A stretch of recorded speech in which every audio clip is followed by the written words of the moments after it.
or my mic.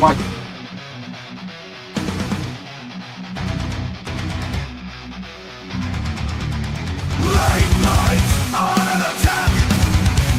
Late nights on attack. Late nights on attack. Late nights on attack.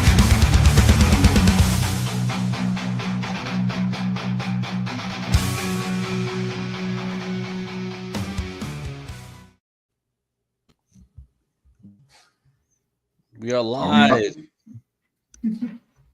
Sweet, we are live. We have Well, made my it. voice is live, not my drawings. I think it's the virtual camera button that you may want to press, but on OBS on the right. Uh-oh. I'm not. Are you I'm not going to trying prepare. hold up? Are you trying to add a screen? Like share a screen? What are you trying to do? I'm trying to share my screen because I have my Okay. iPad connected to my screen. Okay, so down below at the very bottom, there's a thing that says present. Click on that, it'll open a window that lets you add it lets you add, like, it'll say extra camera, share screen. It'll have a bunch of things, and you hit the share screen, and then it's going to open another window, and you got to pick the screen you want to share. There you go. I see it. You got action. You guys also have a guest in the backstage area, somebody that I've met before. But this ain't my show. I'm out of here. You got this? Maybe. I'm not convinced. I need you to stick around, Pops. What? What do you need? What? No. This chair all day, man. What do you need, really? We got the share screen. It's right there. When you want to go up the other way, I showed you how all this stuff works earlier. Remember? Yeah. Okay. It's all in the Sure. layout, right? And your guest backstage. I'm just gonna bring her in since you guys are like, Oh, bring you her have in. a guest. What's up, Oh, yes. Hi, how are Rock you and doing roll. tonight? Oh my Great. gosh, I'm so excited to be here. Thank you so much for letting me show up just sort of out of the blue. I It's the appreciate you debut guys. episode. And I look like 10 miles of bad road. Y'all just need to look the other way. We're right in the middle of a storm right now. And I have a loved one actually at the hospital in NICU. So pray for my grandson. Just got born, and he's actually doing okay, but it's sort of been a kind of a hectic week. But I was like, you know what, I want to do this for you guys. I love you, and I'm so excited to be here with you. And when I got the opportunity, I was like, man, I gotta make it. And so thank you so much for letting me just hop in here and try to be like real in the middle of the night. So thank you. This is the debut episode, everybody, of the Late Night Art Attack. Late night. And look, guys, I'll be backstage. I'll be doing stuff like this, popping things up, and I'll do the occasional flipping of the screen so you can see the different art going down.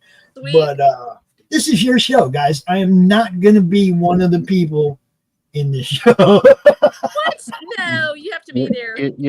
You're part I of do so every many show. of these. I do so many shows. It's like I'm trying to do less shows and bring more other shows in. That's why we're doing this one, right? This is for you guys. It's not for me. It's You all, know. the more the merrier. Everybody, I love panel shows, especially big panels. I haven't gotten to do as many lately, and it's really, I've been missing it. And I'm hopeful that things are going to be changing for me, and I can actually get back on the air some more. So this is wonderful to kick this off this way with you guys, and I'm so excited to hear. So tell me about your show, because literally I got the invite and I was like, oh wow, it's a midnight show, and I was like, so this is going to be kind of like Rocky Horror or something like that. I don't know. And trust me, I have never actually been to the Rocky Horror Picture Show. I was actually in high school when it came out, and so because I'm older than dirt, and so I was actually in high school, and I never got to see it. And if you see me doing my glasses this way, it's because I have glare so bad right now. My whole setup is so wrong. my You best do- light you do- went dead. hold on. So, You do not look older than dirt. Okay. Ah, I've been accused of being older than dirt many, many times, and you do not look older than dirt. I'm sorry. these were the good Yeah. ones. yeah, Yeah. I really am. I'm 62, so I can't. I You're what? Oh, You're what? yes, I am 62. And I was in high school. Actually, Did it was you 90 say 62? yeah.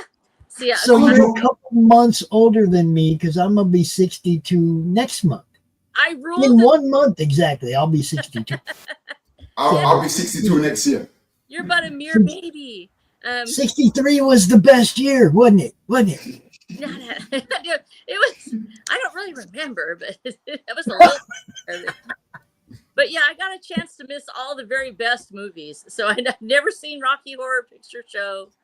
Never saw Porky's or any of those things. I missed that whole culture because I was like a good girl, so I didn't see that stuff. And so it was one of those things that I missed all of that. And so whenever I think of a midnight show, though, I always think, ooh, like it's forbidden. It's like one of those really awesome things. So, so congratulations on having a midnight show. Yeah, well, Jerry, of course, lives in Singapore, so this is daytime for him. Oh yeah. Yeah. And he was always him and Raul both were like, man, we need a late night show for when we do this. And it's like, you guys want to do one? I will give you a time slot, and we will do one. Fantastic. I'm all about bringing more shows to the network. There's no question about that. Raul, Jerry, one thing I have to teach you that we didn't encounter today. Right now, you have two people doing the share screen, right? Okay, so yours is up here right now. You have to actually remove that before you can show his, right? Oh, there Right. you And StreamYard, it used to be able to just click from one to the other, but StreamYard really messed this part up. And you have to actually remove one before you can show the other. It's kind of dumb. Right. Yeah, we can't split screen. We can't show like two at the same time, can we? Well, that's what I'm saying. You used to be able to. That's what I thought. They just messed it up. So, we go back and forth between this layout, which Raul's not sharing a screen. This is his actual screen. So, we go from this layout, and then if you want to pull in Chris's, you have to add it to the stage. And if you hit add to the stage, it says no, because you have to remove that other one first, which is Jerry's. You see what I'm saying? So you have to remove that before you can pull Chris's in. And now before you pull yours in, you'll have to remove Chris's. This is the reason that I have never done like the screen sharing on mine. Oh, I love it. It's so fun. I can actually see that part. I'm actually half blind. I have like vision challenges. So I'm so excited when I can see the little thumbnails on my phone. Yeah. So I've never done the whole StreamYard thing, done my live streaming. I haven't ever hosted because I've heard so many crazy things about trying to host it, yourself. It's so much more fun to let you guys handle that sort of tech magic. And I just sit back in the back and smile and wave. Hey. Well, their StreamYard's kind of dumb because they switch stuff up all the time. They don't beta test stuff with a select group and then tell us about it and then drop it on us. They just change stuff, and then we come in and we go, "What the hell happened?" And we have to try and figure it out, right? But I gave Jerry like a 15, 20-minute crash course earlier today on how to come in here, how to set up, and be ready, how to use all the media assets and whatnot. Just a crash course. I've taught so many people how to use StreamYard over the last 5 years. It's crazy. There's some shows out there wouldn't exist. It wasn't for me. No, I'm kidding. You are the man. But, this is what I do. It's just like, a couple days ago, a friend of mine was like, he showed me a comic book that he's trying to sell. And he's like, I'm having a little trouble selling this. Can you help me out? I made a couple posts and talked about it for a couple days. And today it sold. And dude hits me in the DMs, and he's like, "Pops, you have no idea how much you helped me today." Well, it was first time I ever brokered a 5-digit comic book deal. Did you real? Oh yeah. I sold him. I helped a dude sell an AF-15 today. First appearance of Spider-Man, baby. Yeah.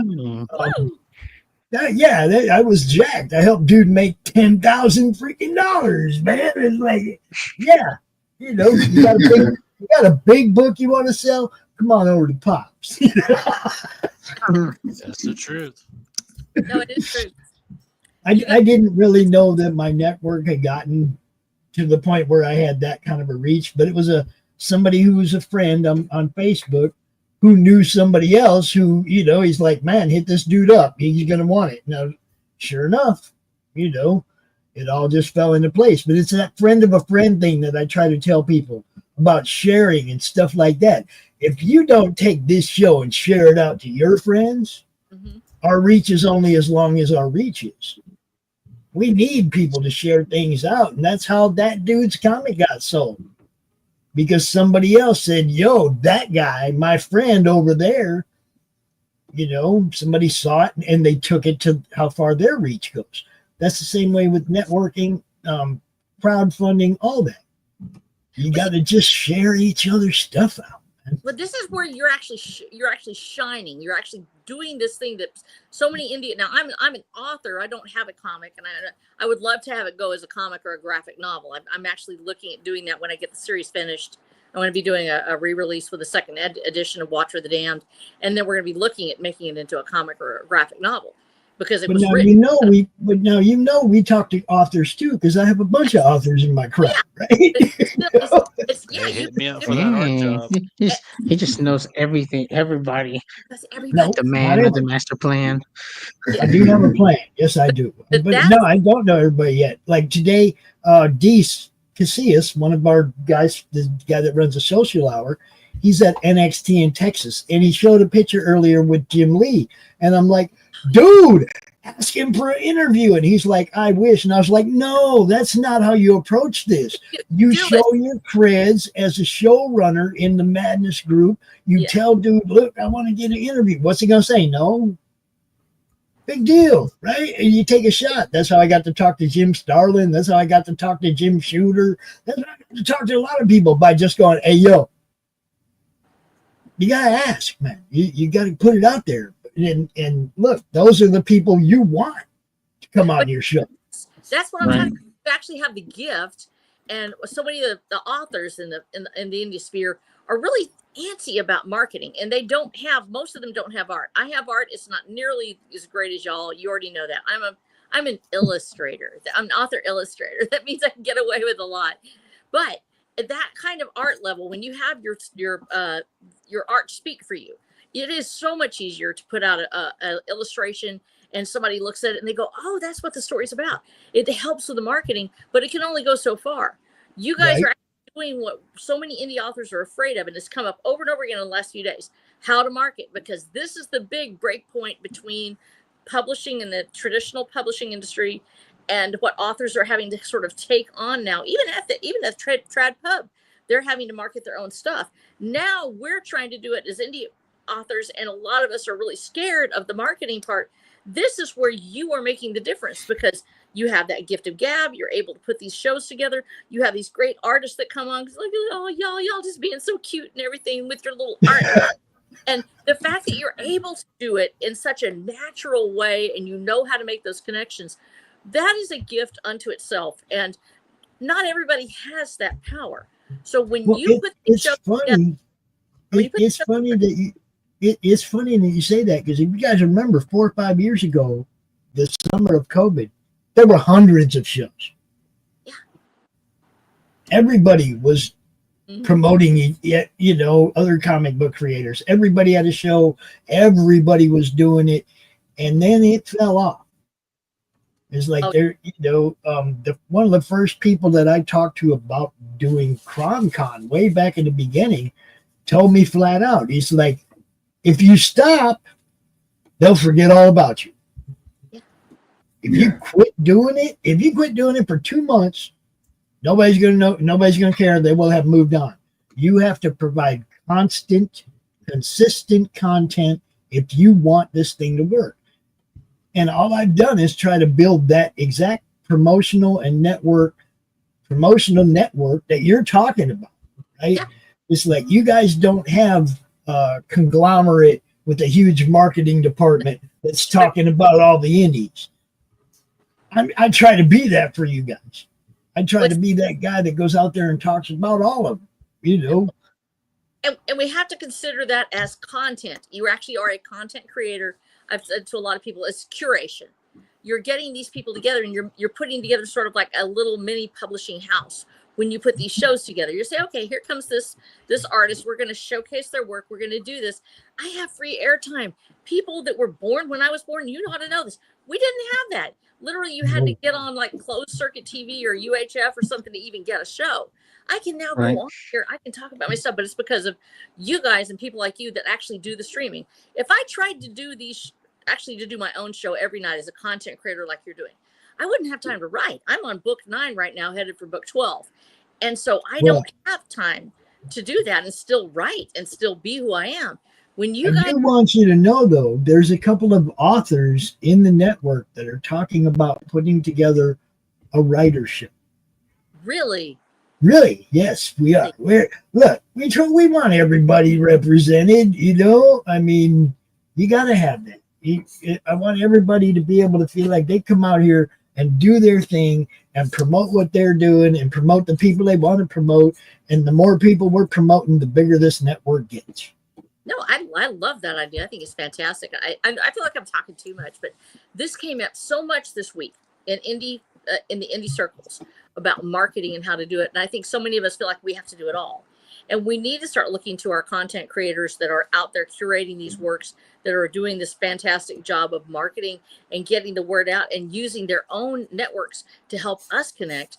And I think that we're still in this opening phase, this opening salvo of the indie movements. And you guys on the comics end of it, you know absolutely how hard this has been because you are fighting an uphill battle against MCU and DC and everything else. And I love comics. Don't get me wrong. I love the DC and Marvel universes. But we've all been there.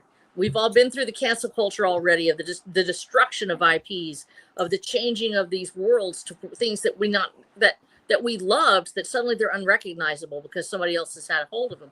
And when we start creating our own worlds, a lot of times there's pushback from traditional pub, and people don't realize that out in there. It's not just about us marketing. We're pushing back against a movement that literally tries to silence us.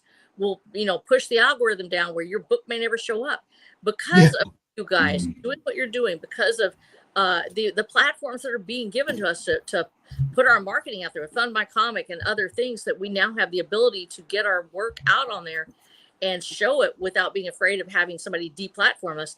It makes all the difference in the world. And we faced that. We faced that anyway.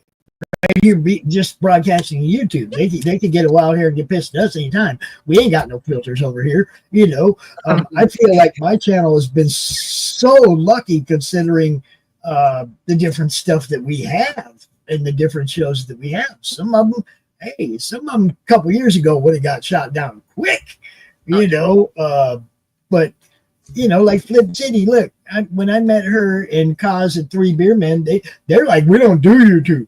I'm like, come on, you do it on my network. Fuck it. If they don't like it, they don't like it. But come on, bring your show back over here and let's roll, right? And so they did, right? Three Beer Men brought their show back to YouTube because of me. But that's only because we're building something bigger. YouTube is like a beta test for what I'm doing. We're building a Roku platform for all this. Our own view-on-demand Roku platform. And for all these shows, right? YouTube is just like where we're going to promote it. Yeah, you did, but I got causing them to bring their show back. It's like, and hey, a couple times we've had to shut it off halfway through because we're about to do something that we knew. They knew we're going to get them cut down. But see, we're doing exactly what I didn't want to do, and that's talking about me. But I will hook you up. I will hook you up with Chris and them and those guys that are talking about doing the writing show. You know, I will hook you up with them so you can join them if you want to. Lori also is a writer. She's not an artist, Path of the Pale writer. You know, she's a writer. No, I would love to do it. If you think I'm halfway decent for it, I feel like I'm, like I said, I don't know why anybody won't listen to me, but yeah, here we are, It's just like this.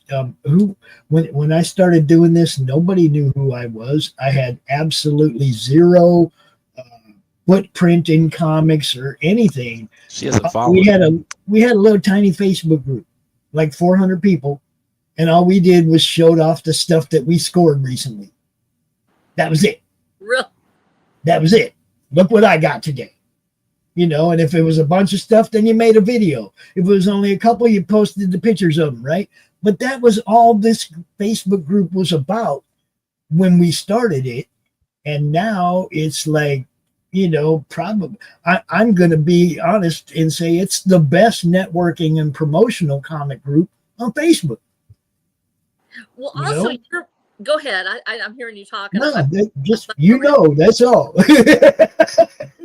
I think one of the other guys was wanting to pop in. Or y'all wanting to talk, or just What? Come on. They just drawing. They're just drawing. They're glad that there's somebody here to distract the people while they draw. Great. He figured us out. That, like I said, this is their first episode.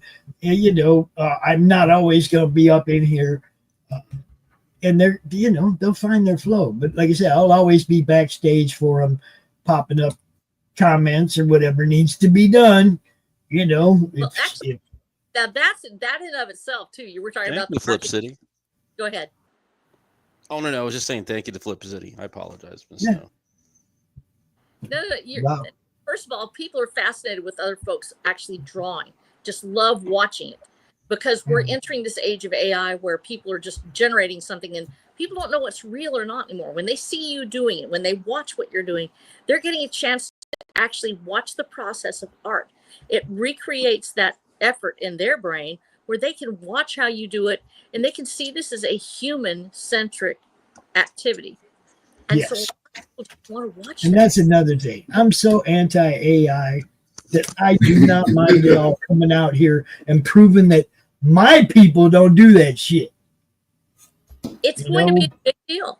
It's going to be, and I'm saying this honestly because I know a lot of writers that use AI for their art because they don't know how to visual or they don't know how to draw and they get nervous and they want to use it and they think of it as a fun thing and it's fun.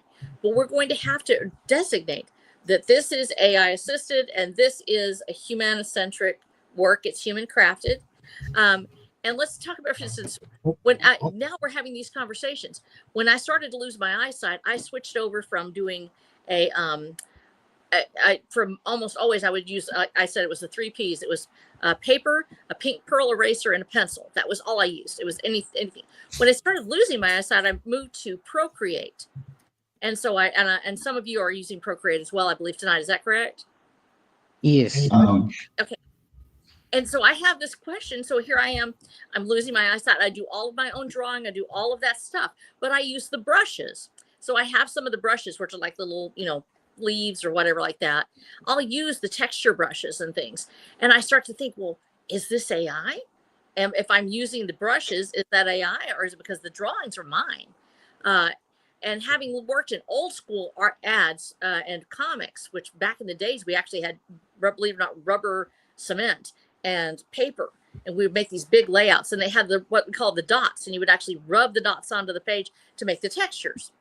Yeah. I don't know if y'all remember that or not. You'd have like a sheet. It was like a transfer paper and you would rub it onto it and made the comic dots. And so that's how we did a lot of it. And so I asked myself, so I'm going to ask you now, is that AI if I'm drawing the picture myself, but I use the brush to make the texture behind it? Can I, as a non-artist, answer this for you? Please. If you're not typing words into a prompt, then you're fine. I was about to say We're that talking too, about because AI art. We're talking about people that are trying to create an art piece with words Oh yeah. in an app. so yeah, so like technically, if you're looking at how we're drawing, right? So Yeah. we're drawing the image, and it's coming either from our brain to our hand to the digital device that we're drawing on. We're not typing, oh, I want this girl to be standing here with her hands on her hips and her Yeah. eyes like, you're typing something when it comes to the digital, as to where we're drawing it almost physically, but it's on a screen, if that Yeah. makes sense. Yes. No. And that's like look, Kitty's like, oh yeah, texture brushes are AI.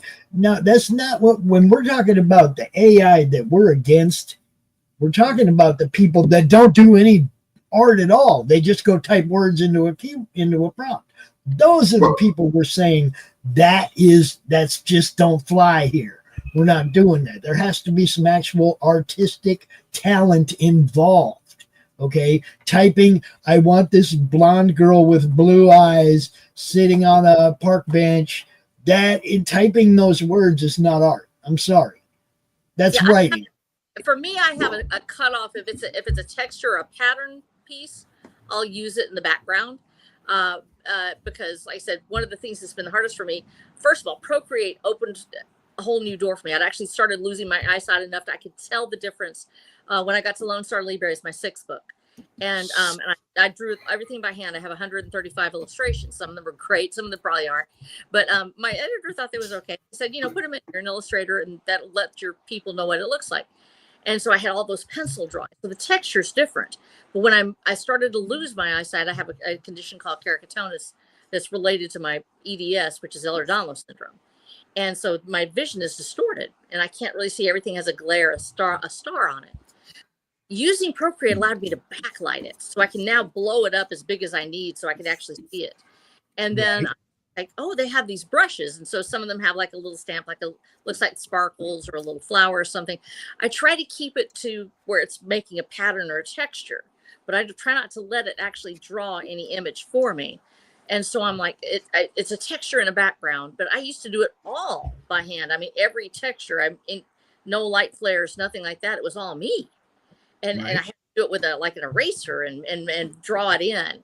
And you really don't. I could sort of do it with an eraser on Procreate, but it does not have the same effect because I don't know if any of y'all do that where you use your eraser to draw. Do you know our friend Ryan? Do you know Ryan? Which Ryan? Ryan Parmesan. Yeah, I think so. Yeah, he's saying hi to you right now. Hi, how are you? Like I said, I'm blind enough I can't see the screen. I'm sorry. So yeah, that's why I wanted to make sure. I didn't think you could see the print. So I was like, do you know Ryan? Yeah. Ryan runs the show right before this on Friday night. Oh, I did not know that. See, we got a network going over here, people. We really do now. And holy crap, Friday has been so busy for me. I mean, we were doing shows all day, and then I was also working on that other project, the art project, and trying to help dude sell his book. And I've just been like super busy today. And I told these guys, yeah, you guys are going to have to run this one tonight by yourself. I'm going to go sit over there on the bed and lay down. I'm going to get out this chair. But here I am.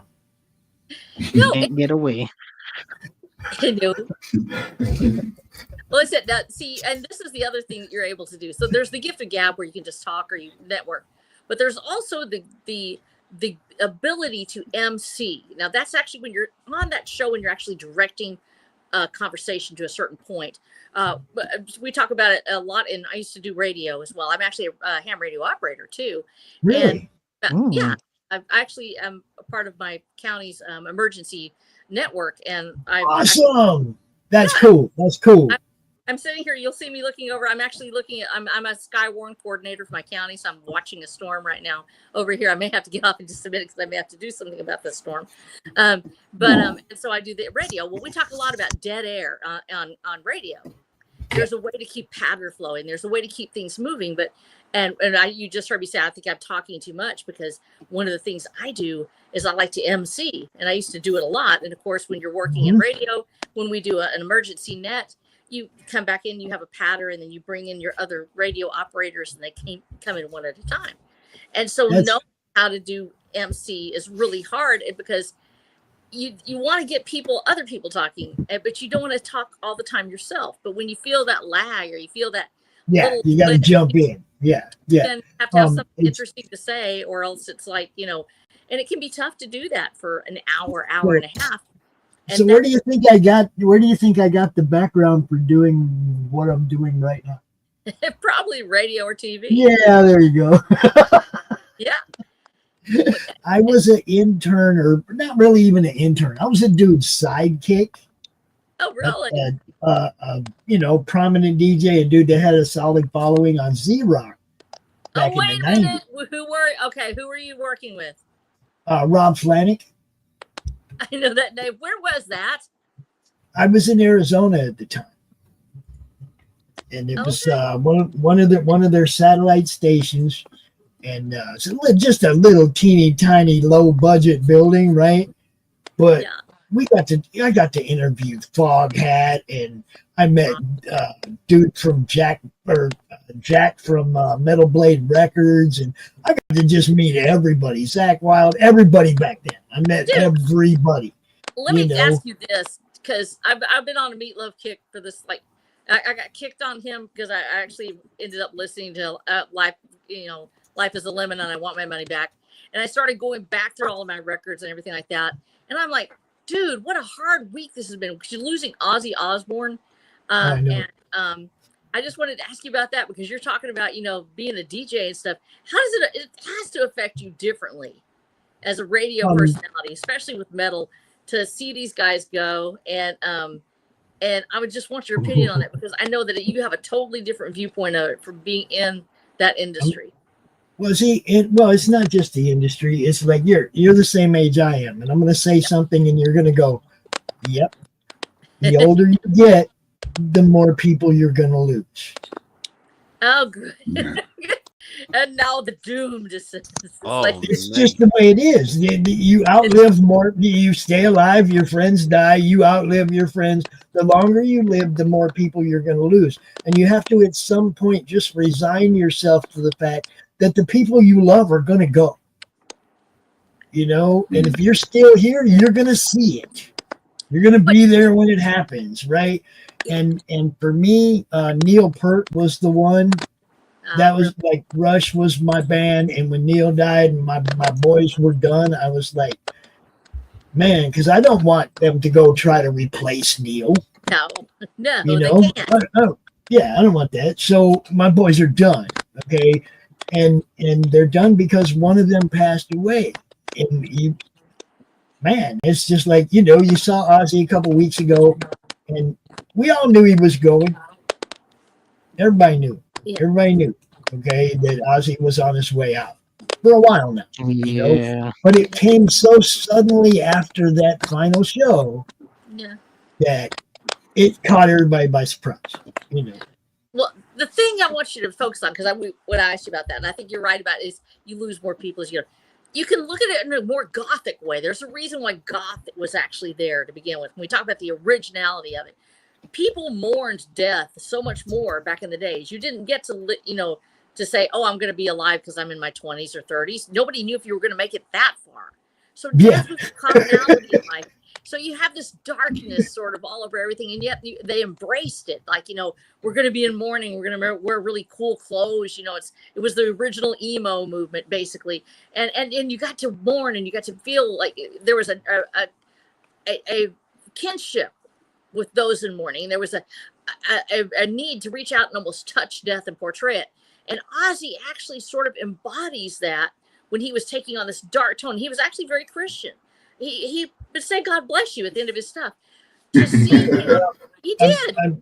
I'm going to say, I'm just going to say something. Okay, look, it did touch me.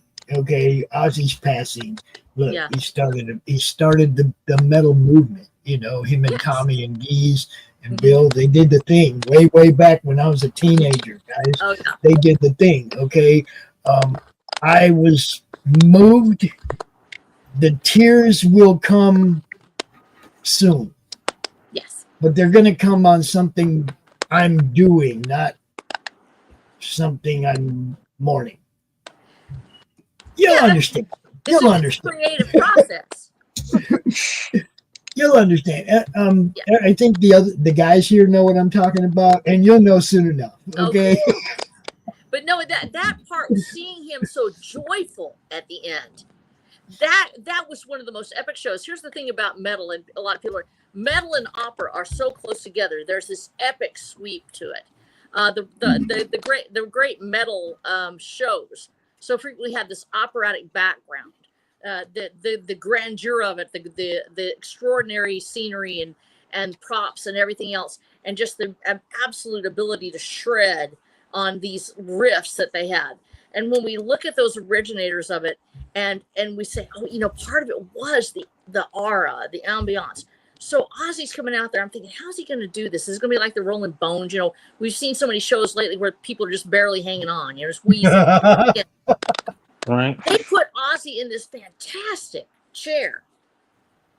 Absolutely. I showed my husband, I said, dude, if I ever have to get in a wheelchair, I want something so freaking cool like this. I will literally pay you. It's huge upholstered. They had made it for him, and he sat through this part because he had Parkinson's at the time. Did you know that they actually had him strapped down so he would not get up?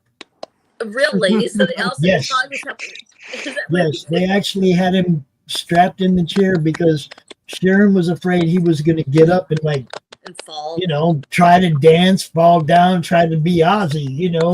Yeah. There was one point where you can see him pulling at the straps and looking at Tommy going, get me out of this thing. And Sharon's behind them. You can see Sharon behind them just making her head no.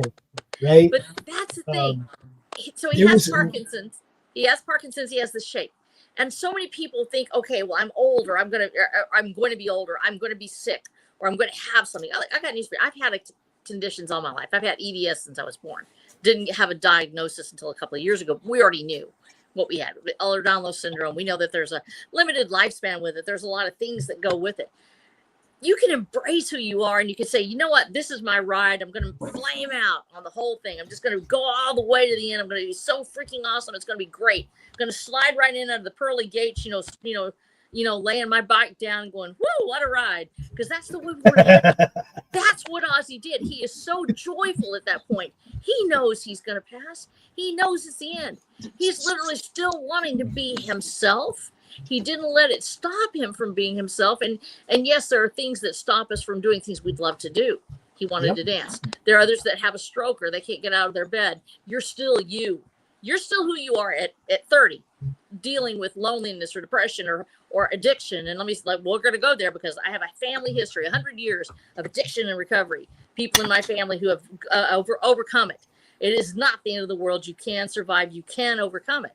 You need to embrace who you are, where you are. You overcome that and take that lesson from Ozzy. If he can sit there strapped in that chair and still give you the show of his life with the joy on his face, with the knowledge that he's still Ozzy Osbourne and he knows where he's going, by golly. And God bless you at the end, and he's out of there, and it's the most fantastic show.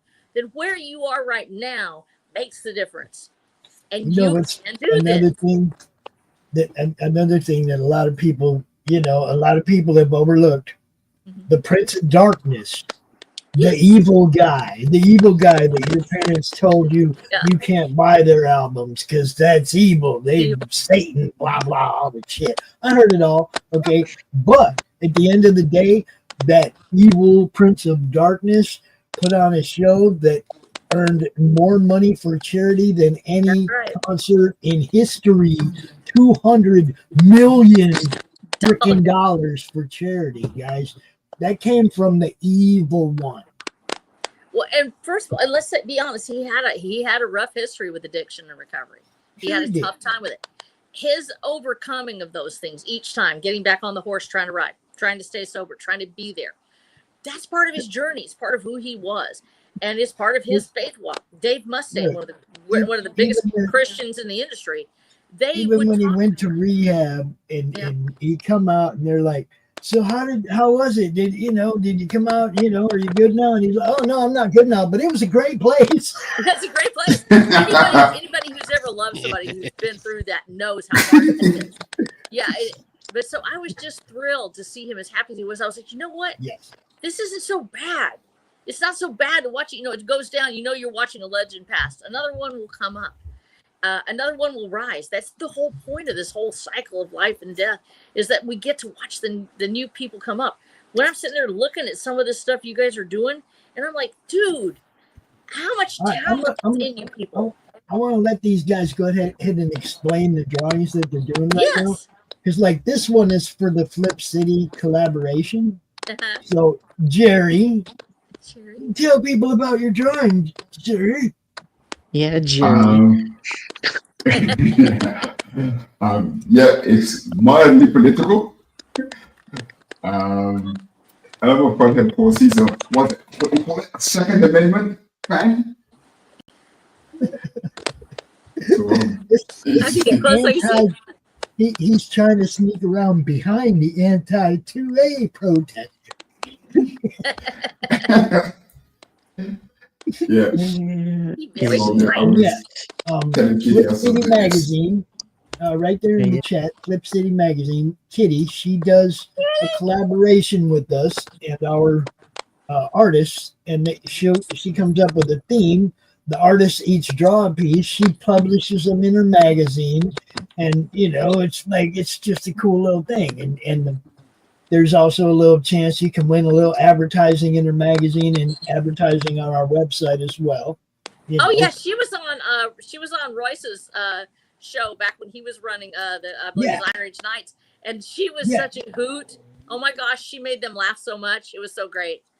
She's awesome. And like right away, like I met her a while back, and like right away, the things clicked. I met her producer, things clicked, and you know, he helped me get my business rolling. It's been huge, man. And I can't stop growing this thing because of the people that show faith in what I'm doing.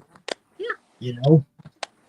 So that's what you're doing. What are you doing, Raul? Yeah, so I'm actually doing the Alien from the first Alien movie. I kind of saw it on the TV, and I was like, "Oh, this seems like something cool." As like an art attack. It is. Right, it's like coming at you. Yeah. I wanted to start the show, you know, like with something that was kind of explosive. You know, everybody's familiar with aliens, so I want to make sure. And it's late at night, so we're all together, like telling ghost stories. So this is great. No, it's awesome.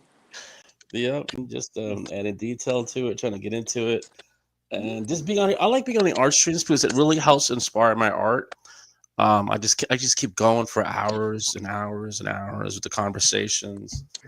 Yeah, and the fact that you can do this and talk at the same time, when I'm drawing, I have to stop what I'm doing everywhere else and concentrate so hard. If I talk, I can't focus on it. You guys absolutely blow me away with the fact that you're able to draw like this and be on stream and do this. Exactly. Yeah, you got to be able to manipulate the screen at the same time. I know. And then like come up with the idea. No, it takes a lot of practice, though. I admit it. It didn't happen overnight, and you know, it should become second nature. You don't even think about it. It's so natural, the process. To me, it doesn't even seem digital. Because when I first started out, I actually started out traditional. So, you know, I was all paper. Because, you know, as a child, they give you paper. They're not going to give you, like, an iPad.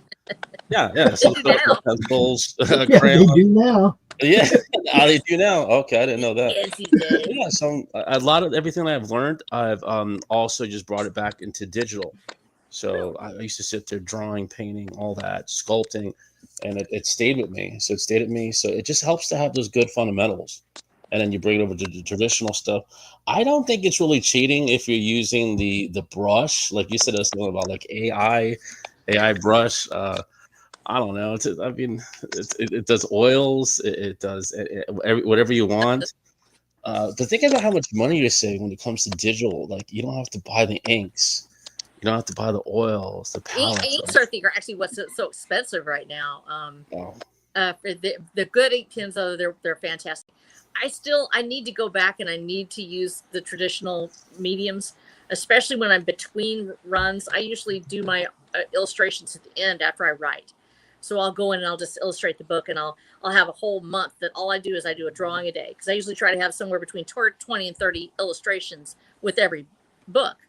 And so I'll just roll out one a day. Well, when I was doing it with paper and pencil, I would actually have a process. And there's something about feeling the graphite on the paper. And some of you are ink people, some of you are. I usually do freehand. I just go ahead and start. And I start drawing from a line in the middle, and then I work my way out. I usually don't have a layout or anything. And so I just start going from that point, and I let it be what it is. Well, feeling that graphite drag on the paper, there is something so satisfying with it. And it connects the brain in ways that I don't quite get that from Procreate. Procreate is a different process for me. It seems to use a different center of the brain. And I don't know why. I think it's because I'm missing the feel of the paper. I think there's not that connection there. Does that make sense? Like I've tried using the cover, what is it? The paper, the layover that you put on the screen that you can use that feels more like paper, and it seemed to help. But I miss physical media so much. Snow, have you tried Clip Studio Paint? What was that? Have you tried Clip Studio Paint? No, I haven't tried it yet. Okay. I think that might answer some of the questions you just posed. Really? Yes. It's definitely okay. I used to use Photoshop for about 30 years. Uh-huh. 20 plus years. And when it comes to doing comics and that feeling that you're talking about, yes, Clip Studio Paint is way beyond Photoshop. Really? There's no comparison. I hadn't thought about it feeling different, and I guess it's the way that the code is written that it has a different, perhaps a lag to it. I know Procreate is immediate. And although you do have it where it'll have a spread to it, like it does with ink, and bleeding. I've got somebody at my door, guys. I gotta go answer. Okay. Because you can hear my dogs barking. I love you guys. Thank you so much for letting me be on here. I got dogs. I love you. You're fantastic. Remember me, boys. I love you. And I'll come on if you want me to. I'll be on another show if you want. Please do, Snow. Please do. Yeah. Y'all are perfect. Love you. Have a good one. Good to see you. Thanks for coming on. Thank you so much. All right. Oh my gosh. Chris, tell everybody what you're doing, bro. I am inking my Hong Kong Fooey.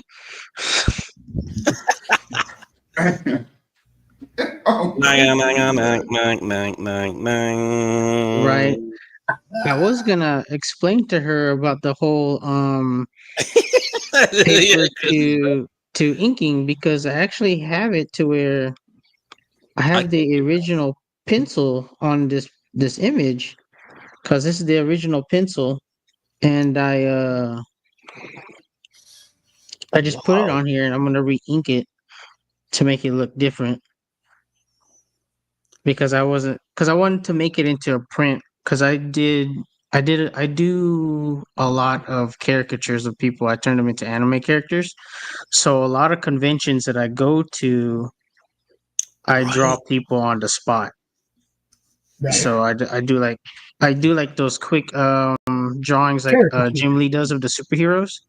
Yeah. But instead of doing that, I draw the people. Yeah, I've seen his booth, him and Tammy, at conventions on his Facebook page. His table is huge. He's got all his artwork on there. I didn't know that. So he's very professional when it comes to that. Well, when it comes to earning money, I think drawing caricatures is the best way of making money as an artist. But it is in Singapore. We make more money doing that than anything else. Yeah. They have the whole thing around here in Orlando, in Florida, at the Disney. When I first came down here, I was going into a caricature class, and you're right. They must be making a lot of those caricatures, just kids, families walking in there. And you got to be really good too, at the caricatures. It's not really that easy, drawing, the Kung Fu choppy, man. You got to make them funny all the time. You got to be in that mode, the funny mode. Right. Yeah. So if you used to draw like serious people, like Jerry, Jerry with the Trump comic book, I like that. That's real serious. And you know, and what Chris is doing. But I mean, and imagine me, like I'm drawing like an alien, and they want me to draw like strawberry shortcake, you know, like as a caricature. So that was my conflict. So I'd be like, oh man, I'm like, what? I like Disney. I love it. Oh, wait, The Pineapple Gus says, "I love it, Chris." I wonder who this pineapple Gus Who is the Pineapple Who Gus? is this mysterious pineapple Gus? Yeah. Thanks, man. Yeah, it's one of my buddies. Like you said, I've shared, so I shared it to a lot of people. Yeah. Oh, wow, Definitely. you got people in here. Hi, Sherry. Yeah, we got lovely Sherry in the chat. What's up? That's what we do, guys. You share it out. More people see it. The reach grows. More people see it. They share it out. More people see it. The whole thing is getting you guys seen, letting people see the talent you do. Look, who don't want one of these on the cover of a comic? Oh, well, not necessarily this, but this kind of talent. You see what I'm saying? These guys are all awesome, and you got to give them a platform to be seen. Not everybody knows where to find Jerry. Not everybody knows where to find Chris or Raul. And it's like, if you put them out here somewhere where people can find them, that's what's happening. And even the Twitch people that are trying, even the Twitch bots, we even love them, right? Darn you, Twitch bot. Darn you. Yeah. Thank you, Sherry. Yes, these guys rock. They all do. And there you go. In the pilled, all those people. I think aren't we being broadcast like all over the place now? Yes, we're on Rumble, we're on Pilled, we're on Facebook, we are on X, we're on Twitch, we're on YouTube. We're every freaking where, man. That's and it ain't that long. We're gonna be up on Rumble too. So, you know, look at that. Look at that. Deepak's not a bot. I want to introduce you guys all to the lady that developed our website and maintains our website. She's the one that I sent all them bios to and updated the website and everything. Yes, Deepak is awesome. You know, look, we got a good crew, man. A lot of people that look out for each other. So, you know, it just makes sense. Be part of what's happening here. And there, we got Artenis, one of Gus's friends. For you new guys coming in here, we have a network of weekly shows. We have other shows like this, Drawstreams. We have gaming streams, RPGs. We just got everything, man.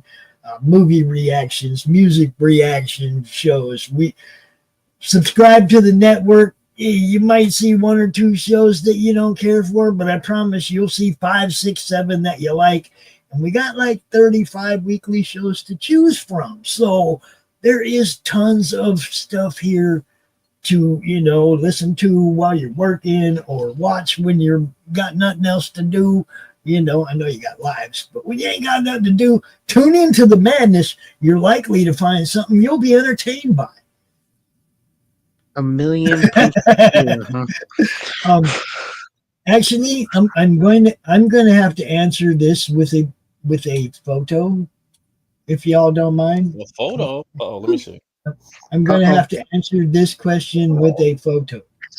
I have to find the photo. You guys drinking tequila? I have to find the photo. What photo? What photo could this be? I like it. Jerry's already there. He's got the Pops bottle near him. It's Pops near Elmer Fudd. Where is my photo? I even like did like a late night attack non-AI song for this show as well. And in that video, there's a bottle. So there's this pattern, this trend that's going on here.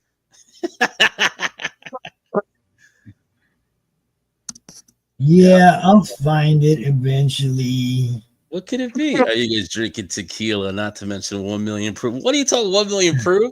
That's too strong. That's way too strong. Yeah, I don't know about that 1 million proof. I know, fuck. No. That seems like you're asking for a little much. That's too much. That's too much. Man, I think we'll be okay. So in the Caribbean, there's something called 100% proof. Wow. And I put a tip of it. I put a bit on my finger. I just tipped it on my tongue, and I'm telling you, you've got taste buds in your head that you don't use. Because after I did that, my head went into I don't know what it was. Whoa. But I cannot describe that sensation. Oh my gosh. I can only imagine it. I can only imagine it. And it was just I think guys out there, man, they drink it. you didn't even drink it was just the tip of your tongue. Oh no, Yeah. I don't experience that. It's too much. Too much. In fact, the joke is, right, if you go to Barbados, there's something called a rum drinker's face. And walk through the streets and look for old men, and their faces are perpetually like this.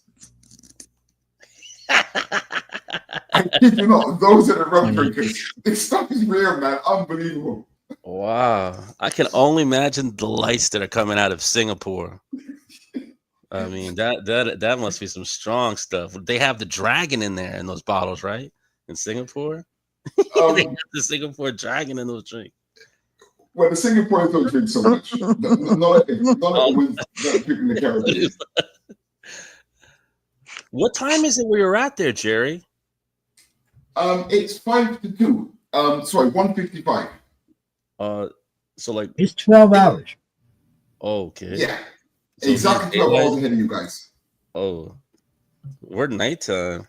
It's Well, a he- lot of difference. Okay. He's One literally drop on the into other side of astral the world. dimension. Oh, Yeah, I was just teaching a class before we started this. You know, I was rushing to try and get that trailer done.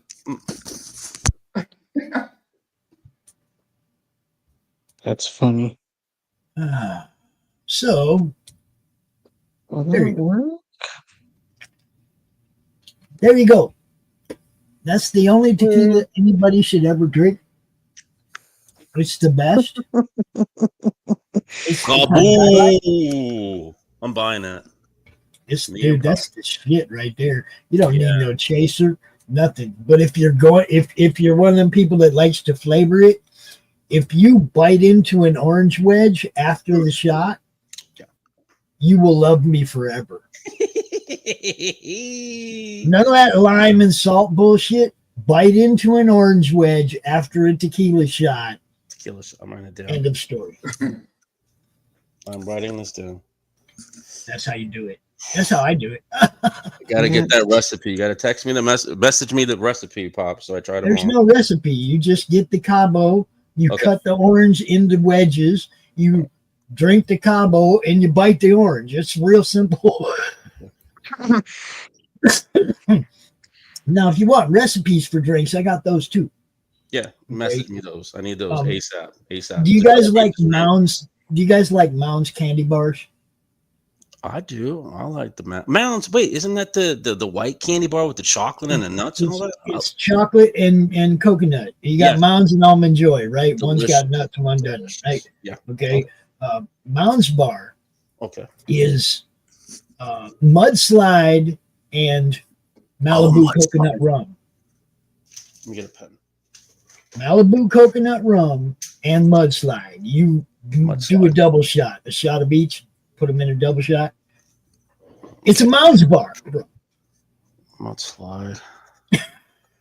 It's a Mounds bar. Okay, good. That's my favorite. It's my favorite candy. The mudslide. Now it's gonna be your favorite drink. I'll be partying tomorrow. Yeah, now it's gonna be your favorite drink. See? Mudslide. Mudslide. Oh wow! I can't wait. And yes, Depop.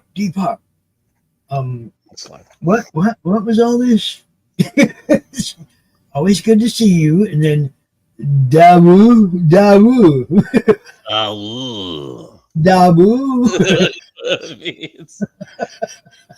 Oh, okay. The keyboard or something. I don't know.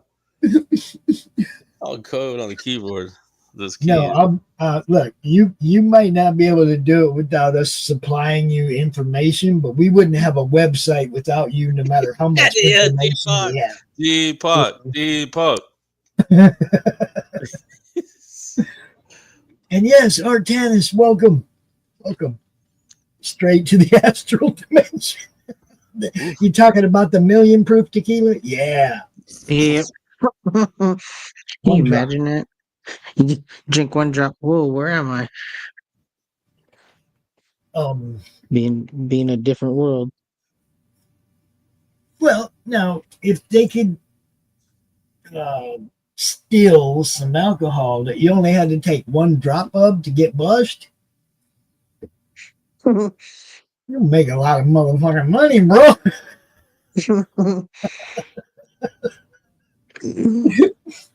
Come on, $5 a drop. You're good for the night. My whole screen turned black.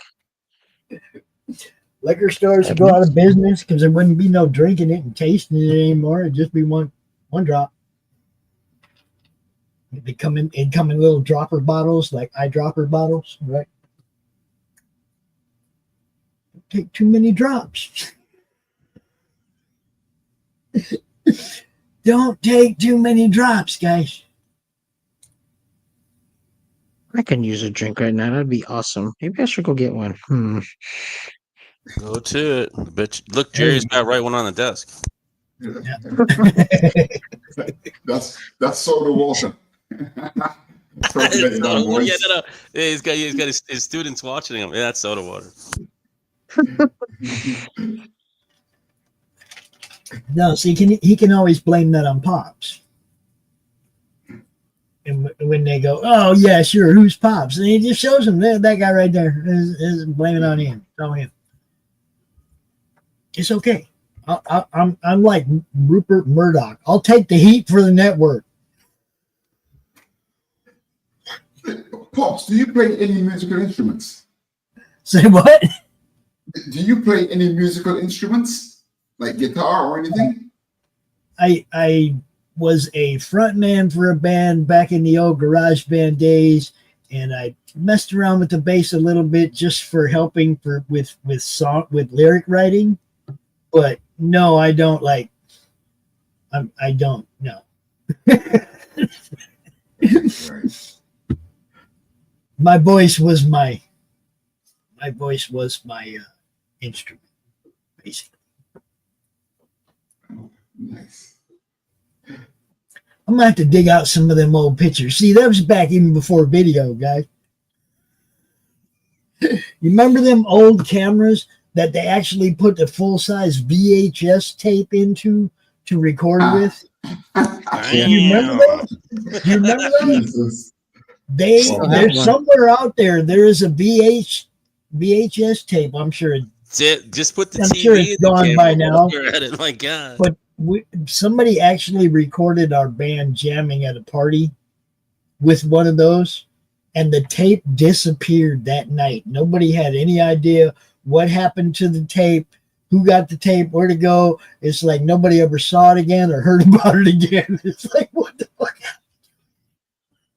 Whoa.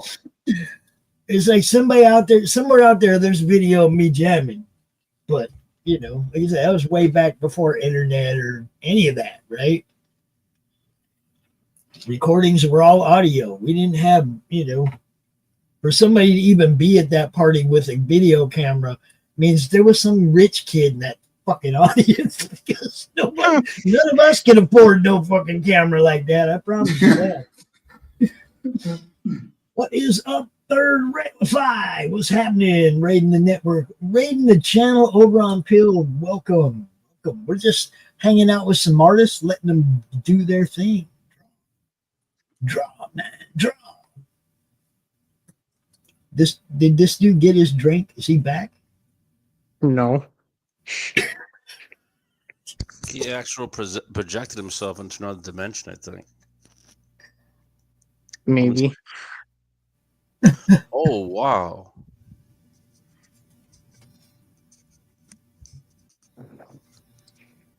I'm being good. I'm drinking water. Yeah, man. I don't drink like I used to. That's for sure. Yeah, we don't encourage that. Yeah. Something's got to keep you going. No, I mean, I used to, have fun with the alcohol and everything, right? But now I live in the same house that I have 4 grandkids. So it's a very toned down version of Pops. You know, I mean, when I go somewhere else, if I go somewhere else for the weekend, I smoke cigarettes, I drink, I act a fool. But when I come home, I'm Grandpa again. You know? So most of the time I'm here. You guys know most of the time I'm here. So when I do, I mean, even when I do go away for the weekend, I take the whole system with me. I still run the network and do the shows from Pete's house. It's just over there. I don't have a bunch of kids running around, and I can be an adult. You know? How many shows do you manage now, Pops? I was about to just ask that. How many shows does he do? Pop, send me the link. Get the link from Pop and you'll see. Oh yeah. Okay. It can't be over 100. No. We got like 34, 35 weekly shows right now. I mean, some of them are bi-weekly, some of them, you know, not all of them are weekly shows, but we got like 40 on there or something. When's 6 the on Roku Sunday, 6 on Monday, 5 on Tuesday, 6 on Wednesday. You know what I mean? It's like every day we got a full slate of shows. Every day. So, you know, we're pushing 35, 40 shows, man. When's Roku coming, Pops? Roku's coming when Max gets it ready. Oh, Y'all know Max had a stroke oh. and got out of the hospital and then had another stroke. And he just got back out of the hospital again, but you just give him a minute. We'll get this thing together, guys. He's the one putting together the Roku site, you know, and hey, you can't, I do not want to rush him back to going back to work. I don't want to fucking rush him back into another stroke or anything. I don't want him to feel like he's under the pressure, has to get this done right fucking now. He knows what we're doing.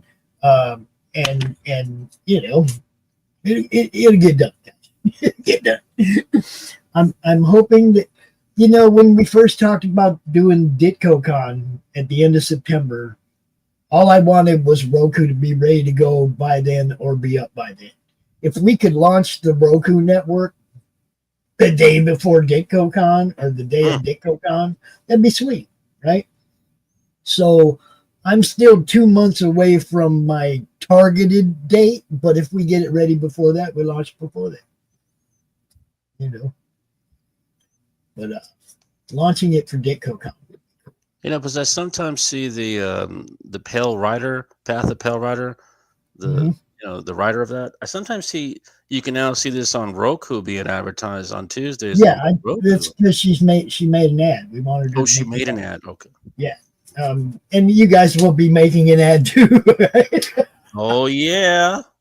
Oh man. You see what I'm saying?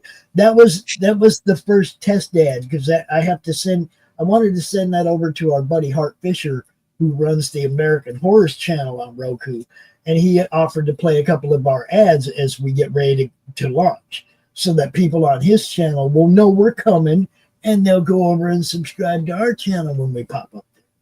You see what I'm saying? So even already have a foot in the door to help promote once we get there on Roku, which is kind of what you want to do. You want to promote on the platform you're at, right? So to already be able to cross promote with a couple of existing networks over there is just a bonus. We put some time into this. We took our time and built bridges to make sure this works. We're not going to fuck it up now right before we get there because we're in too much of a hurry. You know, it's going to be solid, guys. I'm more excited now than I have been in a long time. And you know how sometimes, like for me, life has always gone in cycles of good luck. I go through cycles where I can't miss. Everything comes up roses, right? And then I go through cycles where fucking nothing works, dude.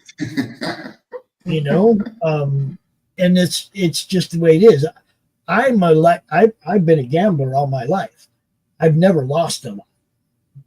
because I know the rules. I know how to walk away. I know when my cycle of luck ain't working, I don't gamble.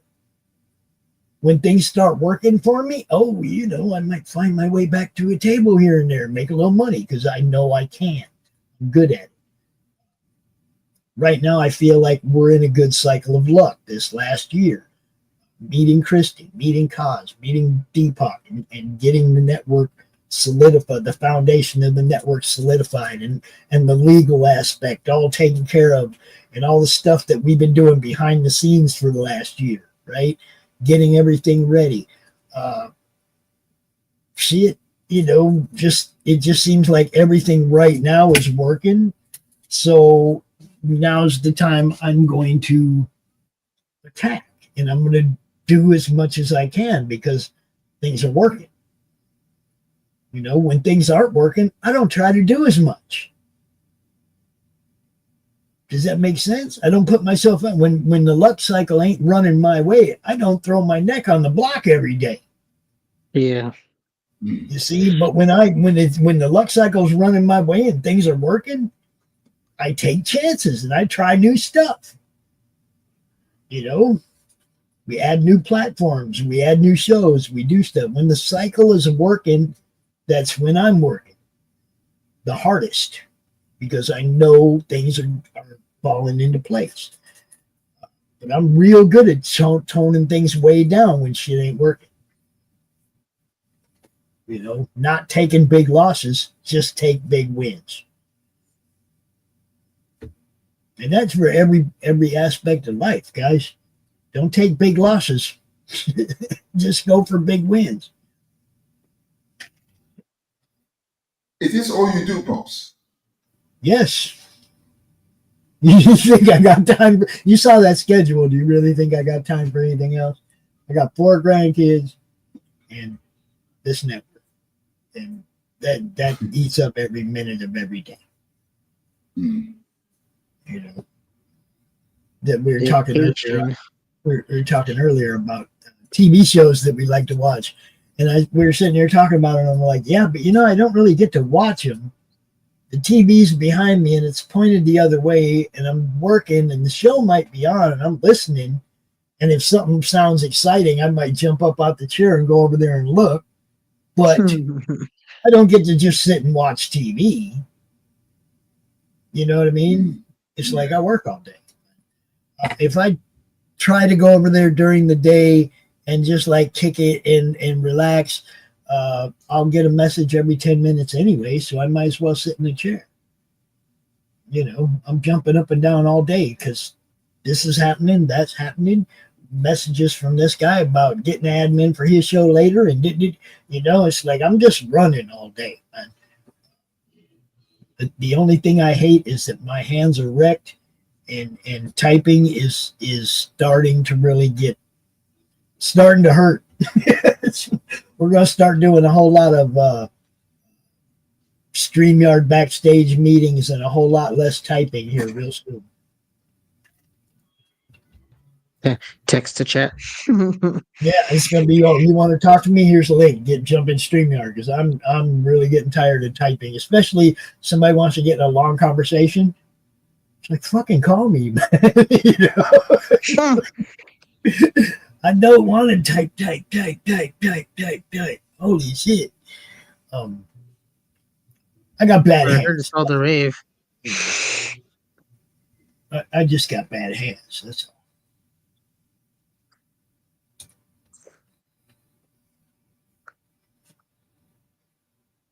So, is our plan for this to be every weekend or every other weekend? I'm What's okay our, with every what's our weekend. plan for this? I'm okay with every weekend. Okay. I am I'm down. okay every weekend too. I thought you guys made that decision before we even started it. That's what I was thinking. I was like, huh? When did it become every weekend? I know I told Deepak to put you on the schedule for weekly, so you better be weekly. Or you could explain to her why she has to go change that shit now. What had happened was Hey, it's cool because it's like I send her stuff and she gets it right up on the website, man. Um, if you go look at that, hey, what's up, Edwin? We got Buzz up in the chat. What's happening? If you go look at that website, the Meg.tv, on the first page, you have to scroll down a little bit, but you'll see the whole schedule for the whole week of Madness Entertainment. And like I said, there might be some shows that you've seen before and you didn't like, and hey, you don't have to watch those, but look at all that other stuff. Like, don't unsubscribe because one guy said something that pissed you off on one show, because you might miss out on 20 other shows that you would have liked. You know, I mean, just don't watch that one show anymore. No big deal. But do you watch everything on any network that you tune into? Do you watch every show on any network that you tune into? No. There's some shows you like on NBC. There's some shows you like on ABC or whatever. You know what I mean? There's shows you like on different networks. Okay, I don't expect everybody to like everything on our network, but I guarantee you there's a few things you're going to like, so give it a chance. You know? Because if you like art streams like this, we got tons of those. Hell, we got more of those than we know what to do with.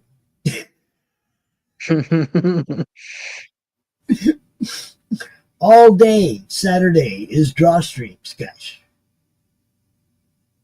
There's one show in the morning that's not a Drawstream. And then it's Drawstream, Drawstream, Drawstream, Drawstream. 4 of them. That's all Saturday is. So if you like these kind of shows, tune in. It started at 1 a.m. and it don't end until Christian gets done tomorrow night, which could be 1 a.m. It's all Drawstream all day. Saturday Madness. Damn. Y'all are killing Art me. of Madness. Y'all are killing me. Art of Madness. Putting me in an We're early not grade. trying to. I just got here. I don't need you to die. What's going on here?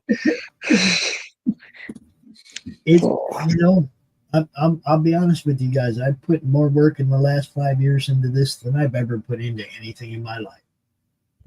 Anything. What time do you wake up, Pops? Well, let's see. I usually roll up. I usually go to bed when my son gets up for work in the morning, which is a little after 3. And that's when I shut everything down because I know he's up. I don't have to work. He's up. He's off to work. We're good. Right? And then I can go to sleep. And then the kids get up, depending on school year or summer, between 6 and 8. So that's my sleep hours, between 3 and 6 or 3 and 8. Yeah, pretty much every day, man. Because once the kids are up, then the dogs are running, and 4 kids and 2 dogs upstairs over my head. You know, boom, boom, boom, boom, boom. You know, there ain't no going back to sleep because there's 4 kids and 2 dogs up there. So, you know, in the summer, in the school year, it's not that bad because kids get up, you know, once they're off to school, then I can try to get a couple more hours sleep if possible. But summertime ain't none of that. Boom, boom, boom. You never know what their schedule is going to be. They come down here the other night. We're staying up till 8 a.m. I'm like, wonderful. I'm not getting any sleep tonight. You know? I was like, okay, I'm down, I think. Well, I mean, it's just like they're just letting me know, Grandpa, we're going to be up all night. So you're going to be up all night too. You know? Okay. Like Chris, right do you now, have any children? the boys are down at the lake fishing. Okay, it's 2:20 in the morning. The boys are down to lake fishing. They'll be trompsing in here in a little while, making a whole shitload of noise, like 5 minutes after I fall asleep. Watch.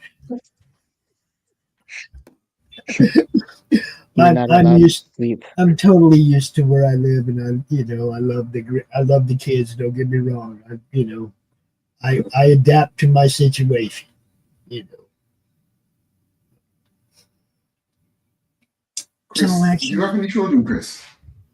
Yes. What? Who? What? Do you have children as well? Kids. Munchkins. Do you own any? Oh no. No. Okay. How about you, Raul? No Papa Smurfs. See?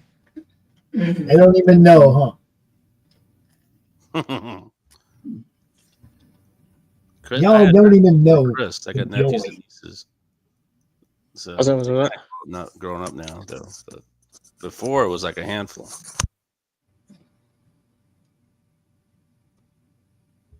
I have dogs and cats. Does that count as kids?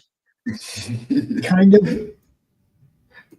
It takes 3 cats to count as a kid, but 2 dogs are count as a kid.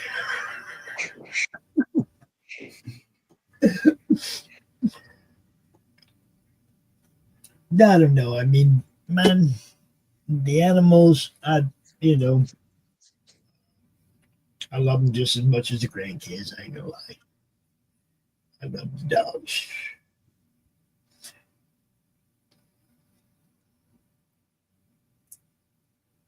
Neither one of them are down here right now, but I love them.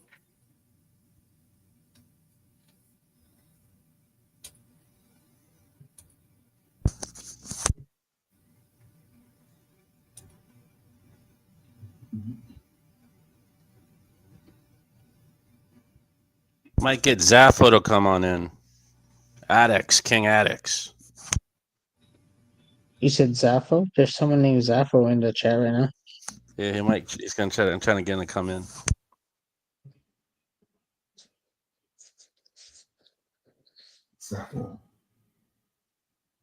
Maybe Zaffo can tell us about his wonderful new show.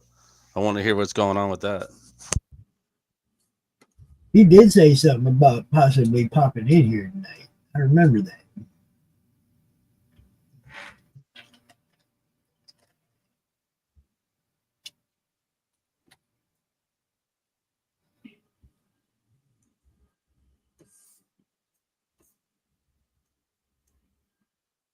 So what initially got you into streaming? Pretty much when I first started doing Facebook, I had a little comic group, right? Mm-hmm. And all we did was come up and like talk about what we scored at the LCS, right? Or what we got in some auction online, whatever. There you go, Christian.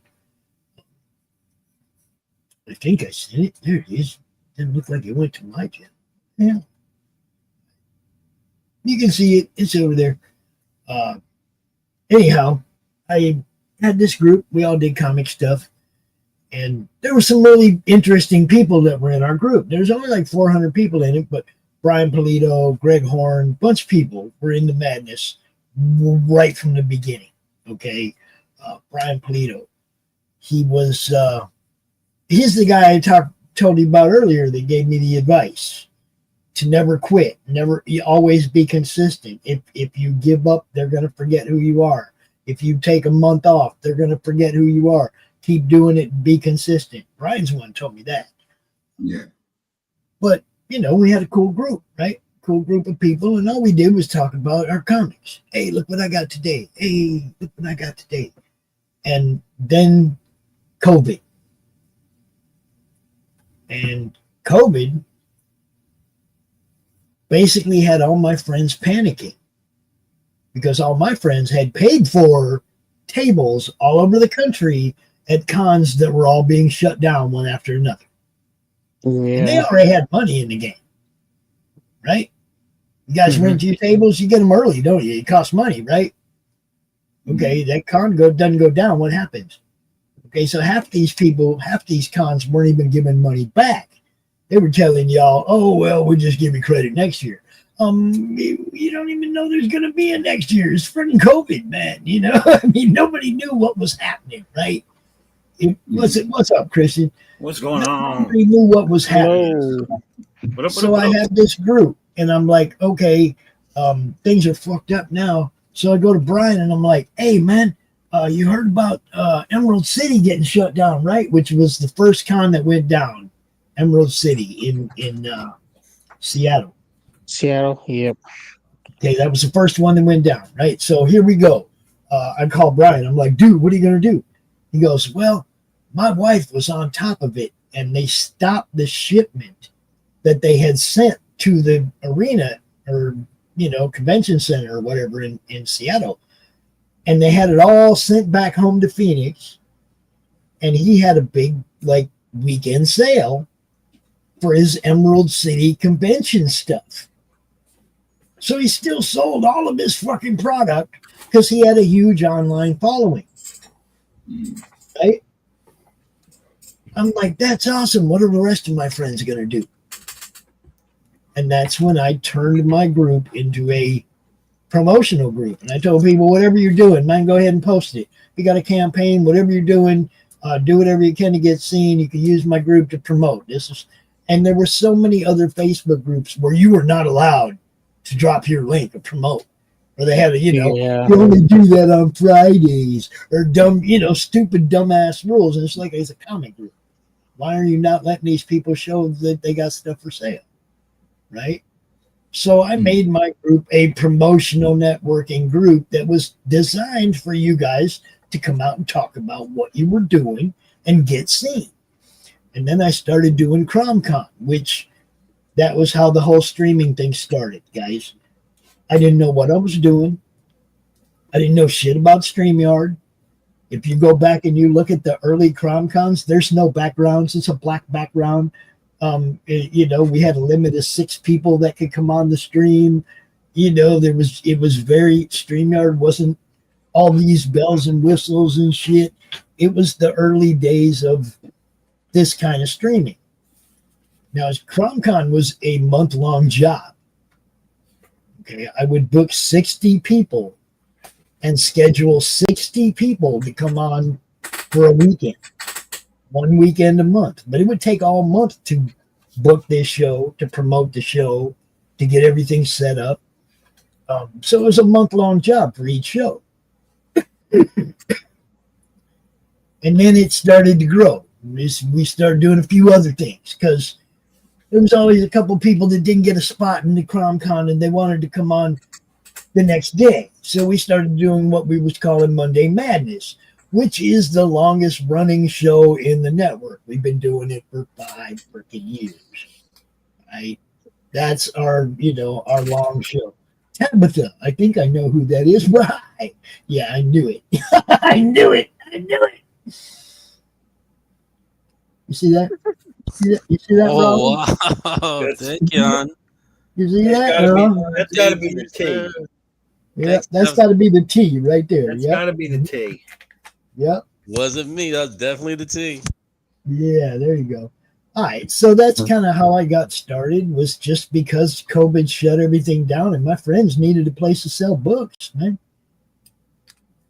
And it was just a little group back then. We were on YouTube. We were, it was just a little Facebook group, man. And now we're like everywhere. And, some of these places, we got thousands of people watching, or not watching, but, subscribe to and following. And, we're getting there, guys. We're getting there.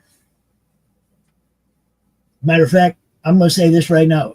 My birthday is 1 month from today. I'm hoping that we will have the YouTube channel reach 1 million views by my birthday. That's what I'm hoping for. That'd be pretty awesome. Well, it's slightly unrealistic, but within reach. Going by our average count right now, we're come up just a little bit short. But if we if we push hard and a lot of people share out the stuff we're doing, we could easily do it. It's just, again, extending the reach.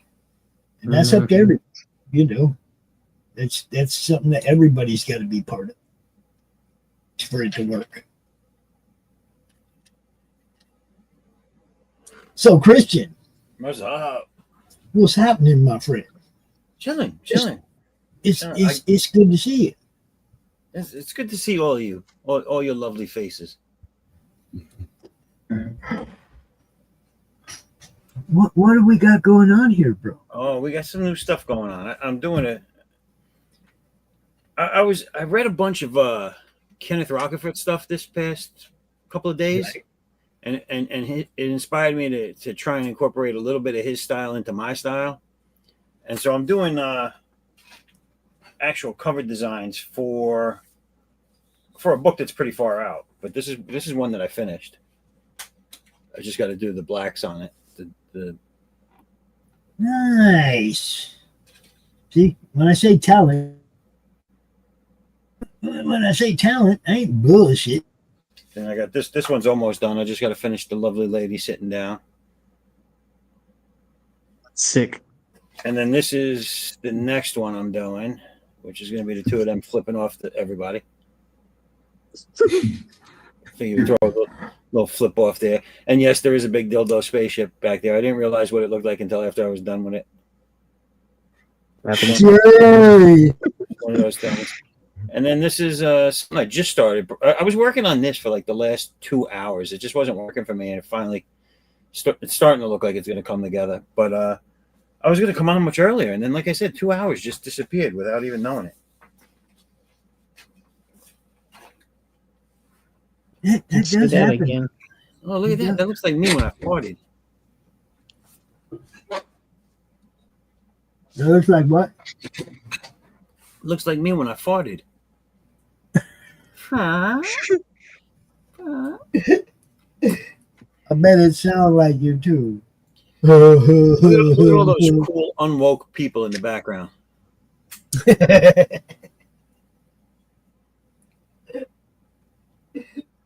All those they, thems. It does look like you.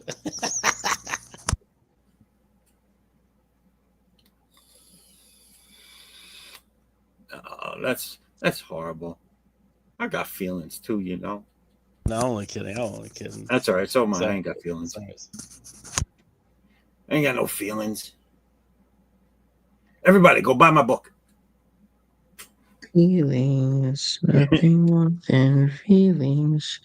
Speaking of Zaffo, so Zaffo, sir, what's going on with this other stream that you're doing? Oh, the one I'm trying to put together. All right. So Yeah. I'm looking. I think we're there. I think I have just enough to get a panel of people that'll dedicate to doing it weekly. But it's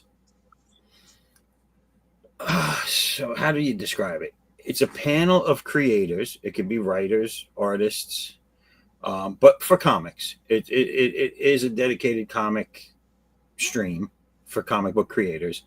You can even be a colorist. Like, you know, no one really talks about that, but there's colorists out there that have created characters and stories and stuff that work with other people to get their stuff done. So it would be a panel of 4 right now.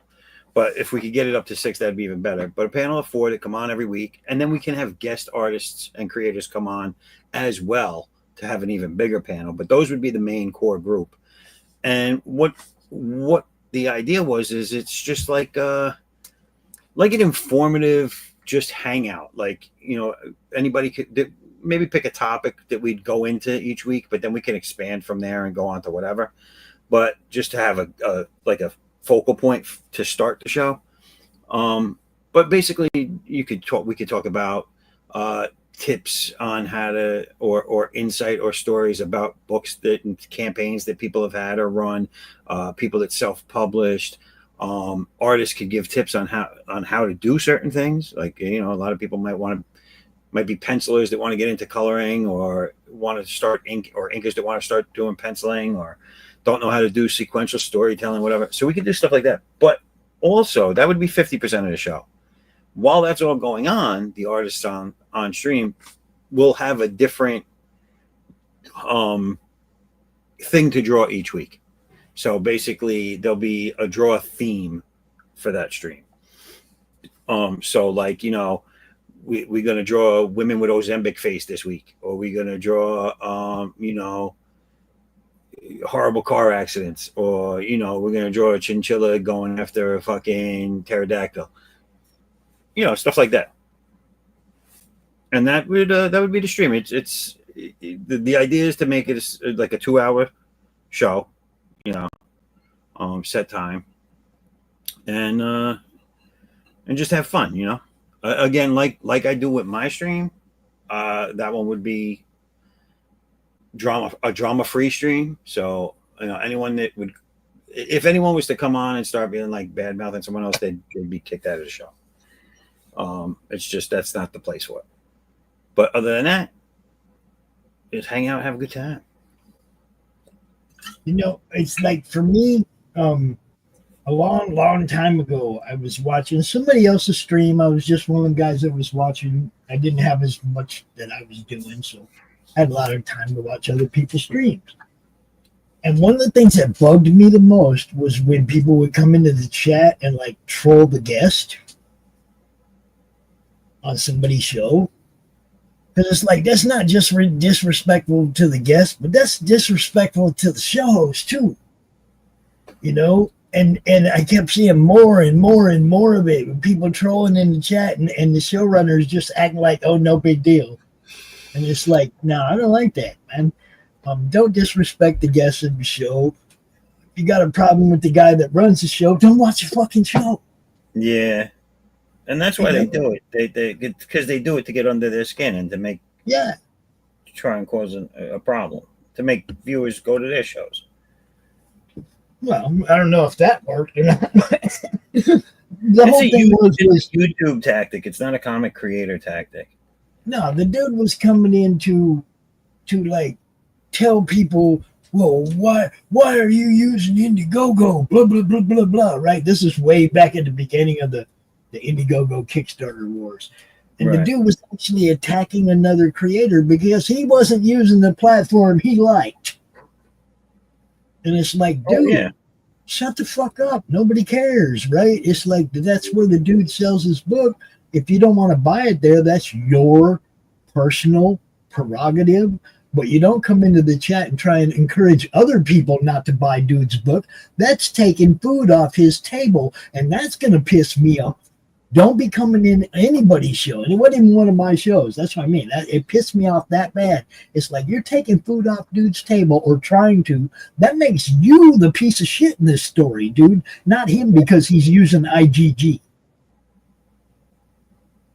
Yeah. I mean, it was like, it wasn't, the bad guy wasn't the guy using Indiegogo. The bad guy was the guy telling other people not to buy his book because of it. Right. Okay, you don't tell people not to buy other people's books. Hey, I got people I don't promote. You won't never hear me go tell somebody not to buy somebody's book. Right. Never. I might not promote that book, but you'll never hear me tell you not to go buy it. Not even in private. I don't do that to people, man. Right. This is your fucking livelihood. This is how you make your money. I'm trying to help you sell books. So even if you're an asshole, I'm not trying to make sure you don't. Even assholes books helps the industry as a whole. And I personally want to thank you for that. Hey, you're welcome, bro. No, no, they still do that. I mean, I know you're saying this is a story that happened a little while ago, but they're still doing that. They're still. I know. It's like, it's fucked up. Okay, so I don't want to turn everybody here's stream into a drama stream, so I'm going to leave names out. I'm just going to make a quick comment about this last campaign I did.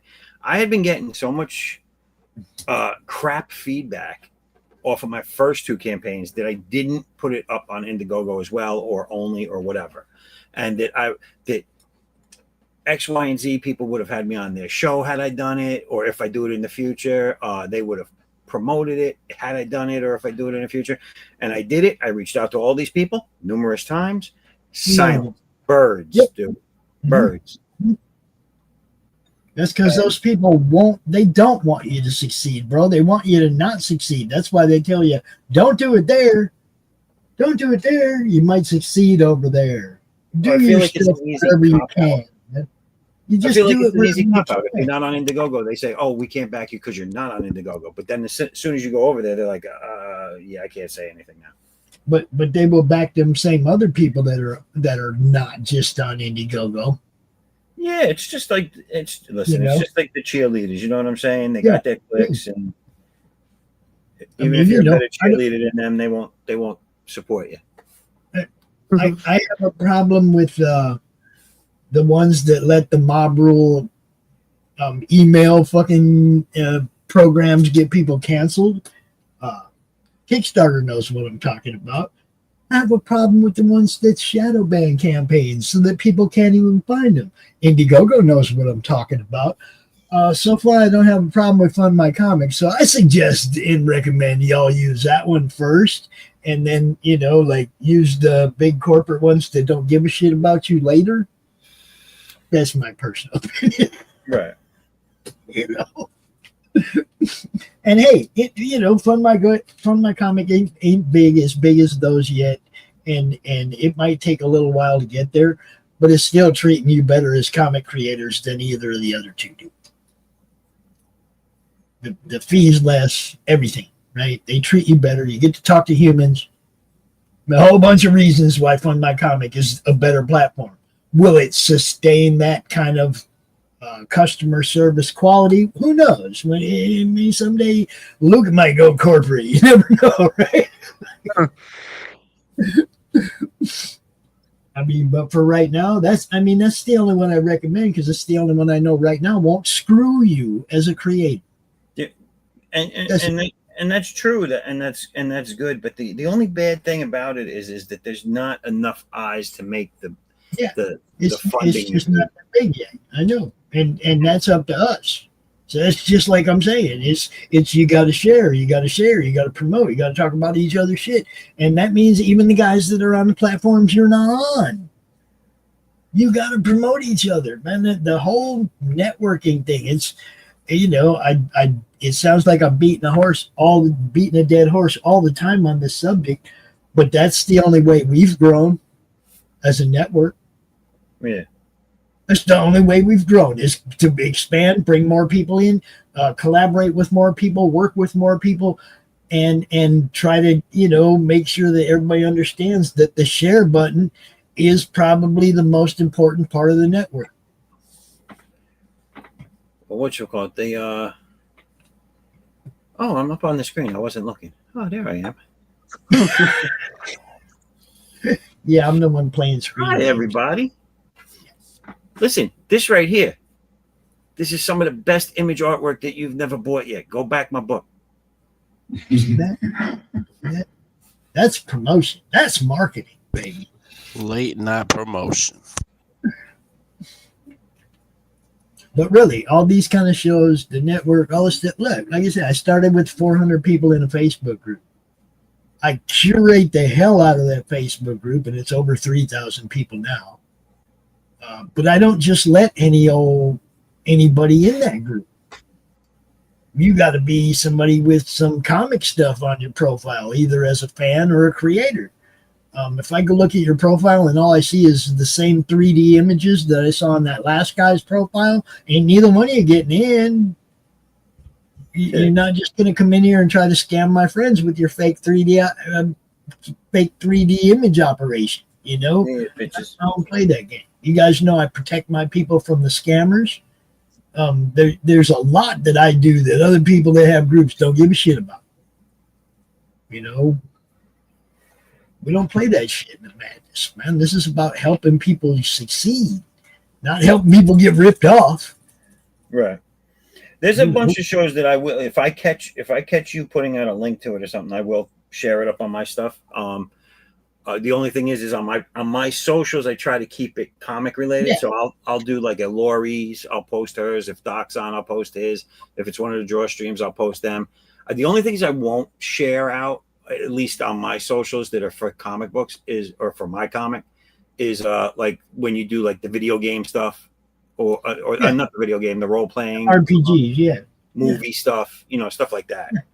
It's a different audience. I get it. Like you say, I just want to make sure that when you're sharing something, it's because you got friends that are gonna like this. Right.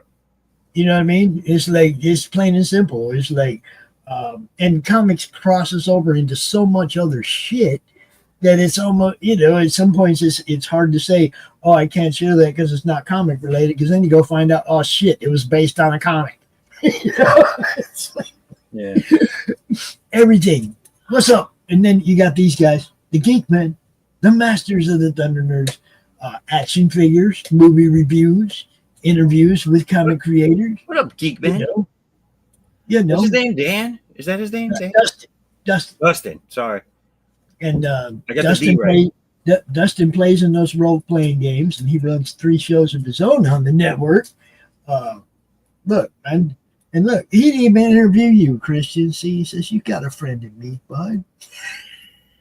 Oh, how's that song? You got a friend in me. Yeah, that's the one. You got a friend in me. Raul's like, man, I got friends. Shit. Yeah, it's true. I'm like shocked. If I ever see Raul in person and he's not a gremlin, I don't know everybody. Tabitha, oh my gosh, it's too much. It's funny because when I was selling that book for that dude, I had, you always get the trolls, right? And this one guy's like, yeah, you're one of them people that if somebody sees you, you probably clam right up. And I'm like, you ain't never seen none of my con videos, have you? Dude, yeah, I'm me here. I'm me at the con. I'm me in the golf course. This is who I am, okay? He was like trying to act like he's gonna be Mr. Tough Guy, and I was just like, dude, you can come find me at any of the shows I go to. I'm not hard to find. I talk about every one months in advance. So show up at any of them and come say hi. I don't know why everybody thinks that other people are gonna melt because they're talking tough guy shit online.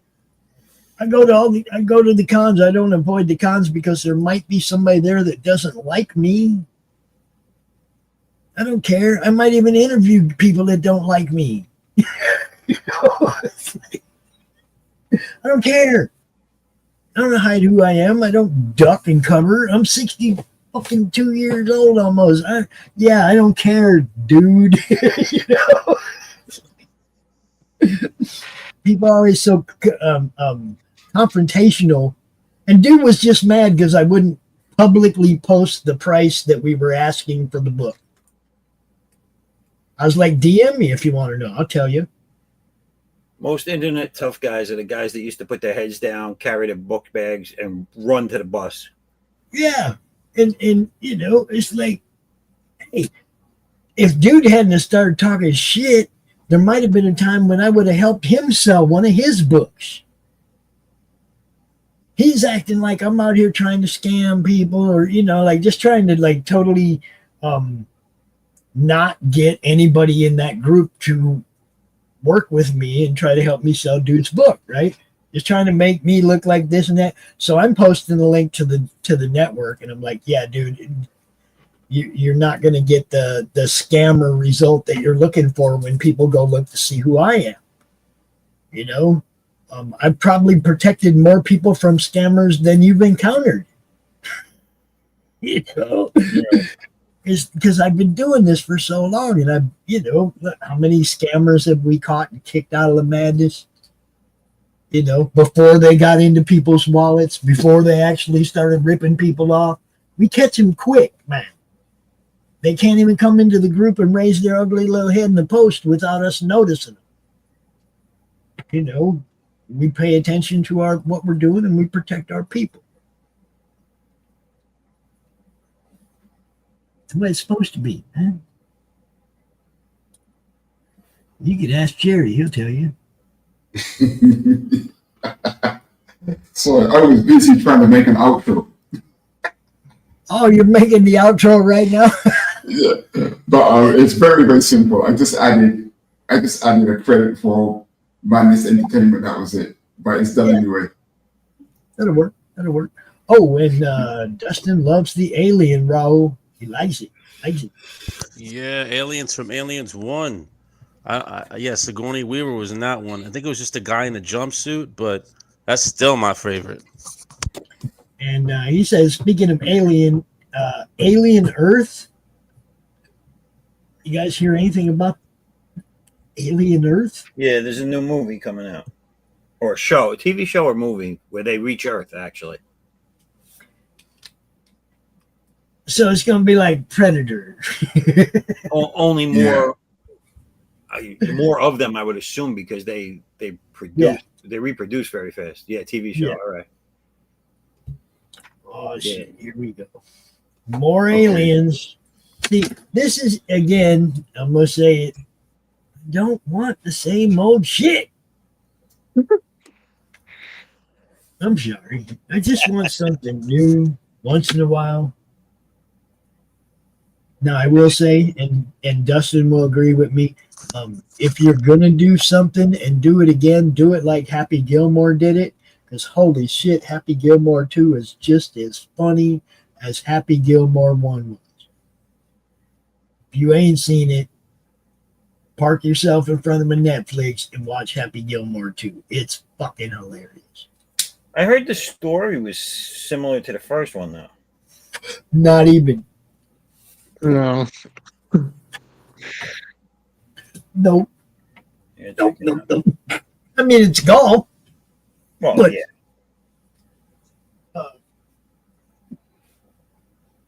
I don't want to give away spoilers, but I'll tell you right now, it's if you haven't watched it, you're about 20 minutes in, you're gonna be like, fuck. And then you're gonna ride with him through the lows and the highs, right? It's like it's kind of a trippy movie, man. It definitely had some it pulled at your heartstrings a little bit, and a lot of funny people in it, new people, old people that were in the first one. A lot of tie-ins back to the first one, which you're going to have.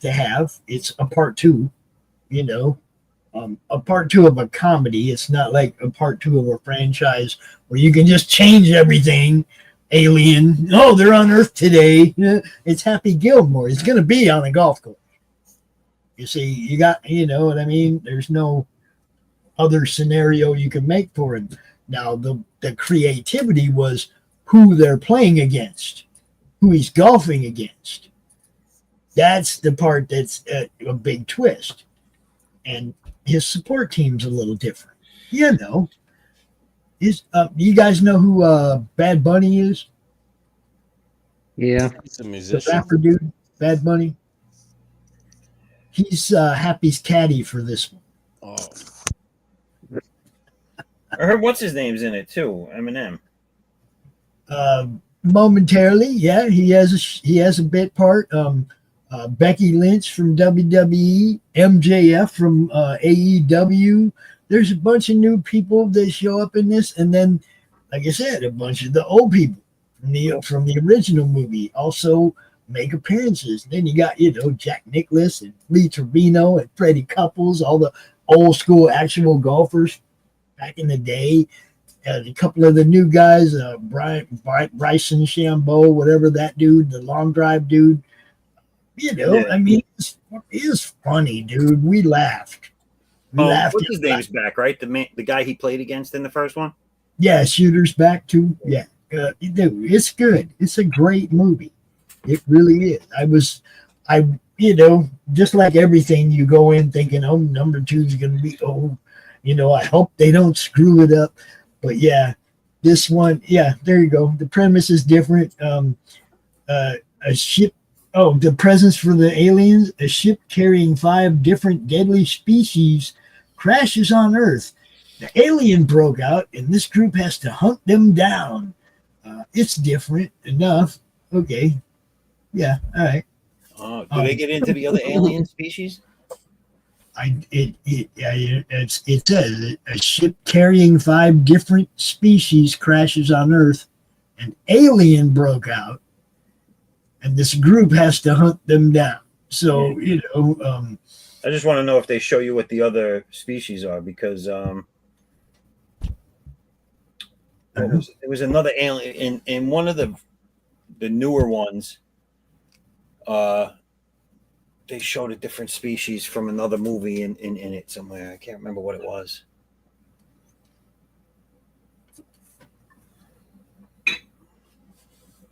Be cool. You see ET in a fucking pod. I don't know. See, I've seen the first Alien with Sigourney, and it was like, it's all right. It wasn't so all right that I cared enough about the next one. You know what I mean? I was like, Right. I don't know if they're going to be able to do better than that, you know? And I don't want to be disappointed. As usual, like you said, it's always the movie. It's always the second movie. I'm afraid of it because I'm afraid they're going to fuck it up, you know? Well, yeah, It's that's just not just you. Most glimpse- people are, especially if It's so- you really like it. He said they show glimpses of them, but they don't recognize them yet going off the trailers. Gotcha. So you don't know what they are, but they've shown glimpses of them. But yeah, I mean, just like with Happy, I was really worried coming out this long afterwards and doing two. You know, how bad are they going to screw it up? But they really didn't, dude. There wasn't, you know, I didn't catch a whole bunch of wokey shit or anything. You know, it's like it didn't even have the angle of the political correctness where. You remember in the first movie, they had to calm him down. They had to calm Happy down because he was going to get kicked off the turf. He kept punching people and cussing. Yeah. And then they brought the jackass dude out to put him over the edge, right? Yeah. Okay. Even though there is the jackass dude's son, which was Eminem. Oh, okay. That was his son. I forgot that's who that was. I But saw yeah. the scene. I saw the scene on some show with Eminem, and it was a pretty funny scene. I mean, But I mean, there was no, not even that political correctness where they were telling him he had to tone himself down or anything. right? He comes back to the tour knowing what the rules are, but he still does his thing. He's happy, right? He does his thing. So you get the whole shtick, but you get a lot of new stuff. Like the John Daly stuff is hilarious. The MJF stuff, the interaction with his kids, and MJF is one of his kids. MJF, the wrestler from AEW, the Is heel, one of his kids? is one of his kids. Oh shit! Oh, dude, there's I'm saying there's a bunch of new, funny, interactive shit, and there's old shit that ties it really, really well back to the original movie. You know, That's pretty So- fucked up that MJF is old enough to be his kid. You think about that. The first one, he was a young dude. well, I mean it's how long's it been, bro? Yeah, man.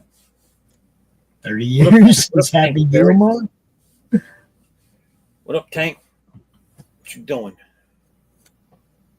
So yeah, guys, it's all about, you know, having a good time, networking. That's what Geekman, you know, that's how I met them guys, man. It's like they weren't comic guys, but comic guys introduced me to them. The Silverline guys, Roland and them, they're like, hey man, you know, you got to check out these guys. And okay, action figures, movies, all the kind of stuff I'm trying to expand the network into at the time, right? Other stuff, not just comics, so that we are able to cross over in the places where movies and comics cross over. Okay, well then there's action figures where also comics crossover. So basically it was like, yeah, we need to just open this network up to all forms of pop culture shit because it all crosses over each other somewhere anyway. The gaming, all of it, it all crosses over somewhere anyway. So you might as well, you know, this was my thinking then, you might as well just incorporate all this stuff into the network and let the network grow and see what people like, what people want to watch, and just keep on doing it. Okay, that's what we're doing. I like what Dustin does, the ADHD theater. You know, him and Windari and Palmyra. I loved watching it. Now I'm kind of part of it because we're showing the movies on Pilled before we do the ADHD theater show. We're actually showing the movies, doing a watch along. People can watch along with us, and then we do our rating on Friday when we do the show. You know what I mean? But you can actually hang out with us and watch the movie. So it added an aspect to that. Ed Davis brought his first impressions over. which is him and Dash, and they'll listen to an album for the first time. It could be something old, it could be something new, but it's the first time they listen to it. And then they do a show called First Impressions, right?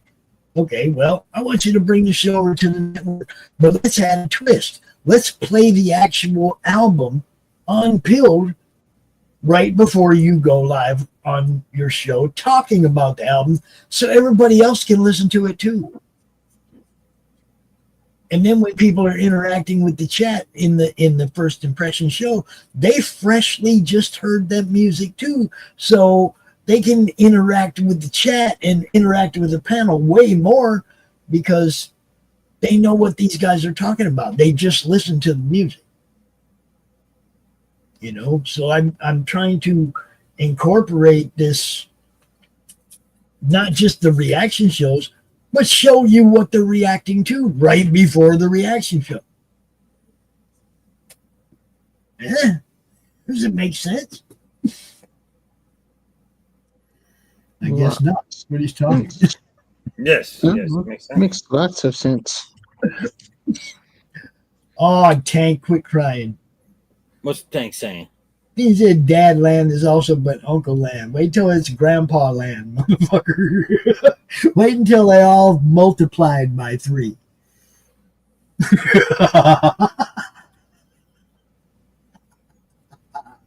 What is up? We're being raided. We're being raided over here by Third Railify. What's up? We got Jonah Finn, Raising Kane, Nas Pudnut 1, Drooby Dooby Doo Show, Stuck in New York, The Human Shit Show, and Just Gino. What's happening, everybody? Welcome, welcome, welcome. What up, Shit Show? Cool name. We're doing some art stream over here. Oh, Handy News up in there too. We got a few different artists up in here, and I'm just flipping between the screens so that you can get a good look at everybody. This is one of the hosts of the show, Raul. And he's drawing y'all an alien. It's the first movie. It's creepy. It's the OG. It's the OG alien. Not one of them weak, right? Not one of them weak noobs that just anybody can kill. This is the one that it took Sigourney to take out. Like 20 of them. 20 people couldn't beat him. That one alien in the jumpsuit. And this here is like, this is Mr. Zaffo. And he does a stream here tomorrow night at this time too. Well, maybe a little earlier than this, but Christian has streamed tomorrow night. Also Drawstream. He hangs out, does all this too. Look, Tank's acting like he's gonna look. 1 minute is I'm exhausted. Next minute is time to go to work. And my work week begins in earnest. Every day the work is in earnest, bro. Every single day. It's all I got. I used to watch Ernest. Yeah. You whirl. Uh-oh. Wow. What's going on here, Jerry? Oh, who was that drawing that? That's good. I just watched Fantastic Four, so I thought I'd draw the thing. You just watched it? Last week. No spoilers. I don't want to know. Okay, all right. I won't say anything. I don't know. I've heard so much, but it's just really hard for me to even get excited with anything that's got Pedro Pascal in it. I'm with you. I'm with you. His face causes me pain. Well, I mean, look, every rendition of Reed Richards you've ever seen, he has a slender face. He doesn't have that big old round Pedro face. Yeah, that's right. That's true. And it just doesn't work for me, man. It's like, come on. That dude that played Doctor Strange, that's who they should have put for Reed Richards. Right. That dude has the perfect face for Reed Richards. I don't know why they do. Yeah. Benedict Cumberbatch. Cumberbatch. Yeah, that dude. That's Reed Richards, man. And I'll tell you something about the Fantastic Four that Jack Kirby did. That Reed Richards is taller than the Thing. Yeah. Right? And they can't seem to understand that. Yeah. The thing is big, but he's not. He's like Mike Tyson. He's not that tall. No, he's just massive. Yes. And Yeah, he's and not Kirby tall, he's always got that right. The only person, actually, yeah, I think the only person he was originally taller than was Sue. Yes. And I think even Johnny was a little bigger than him, or the same size. Yeah. That's right. And that's very important. That's why I can't accept Hugh Jackman as a Wolverine. I don't care how popular he is. He's too big. He's too tall. You know, I understand it's successful. The average person watches him. Yeah, fair enough. But for me as a comic geek, I can never accept him as Wolverine. Well, what's his name would have been perfect if he didn't go on a killing spree and then kill himself. Chris Benoit, the wrestler. Oh yeah. Oh, right. He used to call himself the Rabid Wolverine, and he friggin' looked like him. Well, he is huge. Yeah. And instead of going to Hollywood, he went to WWE. Yeah.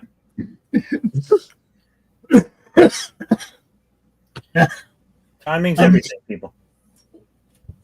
Timing is everything. Yes.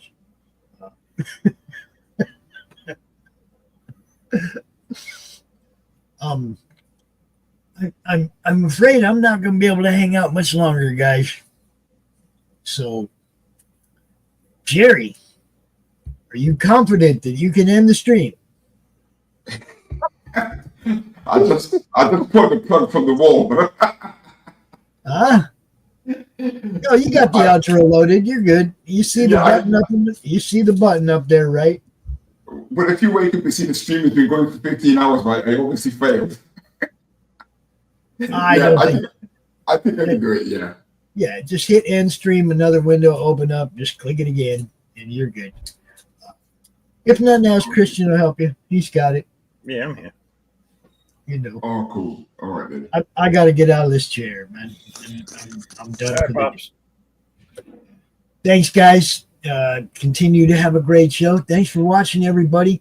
Oh, wait a minute. There ain't going to be nobody that can flip things around. Christian, go out. I'll send you admin. All right. There ain't going to be nobody that can change screens if I'm not here. All right, let me, hold on.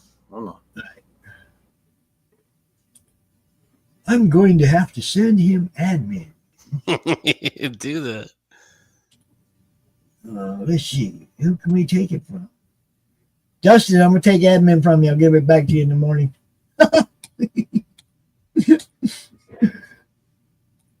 Dustin's my backup, guys. If you ever can't get in and you need to get in, he's usually the guy that has access. Geekman. So just letting you know, that's the guy you holler to if you need. He's usually my backup. Usually the guy that's got access to get people in and out of here. Where the heck is that? Where is that thing? Foresight 11111. Foresight 111. There it is. Okay. It's coming. All right. I sent him admin. Once he comes back in here, then between the two of you, you'll be able to flip screens and everything. And because I don't want anybody to feel like their art's not being displayed, you know what I mean? So somebody has to be here to flip them screens, man.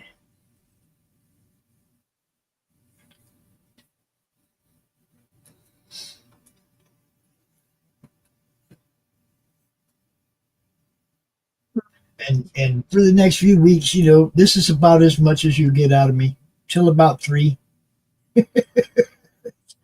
That's about it, because that's my normal checkout time.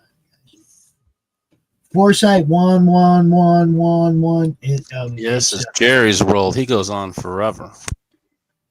Well, I mean, he can go as long as he wants. That's totally fine. I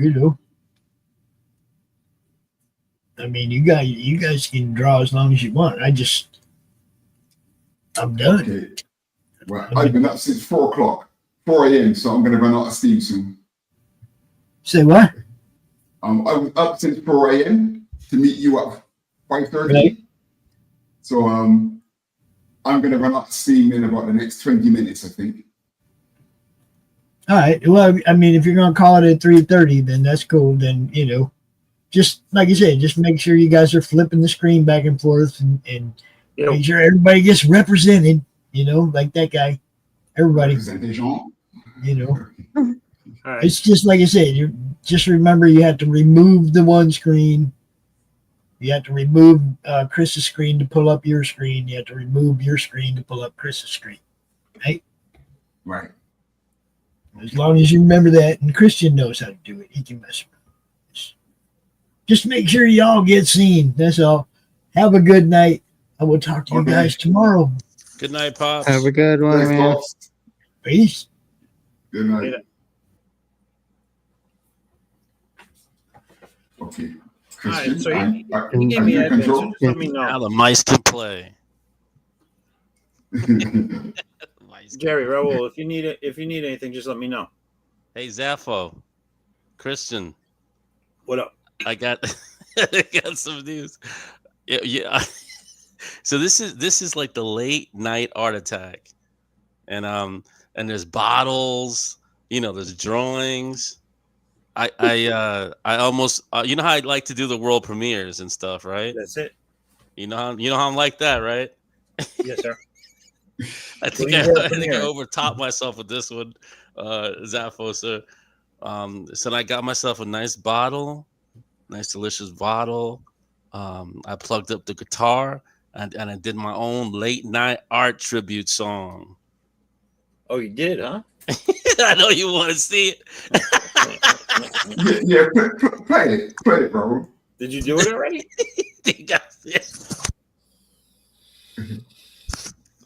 Yeah, man. It was crazy. I was so hyped. I was so motivated. I mean, because Jerry's bringing out the intro song. He got like intro song and everything. And I was like, oh no, I got to get my own song. Plug that bad boy up. And I was thinking of Zaff. I was trying to do the freestyle. Boom, came out with. I was like, late night art attack. Did you record it? Recorded it. I was trying to get him to put it in the intro and a back tro, forward tro. They didn't put it in. How much? We were so pushed for time, we almost didn't finish the other intro. How much of that bottle have you had? Jesus, man. I wanted Zaffo to see it, Christian to see it, man. You should have had it in the intro. I was looking. I was like, oh yeah, you didn't get Noctis Veil. Oh, Jerry, should have had Noctis Veil in the outro at least. My comic book character. Is that on your Instagram? I think I sent you a YouTube link about Noctis Veil. So wait a minute. I just heard all this about this song you did, and I'm not going to hear it. It's only a couple of words. It's me in a bottle, and I'm like near the amp. Because Jerry got me hyped. He was doing this death metal night attack, all this stuff. I was like, oh man, Nice. this guy. And I thought about you, Zaff. I thought you about the concert, and I pictured you. You were like, come on, man, you get that song out. Get that song out. And I was like, yeah. And I started jamming on the guitar, screaming it. Yeah. I was hoping Jerry would add like some reverb to it, some nice lighting, because he likes to take this stuff and he really makes it very professional. So like he might add like a cool effect, like the filter effects in Photoshop. I was like, maybe he might be able to add something cool to it. I was trying to see how he would interpret it, but it's kind of Man, I can try that during the week. We were just so tight for time this time, but now we got a whole week. I have a look at it and see what I can add in. Right. See, it's not AI. It's me with the bottle, with the amp, the mic. Late night art attack. Wait a minute. I don't know. Maybe I could. I don't think I have it saved on my phone anymore. But I should be in the chat. Nah, I don't want to broadcast. It probably sounds bad. Broadcast. Maybe you can hear it. I'll let you hear it, Zaffo. Yeah, man. Come on. A second.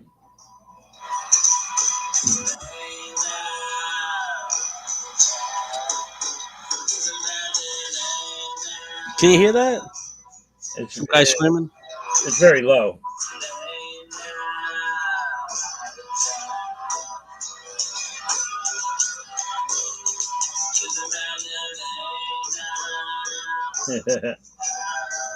There you go, baby. There you go. Hope you heard some of it. It Yeah, I sounds can like hear a it. podcast. It's off my phone, you know. I could hear a little bit. Yeah, Did you? That's pretty cool. Late night. I was like, late night. On the side. Whew. That's funny too, because that's like one of those intro songs. You know what I'm saying? Like, Yeah, but there's no AI there, man. I was, you know. that's cool. Yeah, but they were saying about, hey, you know, don't do this, don't do that. I was like, oh my gosh. Nah, but Jerry's right. Who's got that kind of money? Ain't nobody got that. No one's got that kind of money to put out a song that good, you know. Absolutely not. He was like, he's like, I'm sorry, we can get it out and all this stuff. We don't use AI. You know what I'm talking about. But mine, I was like, no, it's like so raw. It's like a garage band, how you like the concerts. Jerry inspired me, so hopefully you'll be able to see it online. Hopefully Jerry will be able to, you know, clean it up a little bit. That's some of that good, you know, AI video, not even what the hell is called, vocal touch-ups on it. I can't wait. Oh man, I can't wait, man. Good. That was my premiere. I might premiere it on your show. It was very nice world premiere. Yeah. Oh man, what a night. When it comes to all this sort of stuff, this production and everything, right? I'm an absolute noob, man. I'm too old school, you know. I'm having to learn all this quick video cuts and everything. Oh, I'm with you on that, man. It's all learning as I go. I have no idea what I'm doing. Because he does like the hosting, and he's in Singapore. He's got the comedy stand-ups. I like all that. I like that's the awesome. comic books, the Trump books. I like the way he draws the Trump. Yeah, the Trump books are fucking awesome, dude. Yeah, we're not lying to you, Jerry. That's really good detail. I'm trying to watch your hand when you draw like the thing. I'm trying to understand it. So my issue is that Jerry, when I draw, I don't understand how to be professional the way you are and Zaffo, but a lot of guys, they leave like this white area open, and I keep adding like these lines, and then I look at your artwork, it's just so clean. Like, I don't know, are you like, when you draw this stuff, are you like thinking about coloring it? I mean, like, you don't cross any lines, it's like perfect. I think it might be light. You know, you always draw with the light source in your mind. Oh. And what happens is when you get, you know, sometimes you could be doing detail, right? And you're having quite a nice time, but you don't know when to stop. Yep. And that's what can cause a problem sometimes. So if you think in terms of the light, there's some places where there just can't be a line there. I found that was a mistake I was making early on in my drawing. I was putting in detail that I thought was cool, but it didn't serve any purpose because in reality, it didn't follow a light source. Right. That explains it.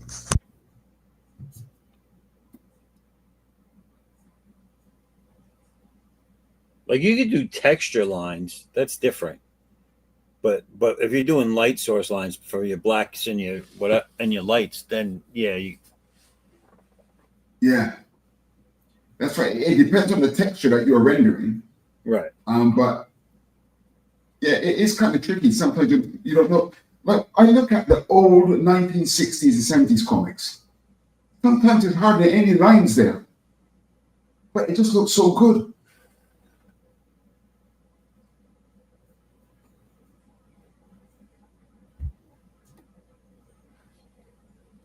That's what kind of put me off Todd McFarlane.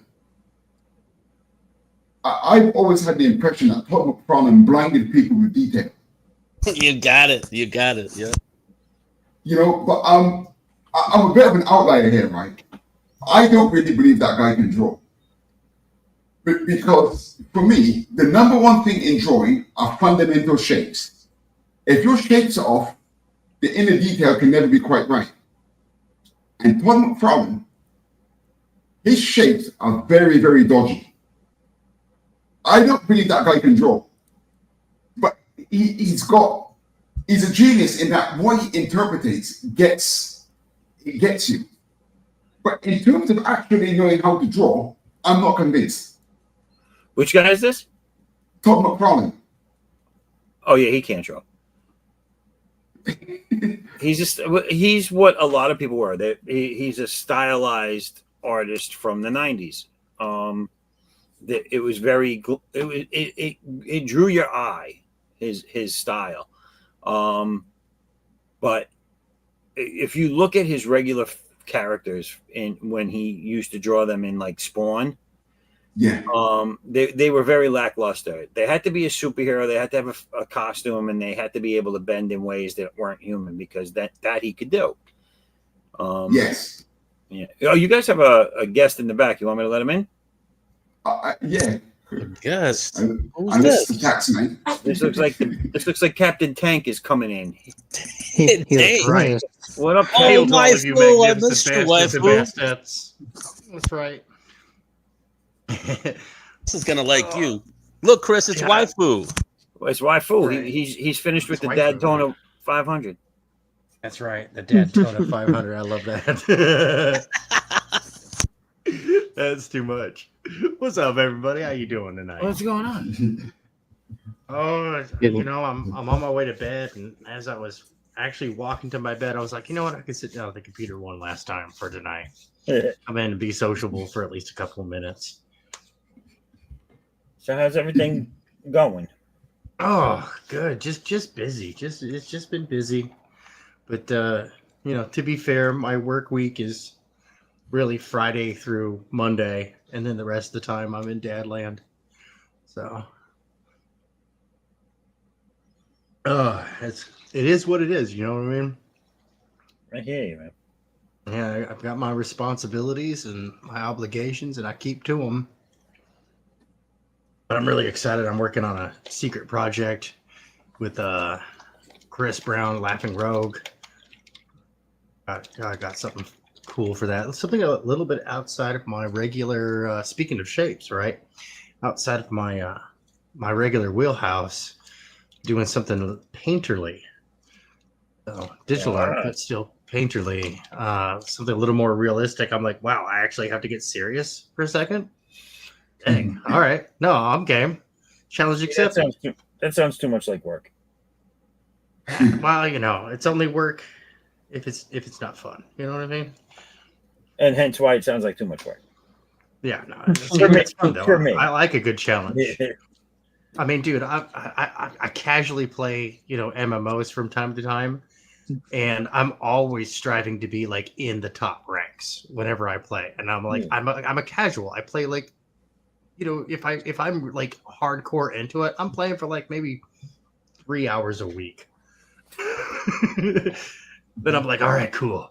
I'm in the top whatever number. I'm in the top, you know, percentile of players in the game. And I'm like, all right, cool. I'm good. I'm done. I'm going to go play another game. Right.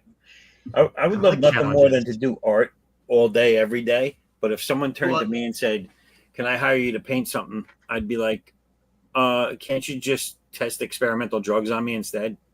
Right.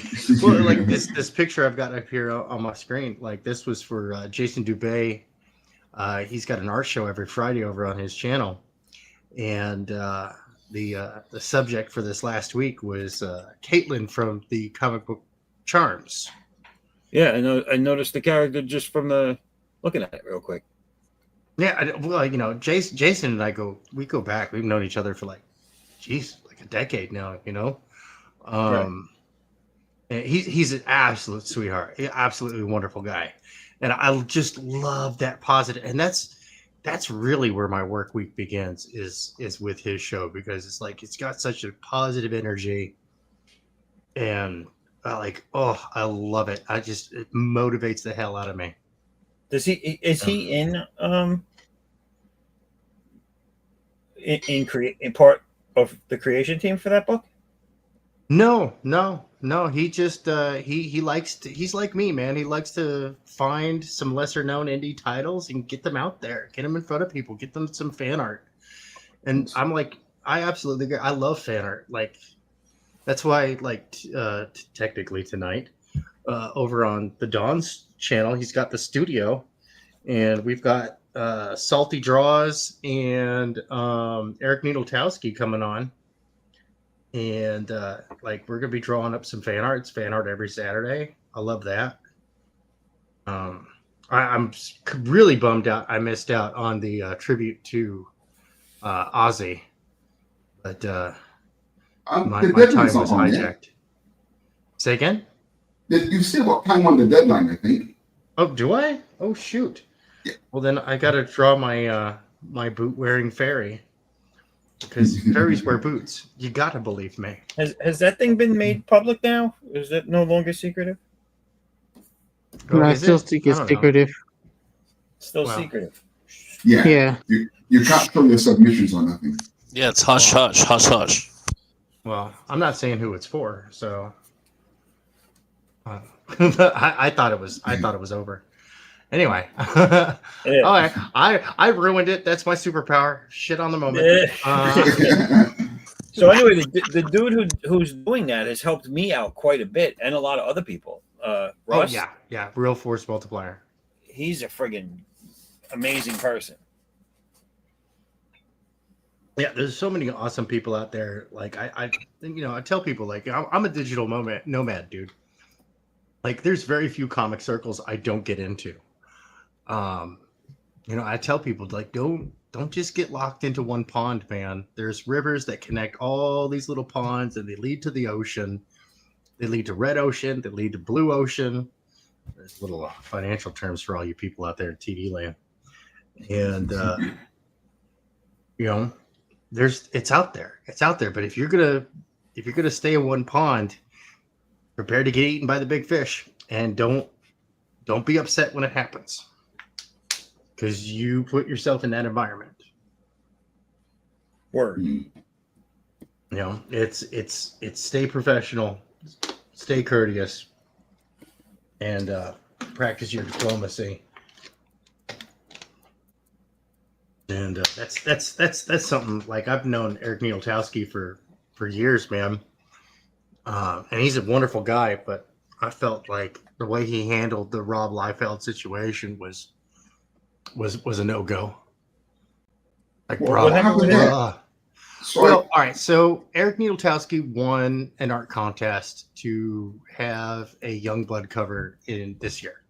Oh yes, I heard this. And the fans of Eric Nieltowski saw the picture that he did, and then when Rob Liefeld revealed the 6 variant covers that he had commissioned for the new Youngblood relaunch, needless to say, the reception was lukewarm at best. They were not. And this is just me speaking surely from a professional point of view. These were not what I would expect from that brand. It's not that the artwork wasn't good, that the composition was not good. They really didn't sell me. And this is me speaking as a customer who loves Youngblood. I love Youngblood, dude. I'm not even into capes and tights, but I still like Youngblood. I think it's fun. Badrock is like one of my favorite comic book characters. Oh man, they didn't grab. None of them grabbed me. But then I saw Eric Nieltowski's. I was like, bruh, why? Who's the submissions editor on this? Who was the editor on this? Who was the editor in chief? Who flipped the red light, green light switch on this? Because that one, like, it screams Youngblood. It hits all the right buttons. The composition is fantastic. The artwork is classic Image. Yeah. It's a fantastic cover. I've seen the art. It's amazing. It's what I will say though is I read the back and forth between Rob and him that has been posted here, there, and everywhere. Yeah. Rob, it was stated that he would use it for a cover of the new Youngblood, but it did not say it would be on the first one. And and in doing books myself, I know that I've already commissioned covers from other artists for 2-3 books out, a whole nother story arc with different characters, right? Like, just so I don't have to do it all at once. And I think Rob did have a plan for it, but because of the way everything blew up, he turned into a real jerk. And I think his biggest fault in this whole thing, like he simply could have came out and said, "Listen, people, I said a cover. It will be not number one, though." He should have just said it. Yeah, Because he didn't really say that. He kind of got defensive. Yeah, it's as Rob does. Right. If he had just said, thin-skinned. If he had just said, yes, it is going to be used, it's just not being used on issue 1, everybody settled down, I think that would have been it. But he got defensive, whatever. And then when the guy asked, he goes, "Listen, I just wanted to know if it was being used on any cover." And he goes, "Nope." So it's like he let a bunch of other people make him screw over this dude. Yeah, no, because he can't get negative feedback. It's like his therapist told him he can't ever hear negative feedback.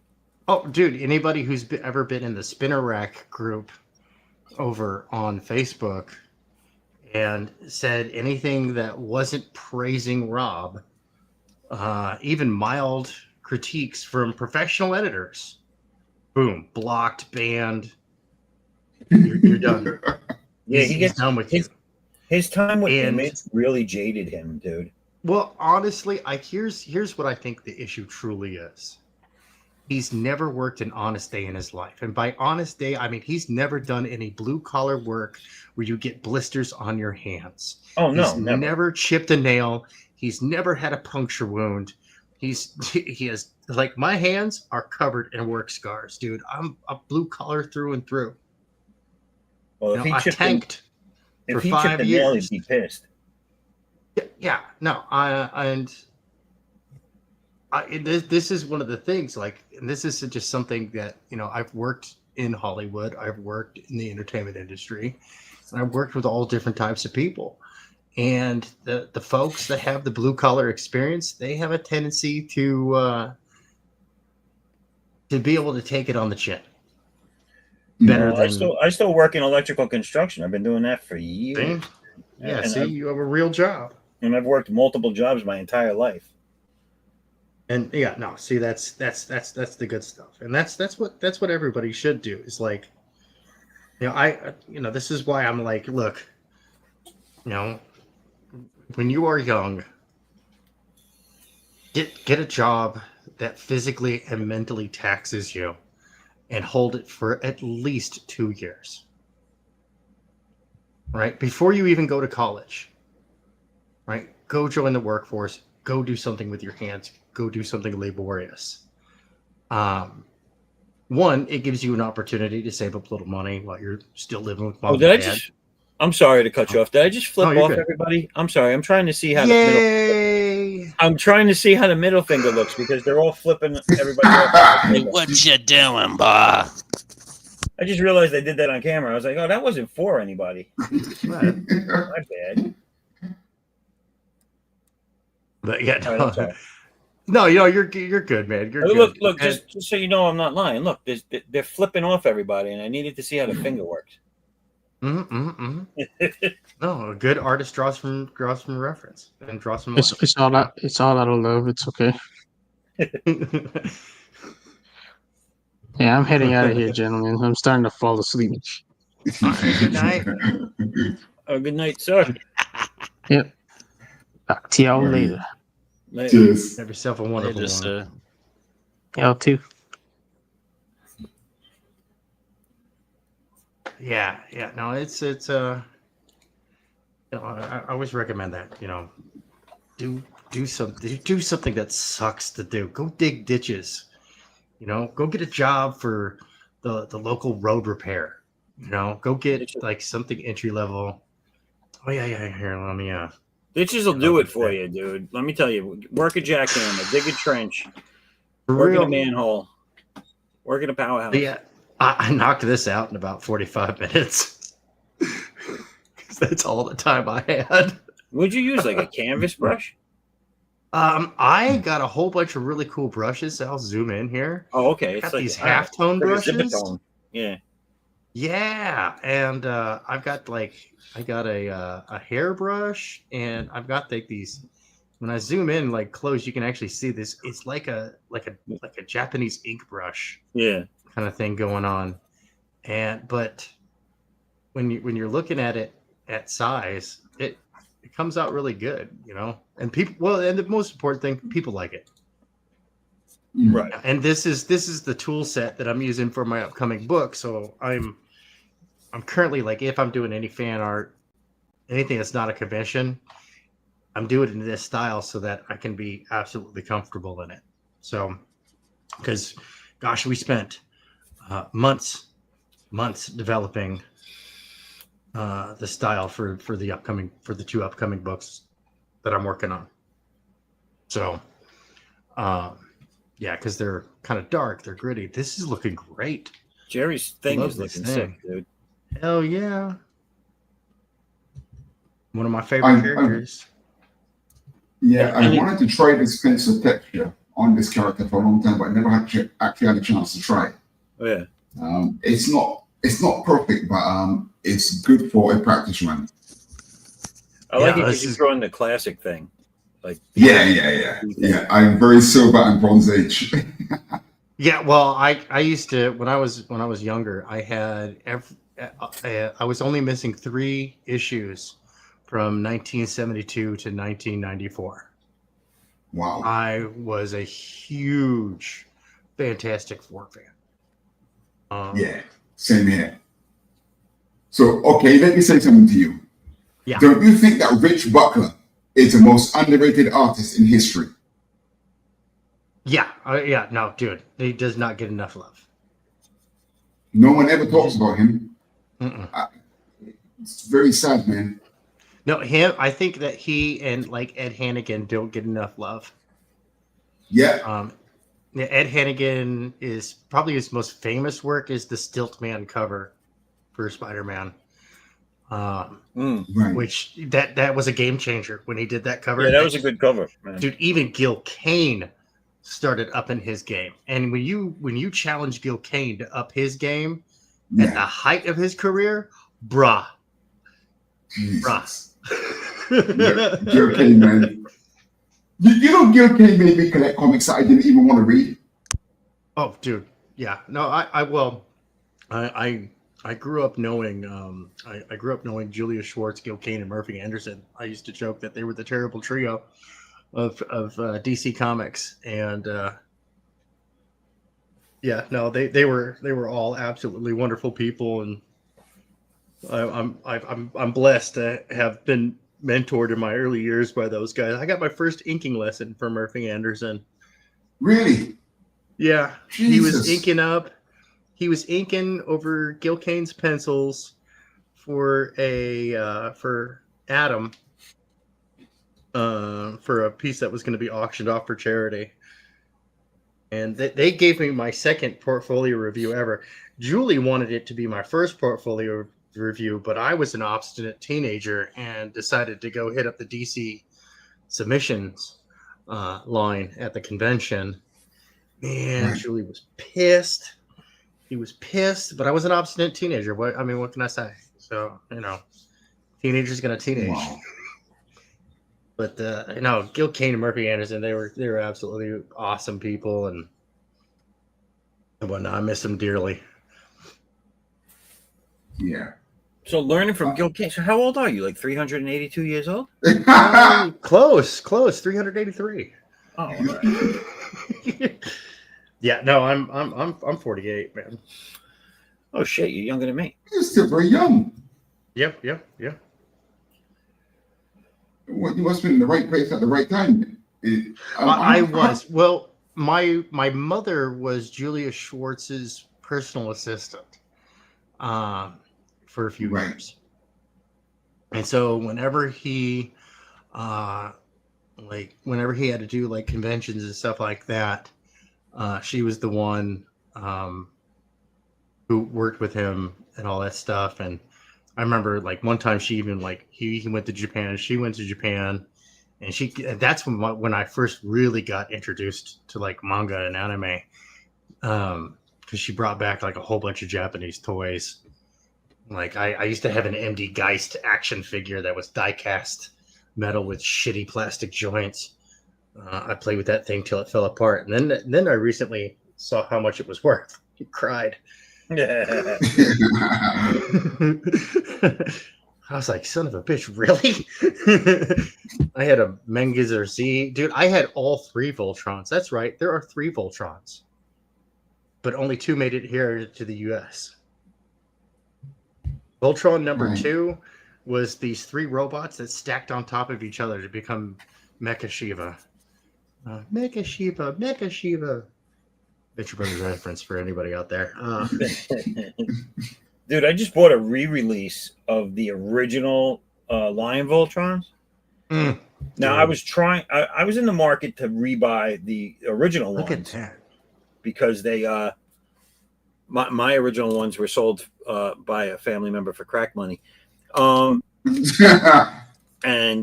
so I wanted to get them back, you know. And everything I saw was like a $700, $1,000. I was like, oh, I ain't paying that much for fucking Voltron. And then there was a re-release, and it was like $150. I was like, on it. I got it. I was like, I wasn't expecting much when it came in, and let me tell you, it's exactly like the original ones. I was like, this is awesome.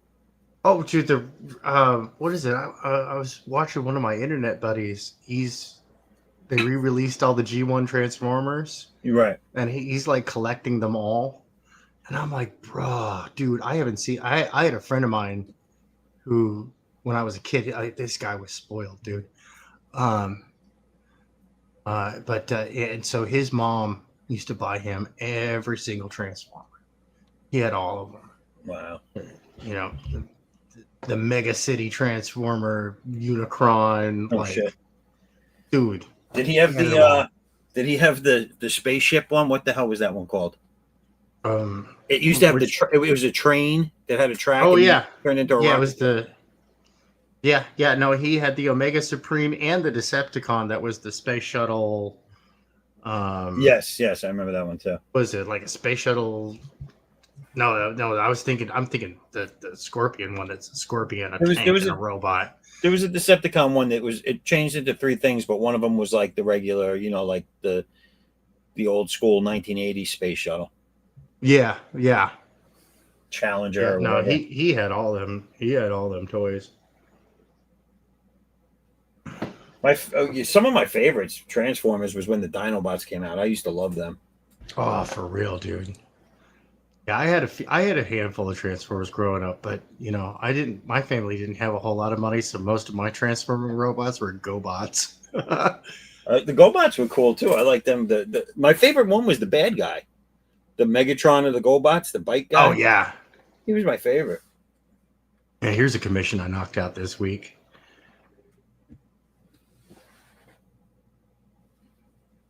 That one finished up.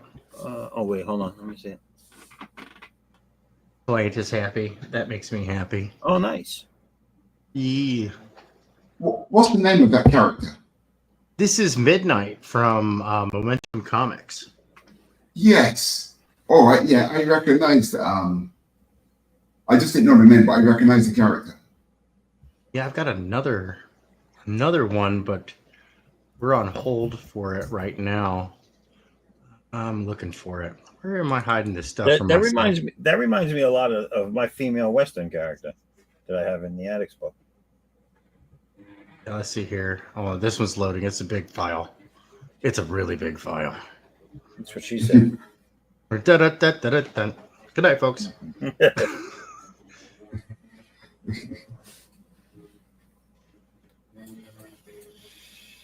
Come on, load. That's what she said too. Here we go. This is another midnight piece I did. This is use all the pencils.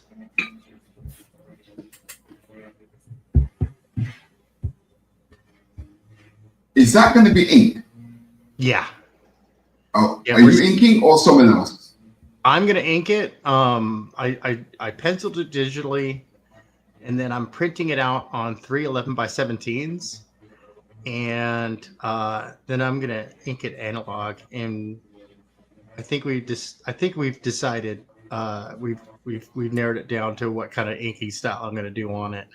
I think he wants like my illustrative classic cross hatching, Right. the 8-point cross hatching with contours. Mm. Yeah, that's a lot of work, but I mean it comes out good. There is. Do I have that one? No, it's a whole bunch of screenshots. Is this the one? Which was this one? I don't think this is the one. Nope, this is a different one altogether.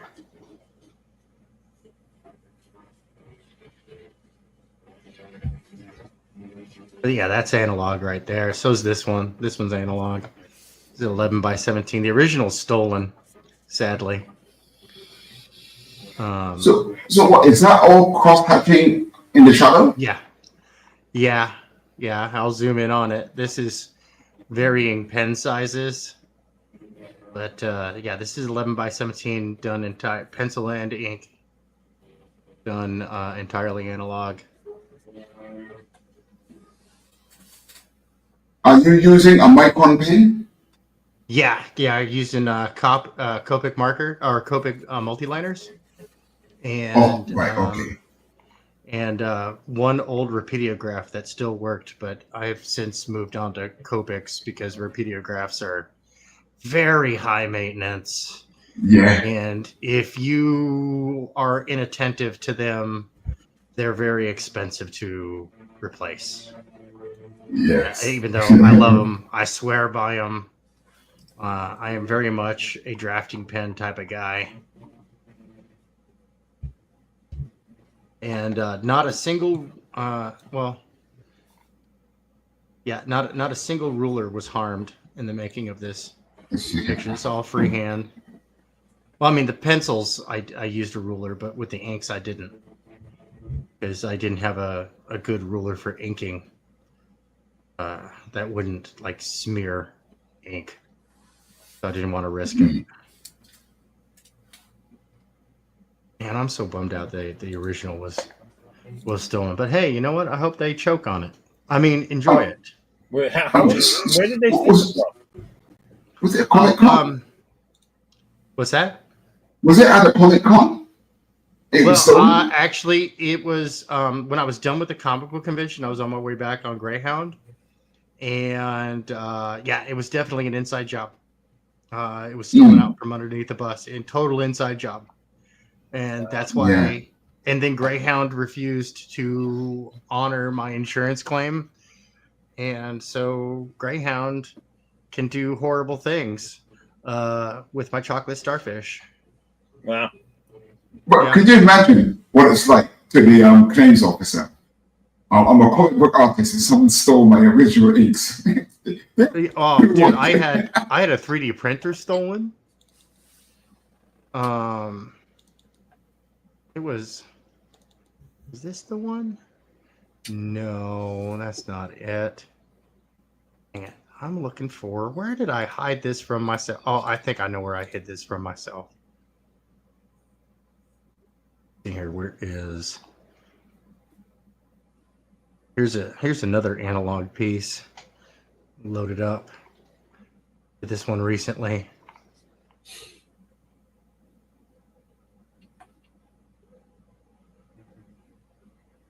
And then I got to do some color corrections, and then we're getting ready to put the T-shirt out. Let's see here. Where is that? There it is. But you use Clip Studio Paint when you're digital. Well, I colored it digitally, but the line art is analog, so that's traditional. And then yes, this is the colored version. We'll be selling some T-shirts in the good old UK here shortly. This is for World War Hell. The accurate way to describe game. it is this is the colored piece, not the piece, or the piece of color. That's what it is. Yeah. No, it's World War Hell. It's World War II, and all hell breaks loose. Portals to hell open up in the capitals around the world. The Thames boils over, and the forces of Leviathan come out. The first box set is London Falling, and so yeah, right. Oh, dude, it's so good. 40K lost sight of the grimdark, and so Dan Fogarty, creator of World War Hell, has decided, like, you know what, we're bringing it back. Sorry, And who's the so writer? the creator is Dan Fogarty, also Right. known as World War Hell Dan. And yeah, no, I had fun with this one. Like, this is all cross hatching tools for the colors and stuff, because I wanted to keep up like the line art kind of cross hatching thing. I wanted to emulate colored pencil. Mm. And so we've got the tattered Union Jack on a halberd, all stained with the green gore and red blood, and just it's patriotic. But that was covered in Clip Studio paint. Yeah, I colored this in Clip Studio. Yeah. Right. See, that's what I was just explaining to another lady that came on the stream. I find that Clip Studio is the most natural feeling software I've ever used. Yeah, I More mean, so than- yeah, Yeah. like, if you zoom in on, like, you look at this from a distance and it's like, okay, yeah, whatever. And then, like, you zoom in, you see that I used like greens and blues and tans and all these different colors and just cross hatched them using a simple hatching tool, and to create the fun colors. And this is, yeah, we're slapping this sucker on t-shirts right here. I just got to clean up the logo a little bit, make it a little clearer.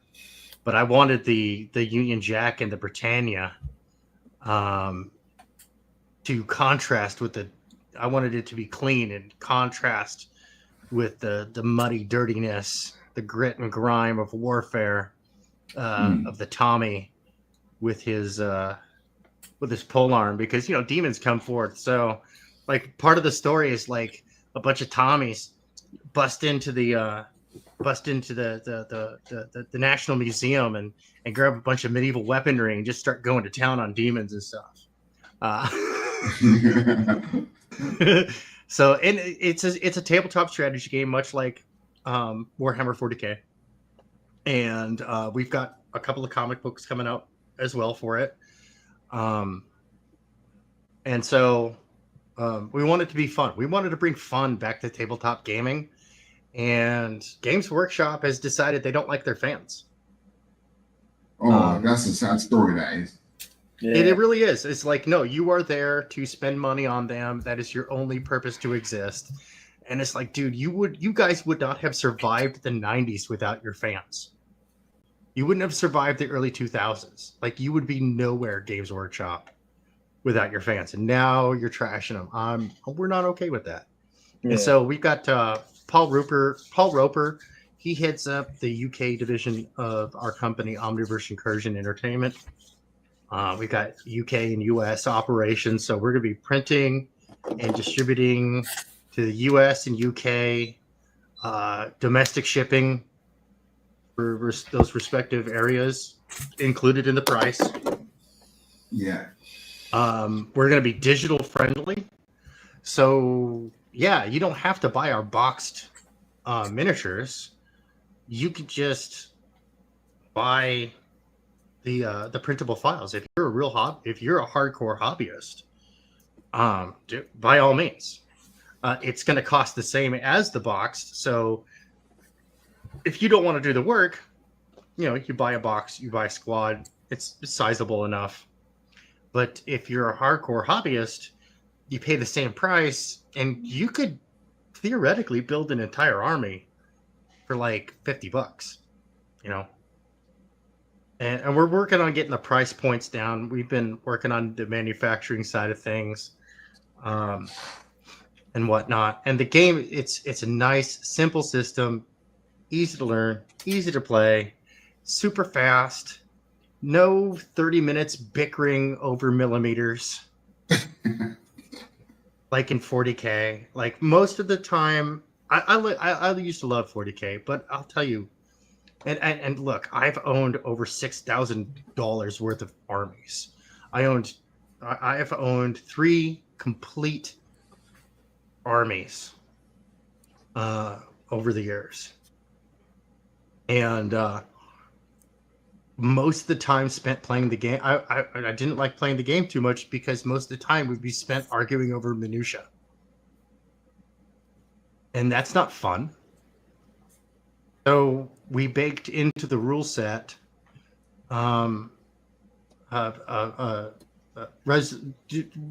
resolving disputes. It's baked into the rules. Just like Risk, right? There's no arguing in Risk. The rules are simple. You can read the rules, right? But with like games like Warzone, which is Mutant Chronicles, or Warhammer 40K, you get the rules are muddy, and so that wiggle room, it creates disputes.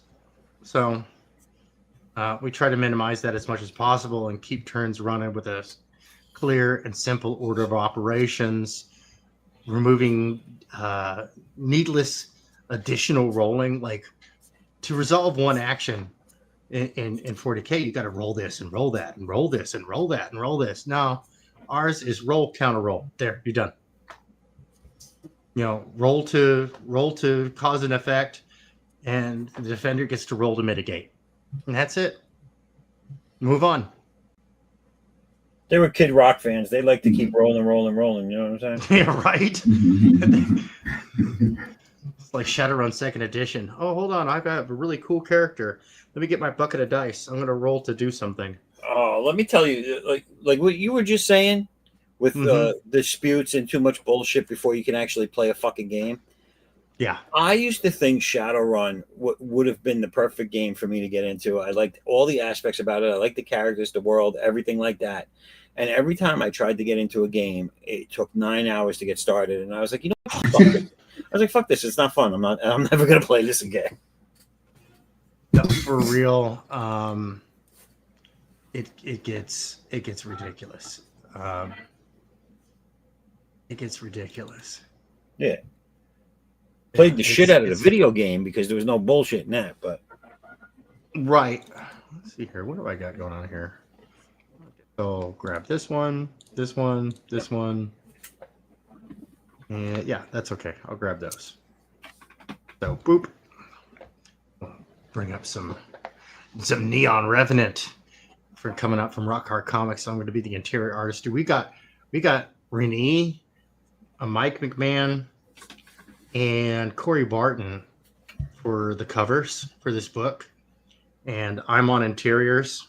And you can see, like, you know, there's different styles that this is drawn in, because we were trying to figure out, you know, which style we were going to go with.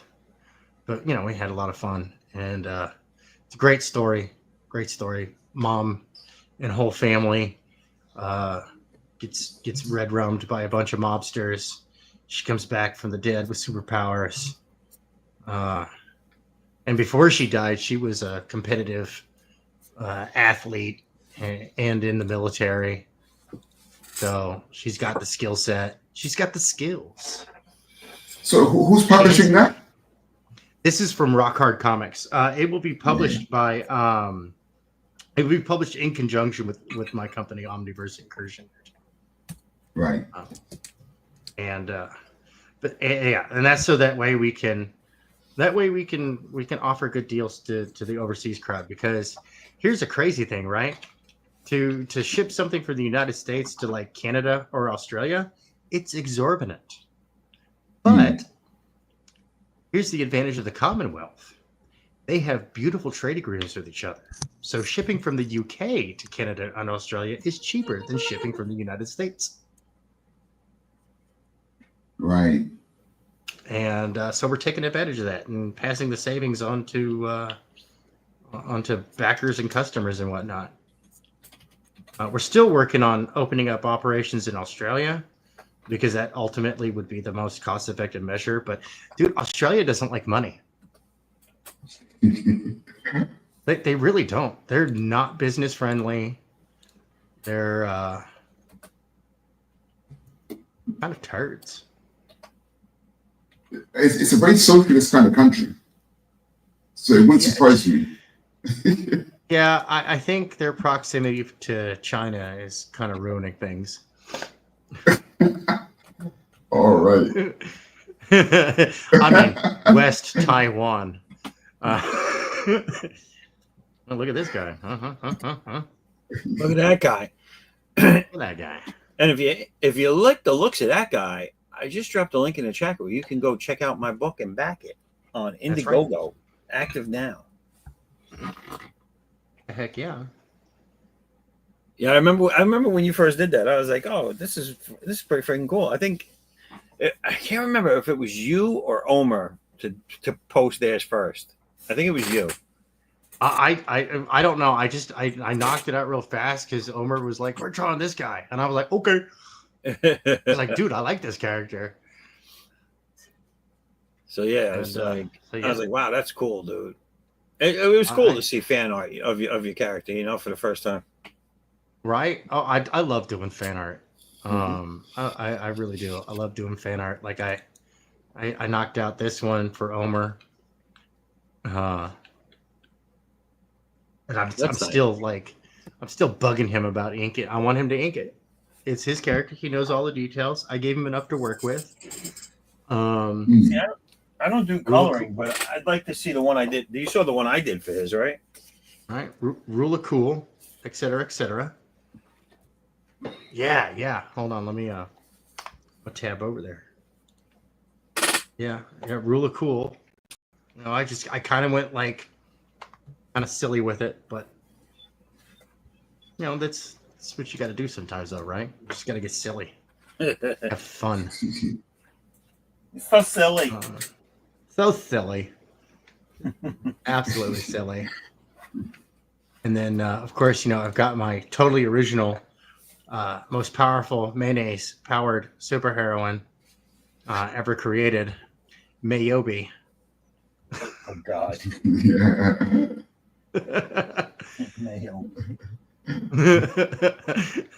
She needs a diet pop. So waifu, right? You're a full-time illustrator, yeah? You don't have like another office job or anything like that. Yeah, no. These days, I am. My duties are dad. I homeschool, so I'm an educator, and then on the weekends, I illustrate. I got my own book I'm working on right now, and then I'm working on something for Laughing Rogue for an upcoming game, but I'm not at liberty to discuss specifics about it. And then I've got a couple other super secret commissions coming in there for really cool projects. I'm really excited that I get to work on these projects. Oh yeah, huh? Thank you. Show this one off. What's that? You saw this one? Well, hold on 1 second. Let me tab over there. Oh yeah, dude. No, I love that one, man. Dude, I love your art style, man. The Oma glitch. Dude, yeah, no, that's epic. So I want to send him a copy of it, and it's up to him if he wants to get it colored. I'd like to see it colored, but I'm not going to color it. Yeah, no, I dig it. He should totally get I know a few colorists that could do it some serious. I think Armand Strange would be a perfect colorist for that piece right there. Let's see here. Where is this? I think it's in Tailends. I think I put it. Yeah, I did. So yeah, no, I did this variant cover for Tailend Studios here. I can show this one off. See, most of this stuff is like, it's for stuff that hasn't come out yet. So I'm under NDA, and occasionally, and I always secure portfolio rights, right? But usually it's like, no, after it's published, then you could do portfolio. You can put in your portfolio. It's like, okay, no, I understand. I worked in Hollywood, dude. I understand. Shut the hell up. Yeah, no, I did this one for him. And this one's all digital. I'd be drawing right now, but I'm cooked. Okay, can you zoom in? Oh yeah. Give me a second here. Yeah, we can zoom in on that. Nice. You ate that. You ate that as well, yeah. Yeah, this is all pencil ink. I even did this for the colorist, masking off all that rain. Oh wow. Oh yes, I Yes. know you showed us this before. Right. So that way, you know, I don't have a hitman hired by a colorist coming after me. The piece looks very ninja. Yeah. No, the character is kind of like, there's a little bit of ninja in that. He's kind of like a quasi cyberpunk style character. Right. I like him. I Yeah, like it's him. cool. I've got the first issue, and it's good. Cobalt. It's a good read. It's a good read. And this guy right here, the Death Stalker, he's a good villain. Yeah, that's Mufasa. We used to do coffee on weekends. Then he just got a real attitude. Yeah, no, I absolutely. Yeah. Yeah, no. What happened to Raul? Raul, where'd you go? Did he I'm get here, eaten by buddy. wildebeests? I've been listening the whole time. Come on, man. It's your show. I'm going to bed. Well, I'm glad everybody showed though. Yeah. That's a count. Doesn't matter. At least for the debut, the premiere, to the tank, Look at that alien, dude. Sappho. Dude, that thing is so good. But see, Raul, you went and put lines everywhere. Stop putting lines. I like to do that. I'm just saying I'm looking at Jerry's art and it's super clean, but I get into the moment, you know. I get into that moment. I just keep going. With it. But I'm gonna learn. I'm gonna learn how to break it up. It looks good, but it looks like the spaceship's been soaking in water. Get funky with the cheese whiz. That's what the you gotta slime do. coming off the walls. What is it? That mhm. battery acid. If you slice them up a little bit by accident, start dripping acid. And this alien's And kind of they- hungry. He's like looking for food. Yeah, and they excrete that resin everywhere. Yeah, Well, yeah, that- that's true. That's true. They build hives and nests and shit. You know the eggies, right? The eggs, those little what are the face huggers, right? The Lord. face huggers. They're Now, I like the way they make them out to be smarter than humans, but they still haven't been able to create a napkin yet.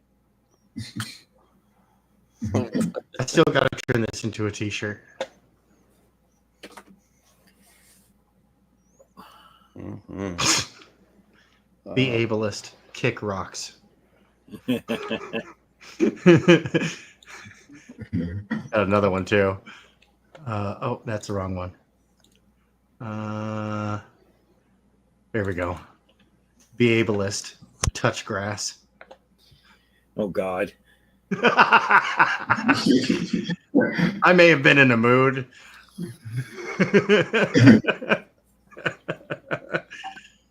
I may have just spent maybe half an hour on the internet too long and just had enough of people's shit. Be ableist. Use catchphrases. Right. No, that's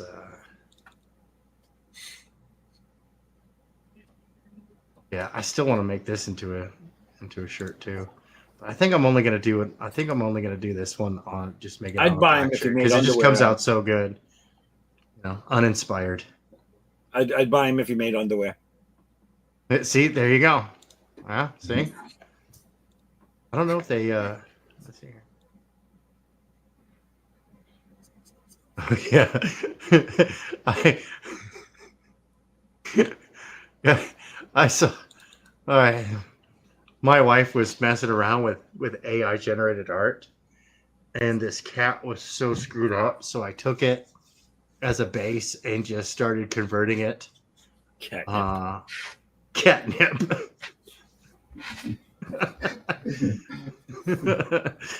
And just started I started playing with it.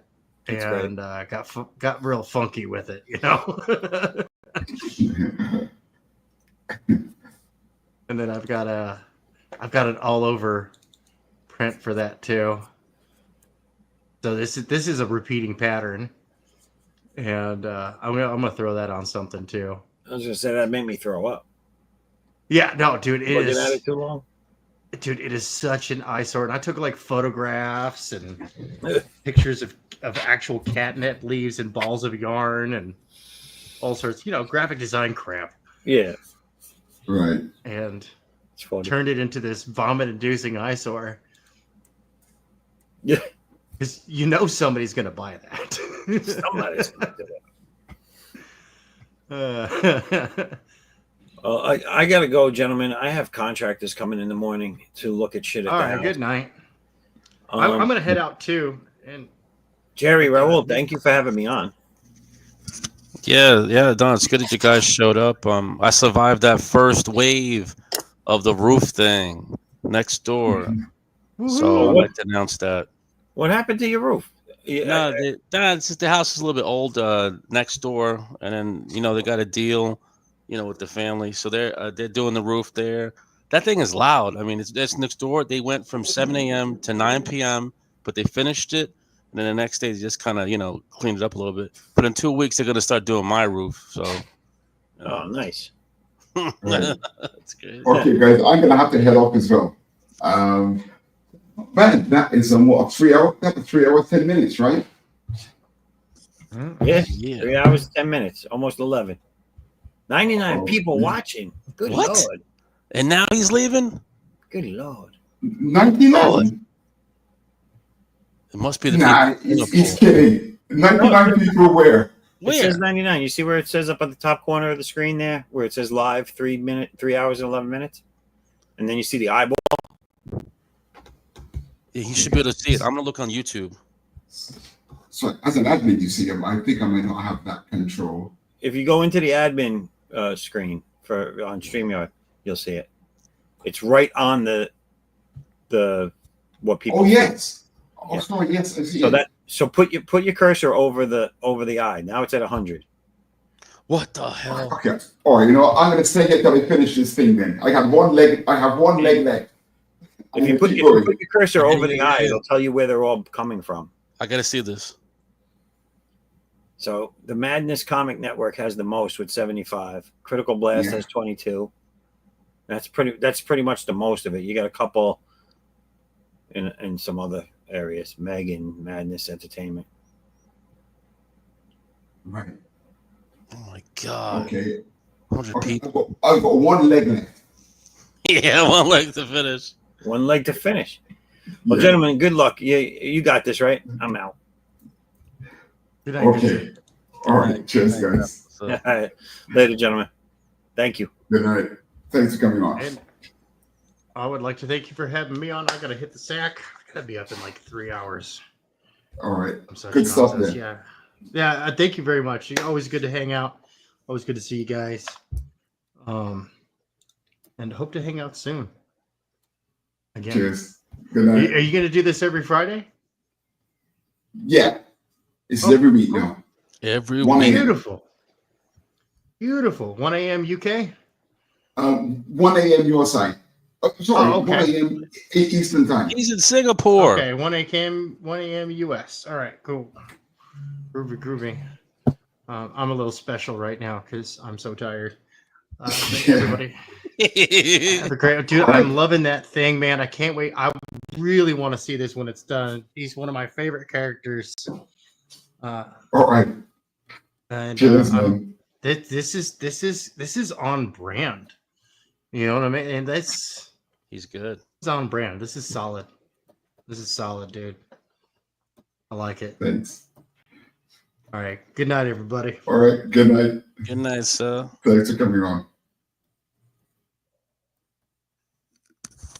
So that's just me and you. No, hang on. Is Christian still here?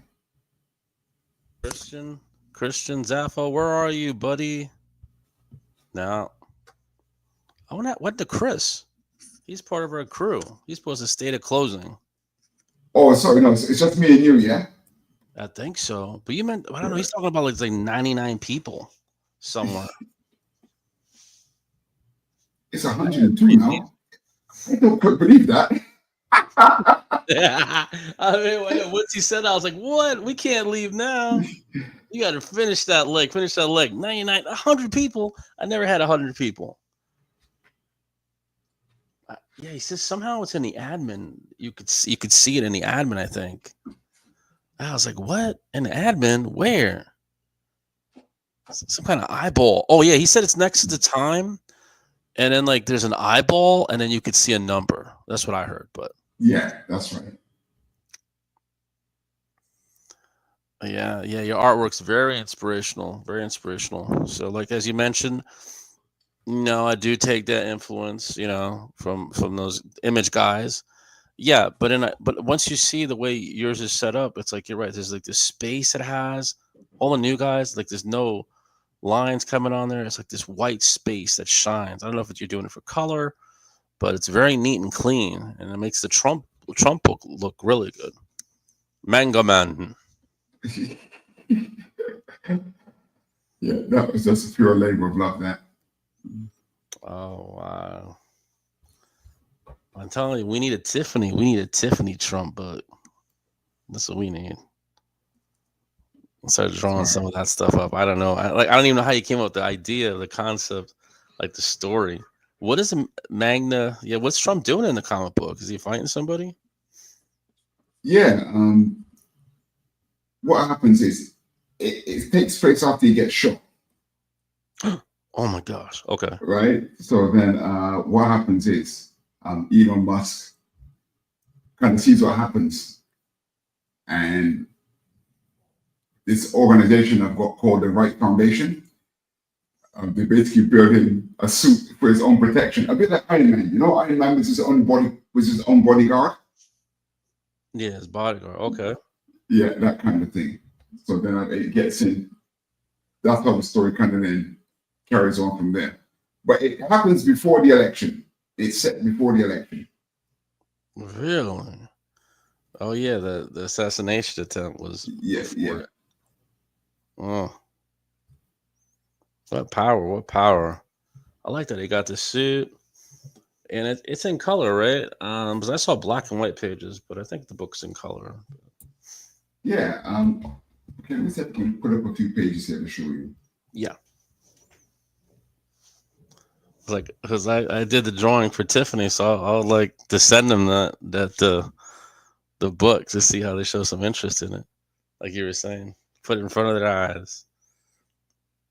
Not too many Trump books out there, but I like that. I like that you're doing that.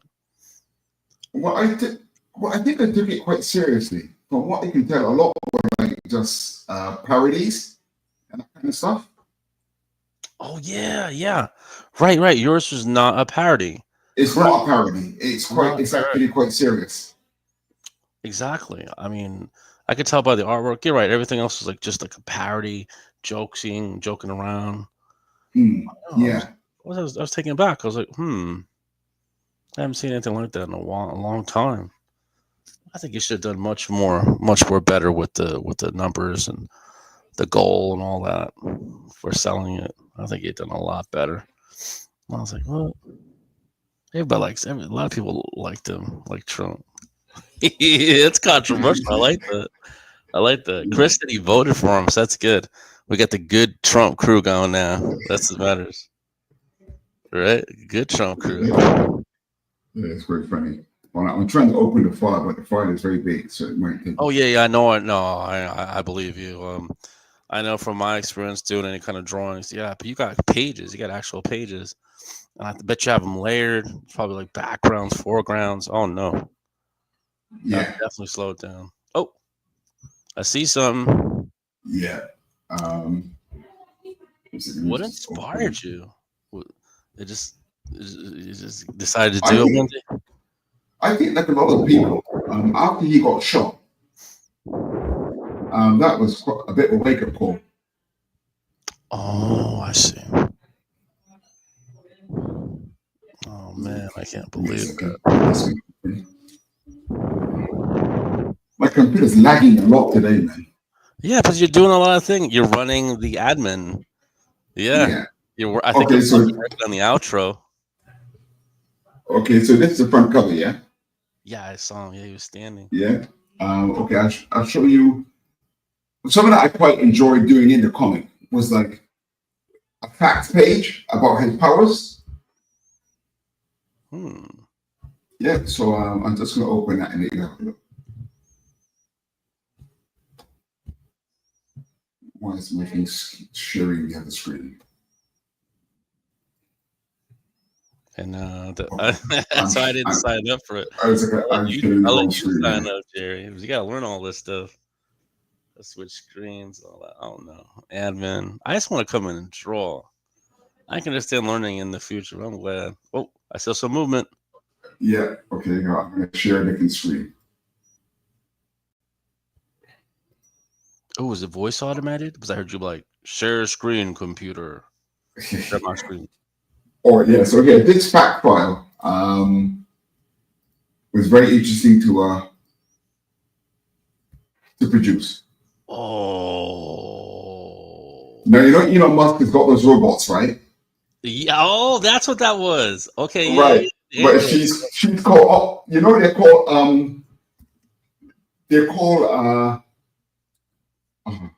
mine is called Optima, but his has got a different name. Oh. But her name is Optima.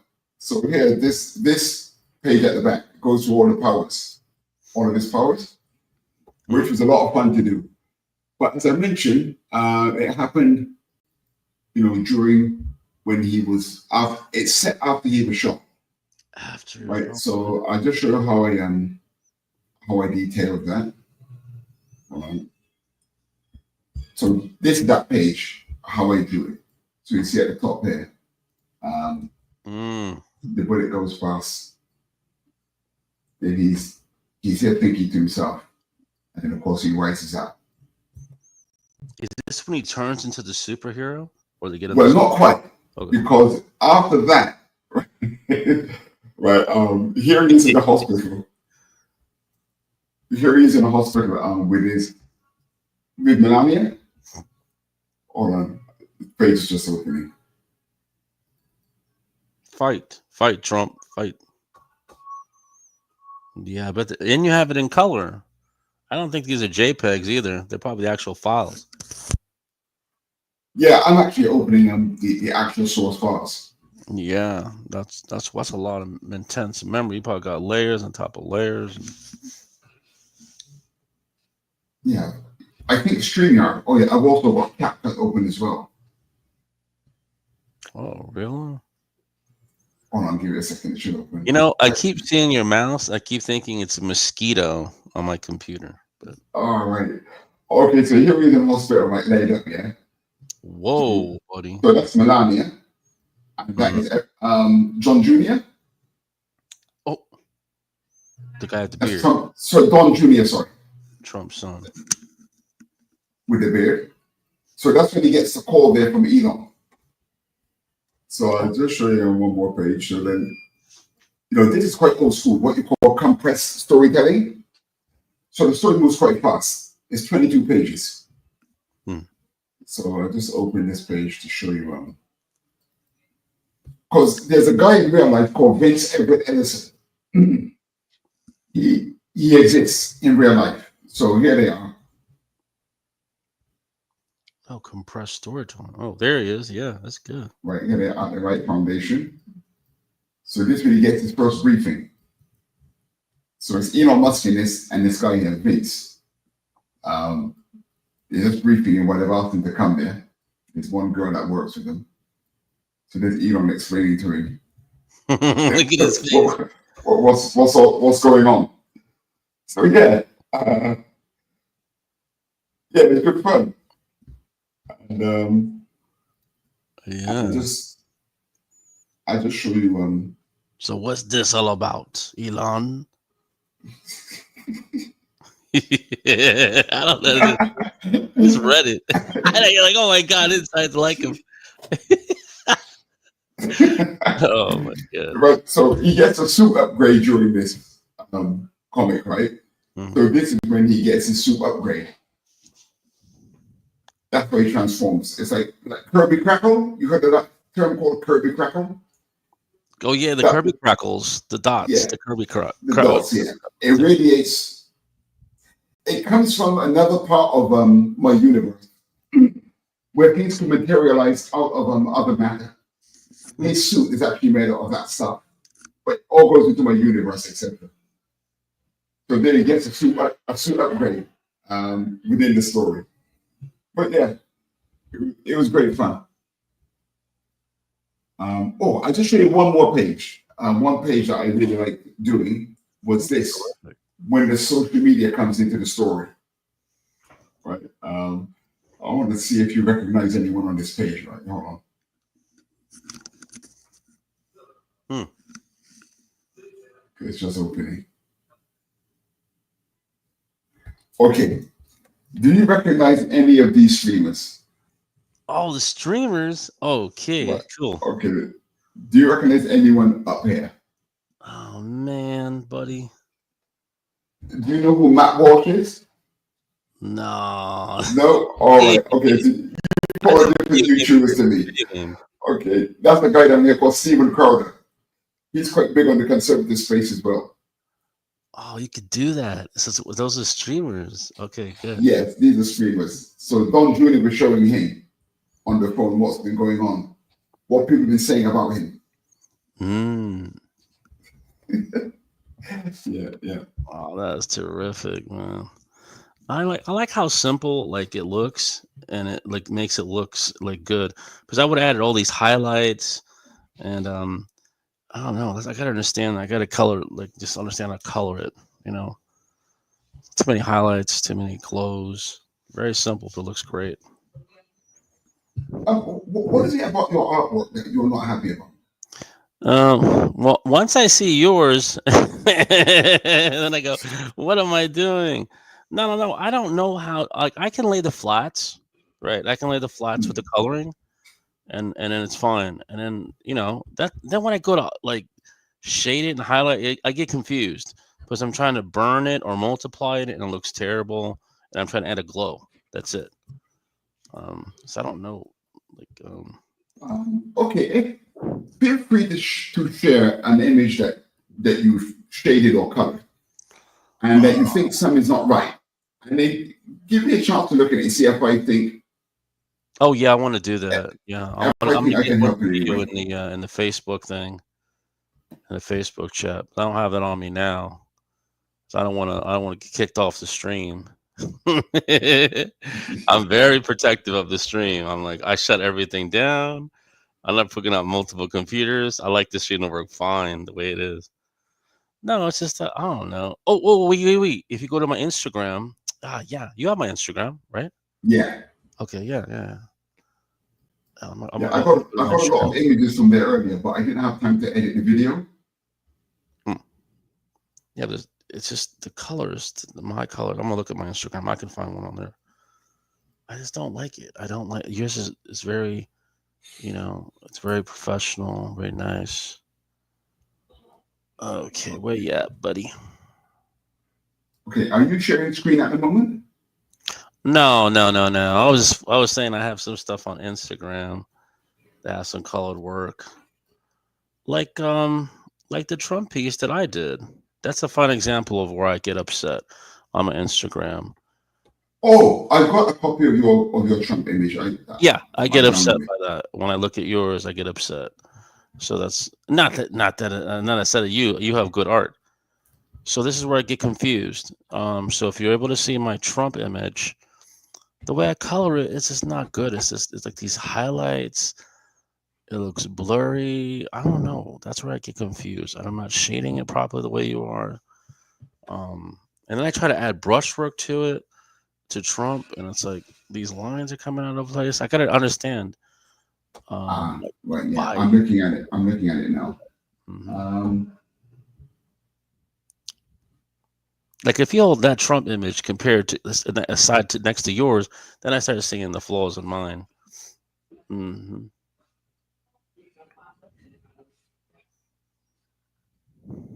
But I can already see the difference in your thing. Your thing is completely, it's separate. The lines are separate. You don't seem to be crossing over the lines. That there's this white space, this white clean space. That's what I need to understand. Okay. Well, one thing. Okay, something about this thing. First of all, is I I've already put a shadow under his head, and the body is going into the darkness. That Okay. gives us a light source from here immediately. Right, I will add a bit more shadow to it, like behind the arms here later. I will go in and try and put some shadow where his fist is going to cast a shadow downwards. I haven't decided how I'm going to do that yet, but I'll do that as well. I'm going to put some of this leg in the shadow, but when I come to color it, if I don't do that shadow with the inking or the hatching, I will do it with the coloring. With the color. Is that what Yeah, you're saying? okay, look, for example, I just did the Elmo FUD, yeah? Yeah, I saw some kind of promo you did a Right. Hulk and Thor. Oh, that's perfect. I mean, Right. Okay, that'd be this is a funny. very That's just simple. perfect. Okay, like the light source is coming from above, so it's catching the top of his cheeks. Okay. It's got hardly any blacks, no hatching. But you just think of all the surfaces. If the light's coming, you see it's the daytime, you can see a blue sky. So even the signs have a slight gradient. It's a bit lighter at the top than it is at the bottom. Okay. That's it. That's it. Now you Yeah. mentioned gradient. Do you paint with gradients? I put them on later with dodge and burn. But yeah, digital paintings I will do with gradients. But for something like this, very quick, just dodge and burn. That's it. Right. Dodge and burn. So you use Photoshop? I have Clip Studio, so that's why. I use Clip Studio. I used to use You do? Photoshop. Yeah, Oh, good. I used to use Photoshop. But Clip Studio is by far superior for this kind of stuff. And The do you inking brushes, etc. No do you comparison. do a whole gray? I find it easier to do like a fillet gray and then just like kind of shade it and then put a color on top of it. But Okay, those sort of complex coloring styles, I've never fully understood those. I don't do anything like that. okay. Not really. But is his clothes, does that originate from one flat fill brown color? Is that Yes. Okay, so yeah, one yeah. Do second. you have the flats? No. Right. Oh, that Hold on, was- right? I need Hold to on understand the one second. transition from a flat to Right, that. okay. Can you see my layers? Can you see my layers over here on the right? Oh no, you can't see my layers, can you? Hold on. No, I see the girl. Sorry, I'm gonna try to share the complete window. Hold on. Yeah, that's it. The flat to it's perfection. I mean, the painting on Elmer Fudd is just Let me no try to share. unnecessary anything.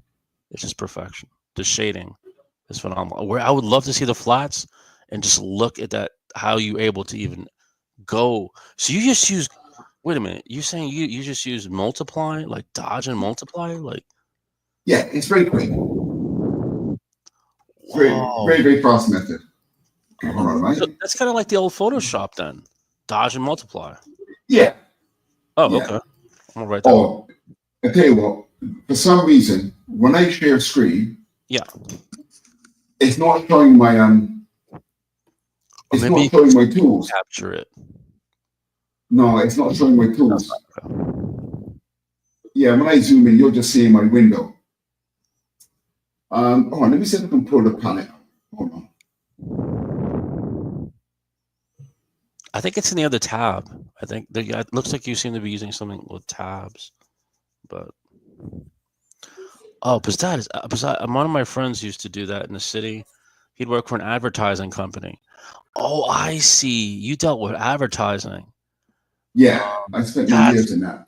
Yeah, because he would go to that kind of level, but I just didn't understand like what he was doing, and he was telling me the same thing. But it was Photoshop. But that's what you're doing. That's what I understand. I like that. Oh, sorry, man, Raul. I can't. Hold on. I'm gonna have to take a screenshot and show you it. Hold on. Yeah. But in my brain, I'm not seeing. My beginnings are always the flats, and I cannot reach that level. That's right. I don't know if it's a dodge, if it's a multiply, a goal, a glow.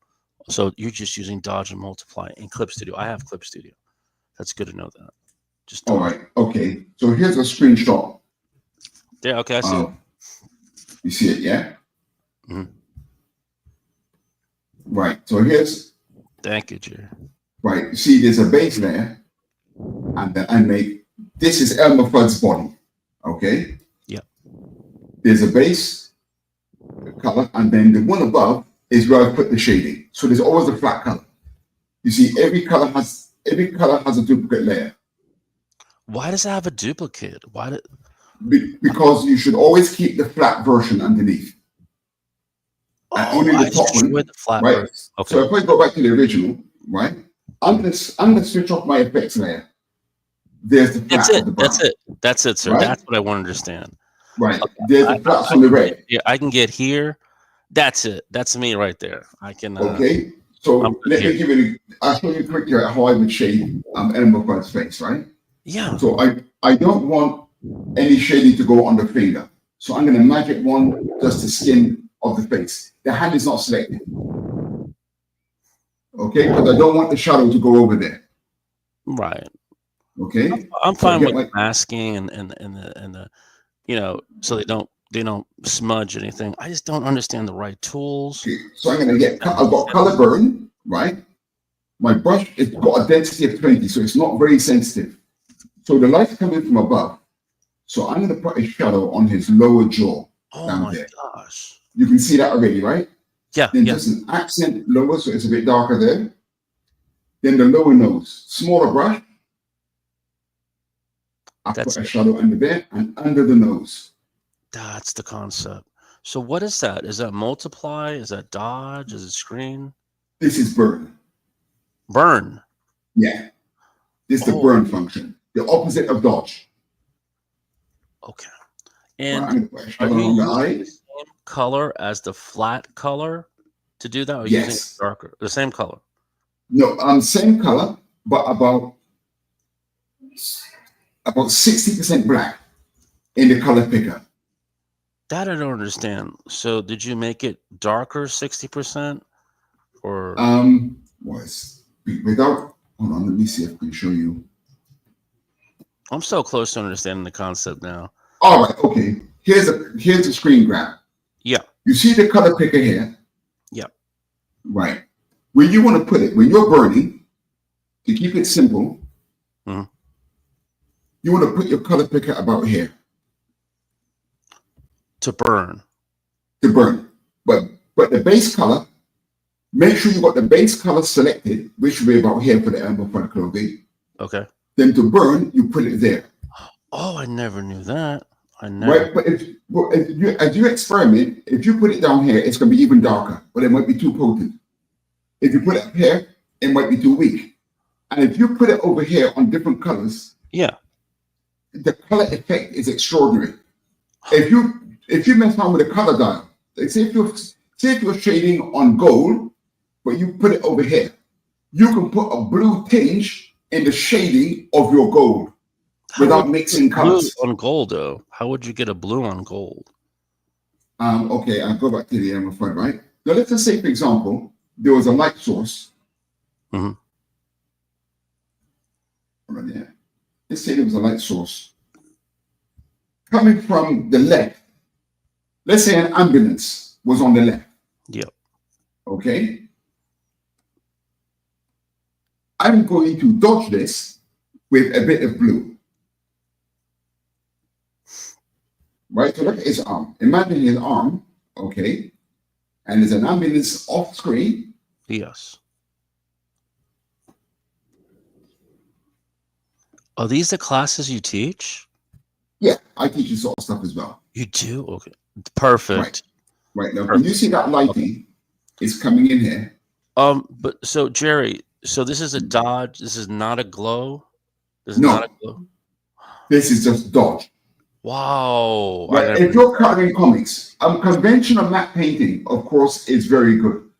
But comics are deadlines. This is 100 times faster. That's it. That's yeah. Right? And if I You're come in, advertising, you're advertising, you have deadlines. You need these complete. Excellent. right.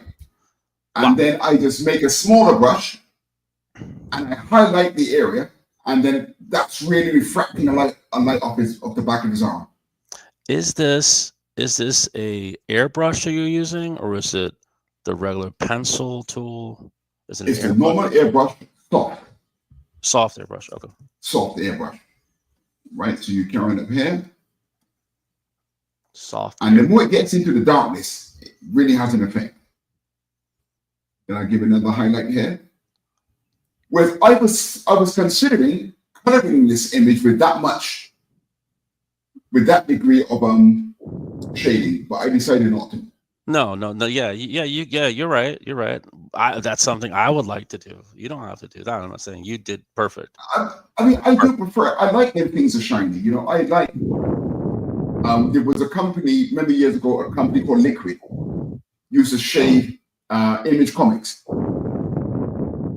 and they did a lot of this. You know, they come in here, for example, you get something like that. They put a highlight in here, Right. big highlight, but then you just get one part there, very, very shiny. And did you just do that highlight with Dodge? Yes, Oh, that was all Dodge. oh my gosh! Thank you. Now Shane. listen, Amazing. when I did not I know. do a commission like this, right? When I do a commission like this, right, to shade all like this, I wouldn't expect to spend more than an hour maximum. Okay. Now, another question Chris. for you. Another question. What about? I don't know. I see like fills. I see that they use fills. I don't want to use that. I don't see you using any weird triangle fills, shadows, hard edges. I like the air. I like this look. I like this look. But I don't know. I've seen them using like triangles and they cut it. Triangles. No, you see, I'm not industry trained. I'm self-taught, Right. and there are a lot of techniques out there that I see the market at large using. I'm not actually aware of those because I'm very, very self-taught. I found a lot of this stuff myself. So what I'm doing might not be actually technically a good idea, but I do know that normally in a race, I beat most colorists to get to a certain standard of illustration. Yes. That's what it takes, and no, it looks perfect. Okay. I don't see any strange that's what I'm saying. I don't see any strange hard edges. That's what I do. I'll throw out like these strange hard edges. Oh, good. So this soft, and this Dodge brush. Okay. Yeah. Like last thing I'll show you is I do a lot of caricatures. Like Yeah, caricatures. like Chris was saying, yeah. So just have a quick look at this, right? These caricatures shouldn't take me more than 30 minutes to about 30 to 45 minutes. Right? Right. Oh, so wow. Right? So I do a lot of work for the Indian Association. So there's a lot of Indians, right? This lady. And this is all dodge and burn. That's what I want to know. Very quick. You shade like this, right? It's going to take, you can shade that lady. It definitely should not take you more than 30 minutes to do that. 30 minutes. Right. From flat colors. But you see, if I come in here, right? So see the Dodge. Oh, wait. Right. So the burn is the highlight. The burn is the burn is the shadow, and the dodge is the highlight. Right? Like, there's our flat face. Okay. That's the first burn, but then they wanted a complexion lighter, so then I made her complexion lighter. And of course, her blusher is on a separate layer. There, that's a blusher. But yes, these are good sources of income because they're very quick. But it's all dodge and burn. There's no mixing of any shading or nothing. Yeah, are you blurring? Are you blurring at all? No, just a soft airbrush. That's what I want to achieve. Yeah, because I get lost in the blurs and the smears and the fingers, and it just loses everything.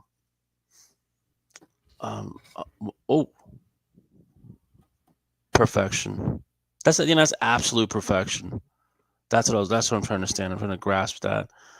And another question though, like on the black and white drawings, I'm not sure, but sometimes not your artwork. Would they use a dodge to or a burn like to lighten up the white? to clean up the art? You mean if it's like gray tone art? No, kind of like not gray tone, but more like to just make it more whiter. I'm not sure if there's techniques like that where they just they There is something called. Okay, you're talking about making the inking lighter or the gray tones lighter. No, I meant like when you ink it and it's Mm. looking very sloppy, so possibly you may be able to go in there with a glow brush and just neaten it up. And then Okay, cleanup tools, you mean, yeah? yeah. Right. I've got no excuse I've got no experience of cleanup tools. Okay. I'm a bit of a neat Nazi, right? Now I know. Now I know. Yeah. scold my students like crazy, right? I tell them to get a brush, you put the stabilization up to 90, and if I'm going to ink this, right? If I'm going to ink this, I take my opacity down, and I expect my students to come in here with a single brush and ink like this.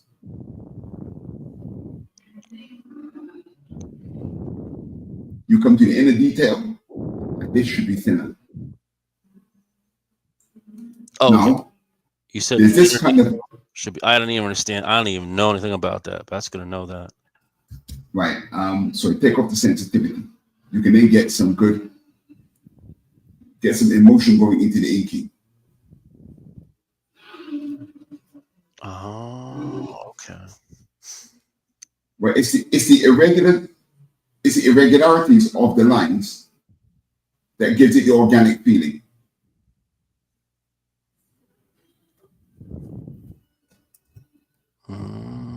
Yeah, but I do like stabilization as well for doing things like this.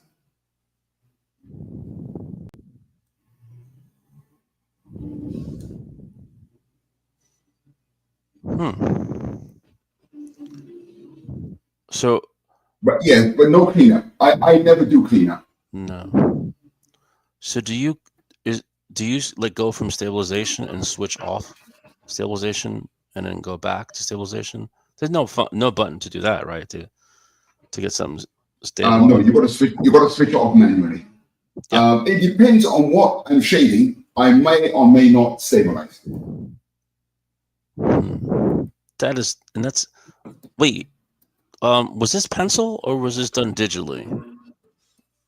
This is done digitally, but But I put the pencil.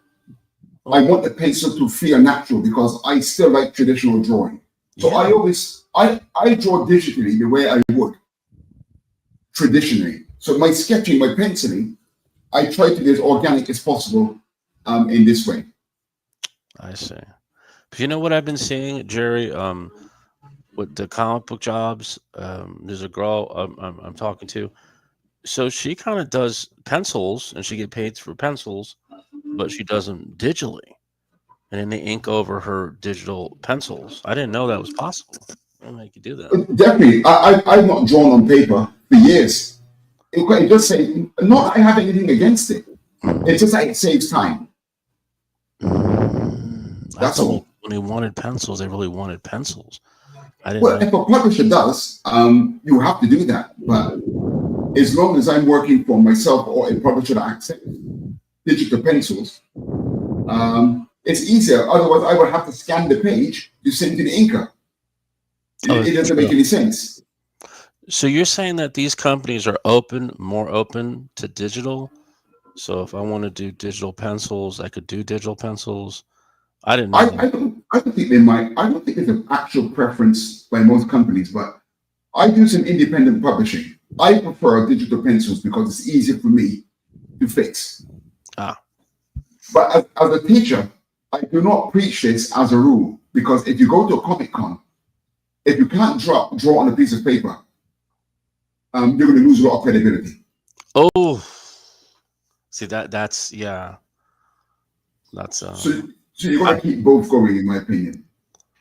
Yes, that's I didn't understand. Like with these companies, how could they be accepting and paying someone that's doing pencils digitally? I understand the inks, but when I saw that she was getting paid, I said, "Wow, I thought you had to do this, on paper." But I know you're right. And then like you're at a convention, they're not going to buy something digital from you. They're going to want to No. buy a sketch. So, Yes. from caricatures, right? Are you selling your caricatures digitally, or are they I actual? sell both, but most are digital these days. So people are more open to that. Okay, that's going to know that because it was years ago when I was doing the caricatures. Years ago. Most people still prefer traditional because they want an authentic thing. But a lot of my clients are corporate, so Right. they don't mind that so much. But a private commission, like a member of the public, they're probably going to want one other piece of paper. So yeah, when I do live events, for example, there are some live caricature gigs that I do that are digital and we print it out on the spot, but the majority are traditional. And so, what do you, Jerry? So, what do you think about, like 3D models as a reference, like a base reference? Isn't that kind of like you're drawing off of it? But I don't. A lot of people use that now. It's kind of put people like me out of work because, I'm busy teaching people anatomy. I know, but it's not really necessary anymore. You just exactly. I mean, I'm sitting trying to study that, and like the 3D doll has all the muscles, and you position them. I mean, that's what they must have been doing with Poser back in the day. I didn't know that. Like the Poser program. Oh my gosh, they were using it all the time. I didn't know that. But that's kind of what's put me off modern comics because I like to see the personally. Okay, this is personally speaking. Yeah. I like to see the personality of an artist in their comic book work. But you notice a lot of modern Western comic books are very photorealistic. The anatomy is fantastic, but for me, it's too fantastic. It's too perfect. There's no, when Jack Kirby drew Galactus, it looked like a Jack Kirby drawing. I'm still like that. I want things to look like the person that's drawn it most of the time. Yeah. I prefer the interpretation of the artist. So a lot of modern comics I don't buy anymore because it's lacking that. Oh, right. That Like comic book Jack feel. Kirby has his big lines. This one line is a muscle. This is another muscle. Right. So more of the personality than a photorealistic. For me personally, yes. But if the market has gone towards photorealistic, then the publishers have to go in that direction. And old gits like me, we just have to let go and die basically. But that's why I don't like a lot of the modern comic artists. I mean, they're great artists; they can draw. But okay, listen, I'm very old school, right? I agree with people using references for things like kinds of tanks. If someone asks you to draw a Spitfire airplane, Right. well, you're going to have to use a reference. I mean, who knows how to draw one of them out of their memory? It's just not possible. No. But this habit now of drawing from reference, I can't quite accept that. To me, that person's not a comic artist. The difference between a comic artist and the average artist is that we can do that. I remember my art A-level teacher, she gave us an assignment. And of course, I'm a comic book guy, so I've gone off and drawn it from imagination. Exactly. Right. When she discovered that I did it from imagination, she was speechless. But I didn't understand what the fuss was. What? No, you see, Raul, I thought she could do that as well. This is before the days of the internet. I didn't have a clue that I should be using a reference. And she was shocked. And then after that, she started giving me commissions for her private clients. Oh, terrific. But I don't. That's right. I don't even know what's happening more. Really? So someone was in shock that you were pulling an image out of your imagination. What? Yes.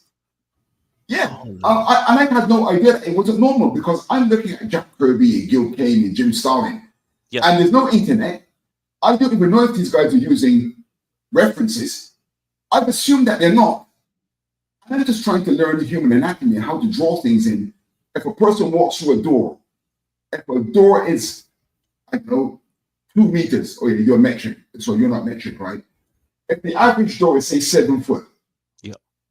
and the average man is say 5'9", you know, I'm averaging a guy walking through the door and where his head is in proximity to the door frame.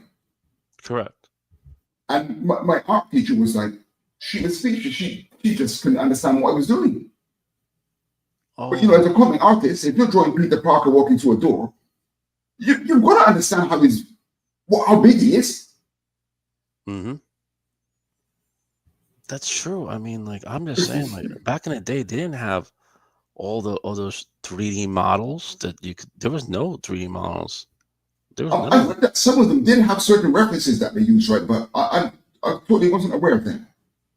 That's true.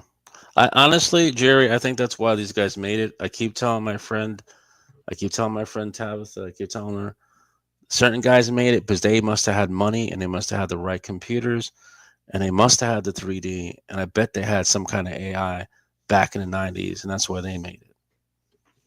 Now, when I look at people like Rob Liefeld, the reason why I like Rob Liefeld is that he drew things incorrectly, technically speaking. But what I liked about his drawing was the attitude. Right. You know, he captured the spirit.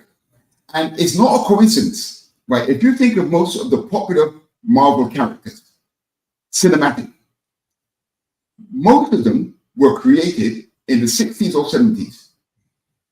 But I believe it's not a coincidence that Rob Liefeld created Deadpool. Yeah. Right? Yeah. He had some good ideas, but he was too young. If he had an older mentor back then, he could have been the next Stan Lee, I believe. Oh.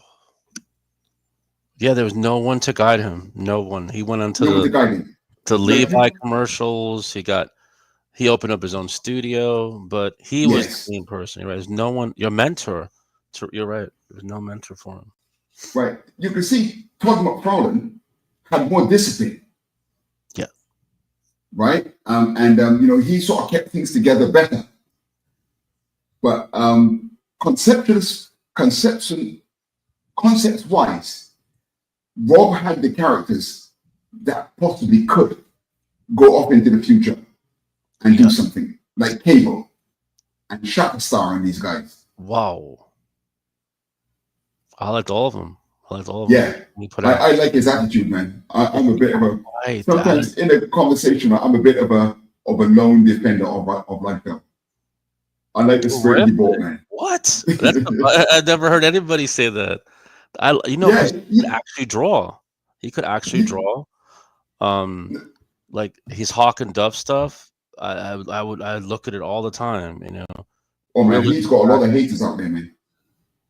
One of my favorite issues from Rob Liefeld is the What If Wolverine. I used to look at that day and night. Right. Scott Williams has inked him, and it looked like Jim Lee's work. Scott Williams inking, man. God damn. Jesus, man. No, but McFarlane's good. When he inked Liefeld's, the Cable stuff, any of that stuff. This brings back memories of me trying to capture that. So, how old are you, Raul? I am 30 now, 39. Yes. Okay, right. Yeah. You were right there for those early years. Yes.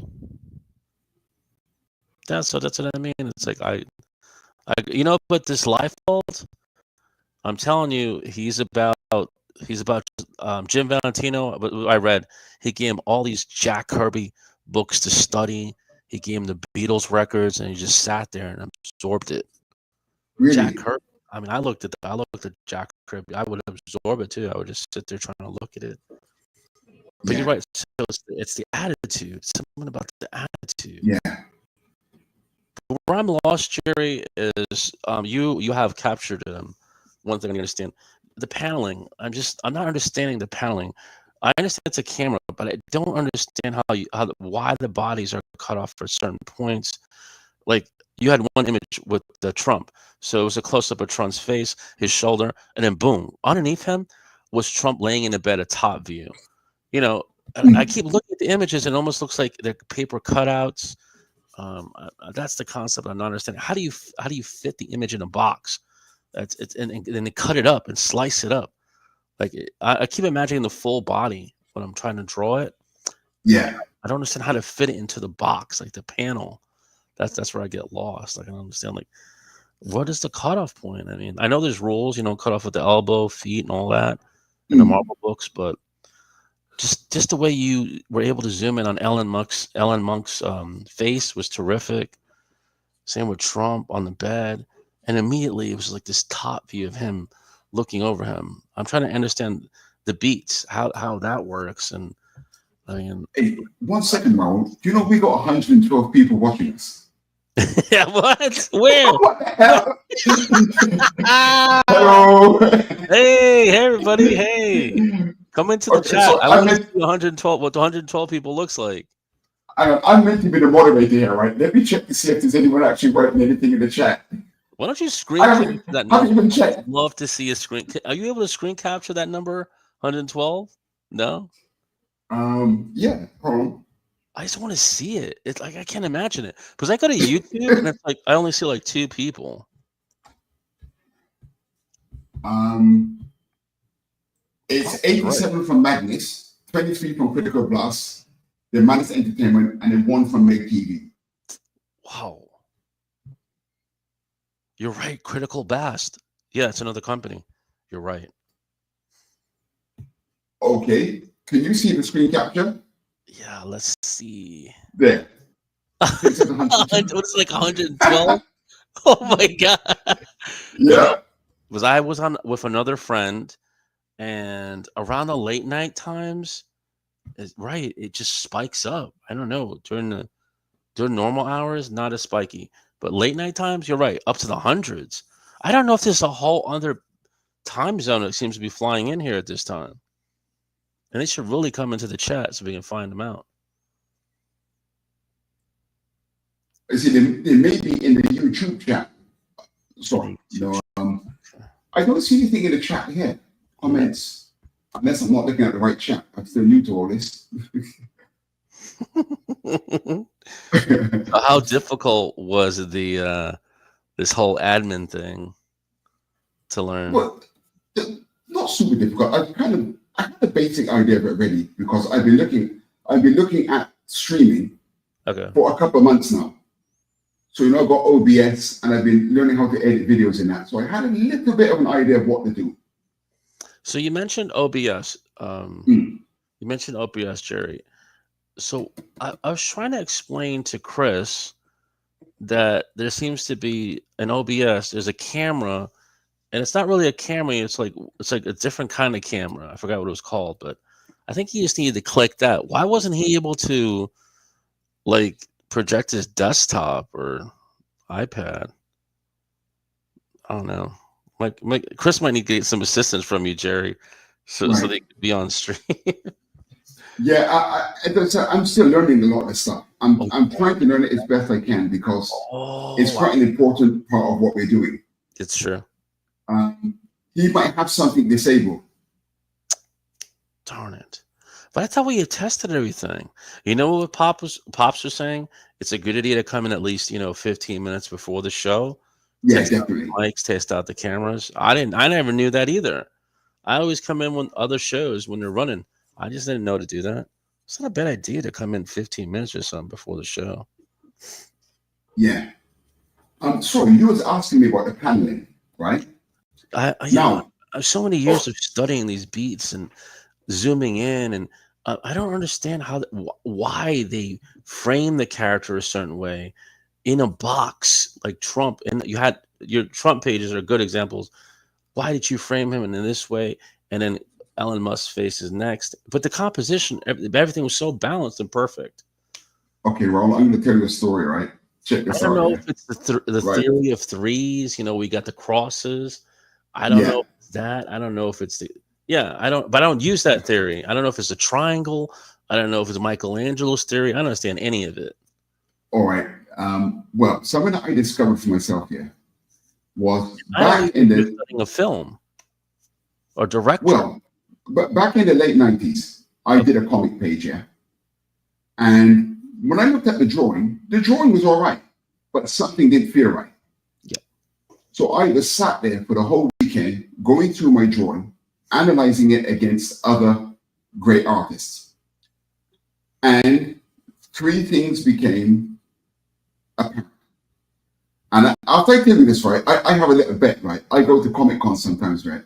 Mhm. And I bet people that I can improve their page in less than 20 seconds, Yes. right? Yes. I need Right? that. Okay, so I check need this that. out, right?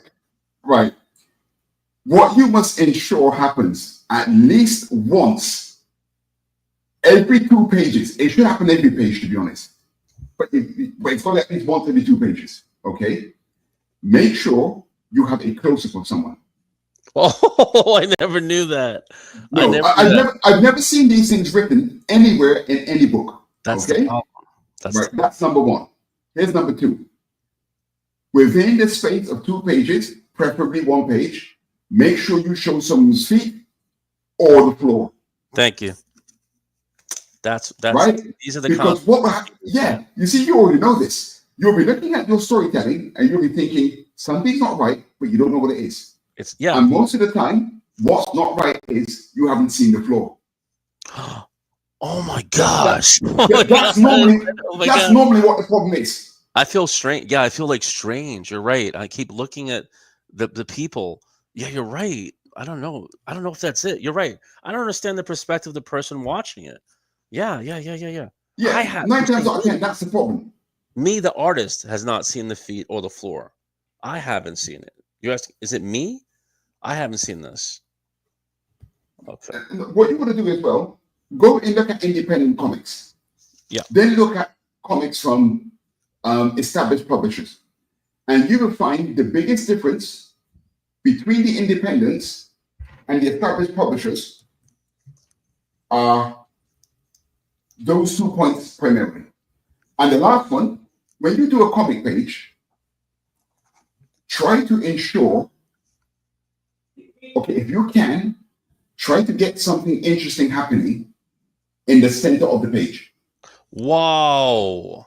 Wow. Right. That- No, I like wouldn't say, okay, I would say that rule is written in stone. But generally speaking, if you look at a comic page and there's something interesting happening at the dead center of the page holds together easier. Okay, but then I get caught up in this loop where I want to do the action, in the center. But then what about the smaller panels? Then I probably try to do the same thing in the smaller panels, but no. So just, Okay, right. Bear this in mind. You know when you do a comic, a panel is a moment in time, correct? Oh. It's basically a moment in time frozen. Basically speaking, the bigger a panel, the longer the period of time in reality. Really? So you don't want to be having a small panel for an explosion. Yeah, that's what I would do. Yeah, that looks terrible. That's something Right. I would do. That's the kind of mistakes that we all make. Yeah, Right? that's terrible. The shorter the period of time, the smaller the panel. Now, this is not written in stone, but the general guideline, once you start from that, you're kind of, look, I don't like to talk about formulas in creativity, right? You know, it's a dangerous thing. But sometimes you need formulas. Mm. And once you remember those things and you get into your you get back to your storytelling, you're going to see an instant improvement. Oh, thank you. Because I'm notating it. At the center, we want to show the ground, the feet. You definitely want to do a close-up, as you're mentioning, and a longer beat is a bigger panel. Right. I'm doing you're right. That's my issue. An explosion in the middle of a small panel. I mean, that doesn't make any sense. The composition is so off. Yeah, as soon as you start doing it, you'll realize it suddenly becomes like, riding a bicycle. It will suddenly become very clear to you what the problem was. Oh, good. Oh, good. Good. I know. The only thing I'm lost on is just the. Oh no! But you said to follow those rules. Yeah, for some, I keep thinking like, should I slice?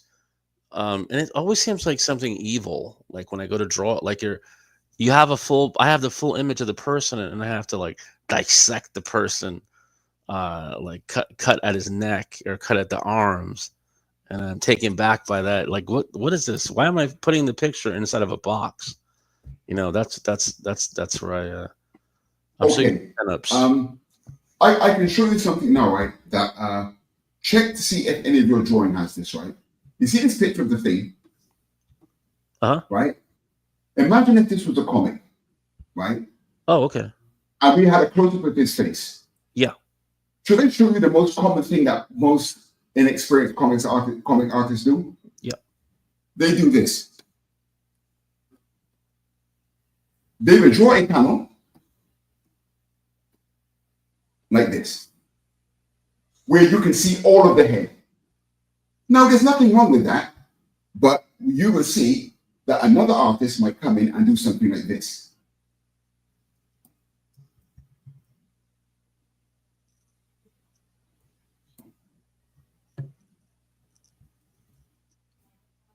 Right. But I'm so confused. I don't know which one's better. Right. I'm lost.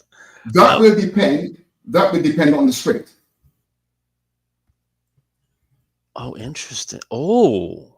That means something different. And if you're reading your script, you might need to cut his head off, not put the whole head in view. That was terrific with the black, but then I felt a cinematic scene. Yes, I have to black it out because if that was on a comic page, you would imagine that. Yeah. But with the rest of the body going through the object there, that would distract you. So I had to block it off. Yeah. For you to really focus. I am focused, completely focused on that. That's like a very cinematic. Okay, so black, I like the framing you just did because that helps my mind. It's right. So confusing. Now that framed it. So black, some kind of black framing. Yes. Get used to cutting heads off. But when you're close up on someone, you don't need to see the top of the head. You want to see their eyes and their expression. You zoom right in on the face and decapitate them if you have to. Okay. Yeah. These things make a big difference. Okay. I am going to do that. Another friend of mine mentioned that. He said, yeah, you want to just the expressions. I didn't know that. I'm thinking too much with the directors in the films. And well, you see, sometimes people call comics storyboards, right? Yeah. They're not. No, I don't like to hear that. I always have to tell other teachers not to say that. Comic books are not storyboards, right? Storyboards do not zoom in the way comics do. Correct. They don't vary in shape. A storyboard doesn't have different size panels. They're all the same size. Mm-hmm. It's nothing like comic book storytelling. There's a huge difference. That's correct. That's where I get stuck studying storyboarding and trying to stand angles and the lighting. It is a huge difference. Yeah, that's one of the worst things that can happen to you, actually. Get stuck in the storyboarding mode, right, and applying it to comics. There's not really much relationship, to be honest. There's no character. There's no, like, you're right, there's no style. No. It's storyboarding. It's very different. Oof. Okay, I need to stop that. I need to stop with the... But I mean, like I said, there's no formulas to creativity. I mean, you might find something in storyboarding, in your storytelling, that works really well. Right.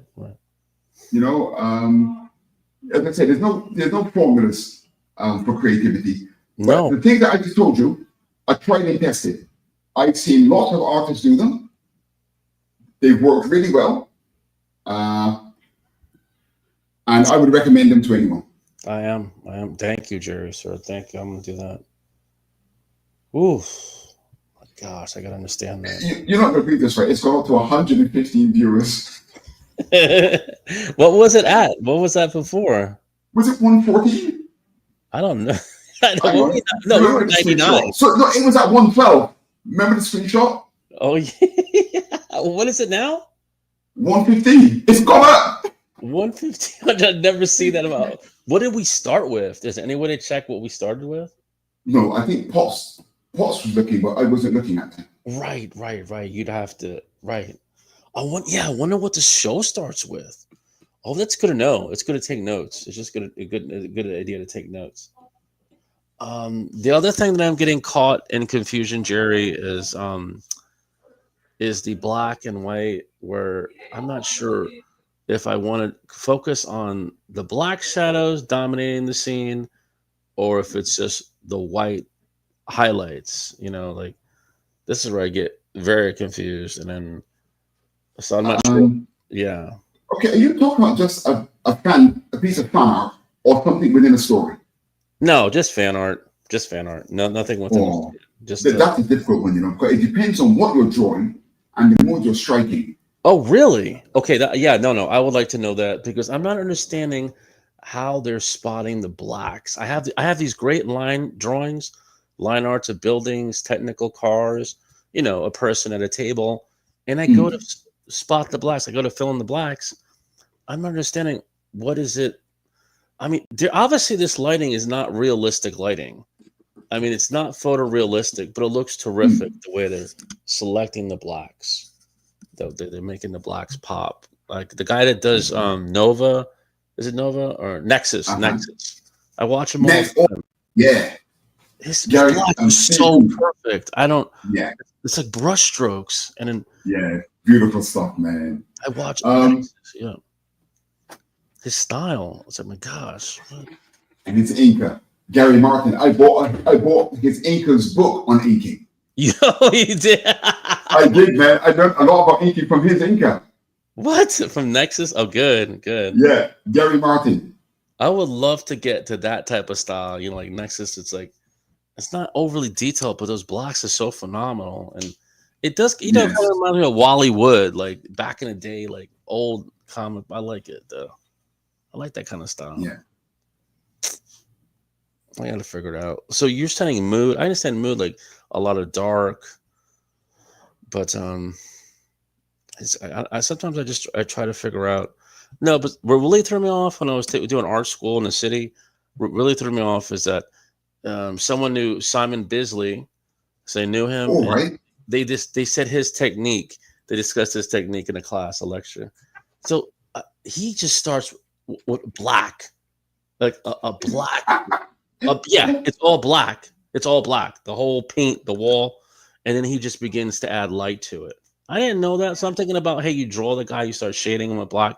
His is completely black, and he just puts color on top of it. That's great. Right. I have a saying, right? When I'm doing a lecture, something that I say to students is the only absolute in creativity is that there are no absolutes. There are. Oh, okay. Yeah, I'm taking it to. You're right. It's you hear what someone like someone busy doing that, right? I mean, this is what creativity is about, isn't it? There's always someone somewhere doing something in a way that you just cannot understand what made me think of that. Yeah. If you try it and it works for you, you have to try it. You have to do it as well. If you try to draw it and you can't do it, then it's not for you. Not for you, right? I think we all have personalities as well, right? There's certain things that fit certain personalities. And if we try to draw something in a way that is not fitting to our personality, we never get on with it. Oh, right.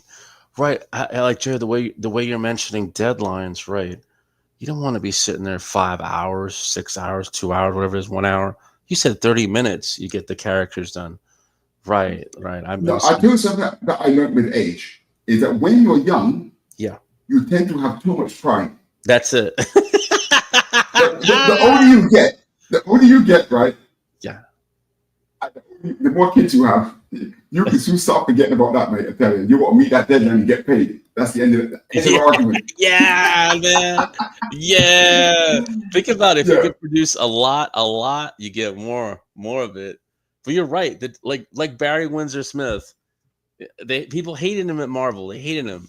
He would just sit there for a month on a page, like weeks, and everybody else is like, they look so detailed.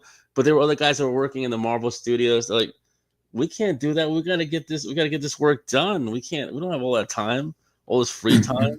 Yeah, that's what but by you causing the situation, by you making it faster, it's still, but it produces perfection though, because I don't know, I looked at your work and it's like that's what I liked about it. Thank you for telling me about the painting process, because I could possibly sit there with the painting that you did and not understand the technique, but try to sit there, with a highlight or a light and just dot each point until I get a grading effect. But you're achieving that with a brush, with that certain type of brush. Right. See, that's my issue. Yeah, I would say the only thing you can't compromise is if you do something quickly, but it looks wrong, Yeah. then obviously that can't work. The test is to do it quickly and it still looks good enough. Oh, right. You're right. I'm in the mindset where you take a long time, but you're right. You have deadlines. That's true. I've gotten more into the you got to go to work, you got bills, all that stuff. Do you work in the art field? Is it like? Yeah, I teach and Wow. teach and speak. And I sort of like help local artists in Singapore get their work published. Terrific. That's very good to know that. So a lot of editing. I edit books for some other guys in America as well. Like art editing, as well as copy editing. What's useful is that sometimes people do some storytelling and it looks a bit dodgy. Mm. I'll go in and help them edit, like some of the stuff that we were just discussing. Oh, maybe yeah. they need, maybe they need a close up here. Yeah, that's exactly right. Nobody, I'm not gonna know. They're not gonna know either. They're not gonna know. Oh, No, I find that there's a market for I would call visual editors to give young artists or new artists or artists that are not so experienced, just to give them a bit of advice, because it's not a science, and sometimes the books are on it. There's some good books up there, but there's some really basic things that are not in those books. and did you go to school for the art? No, unfortunately, I didn't. That's why I had to learn the hard way. Yeah. What, Then like when I was in school and I was doing like figure drawing, so I had the Marvel Comics book. They built up the brilliant. character, and then the Fantastic teacher book. didn't agree with any of it. He was like, "No, yeah, Jay's left. I'm not kidding you." And he got mad. He's like, "Stop doing that." I'm like, "What?" Yeah, they're not like that. They're not like comic artists. I didn't That's what go shocked my back. teacher. I was so embarrassed. I was so young. I was so embarrassed. I didn't know anything. Yeah. No, man. Comic artists, we have to do a lot of stuff. They make us feel embarrassed, but we have nothing to be embarrassed about. Right. In fact, I actually noticed something after I started teaching. Yeah.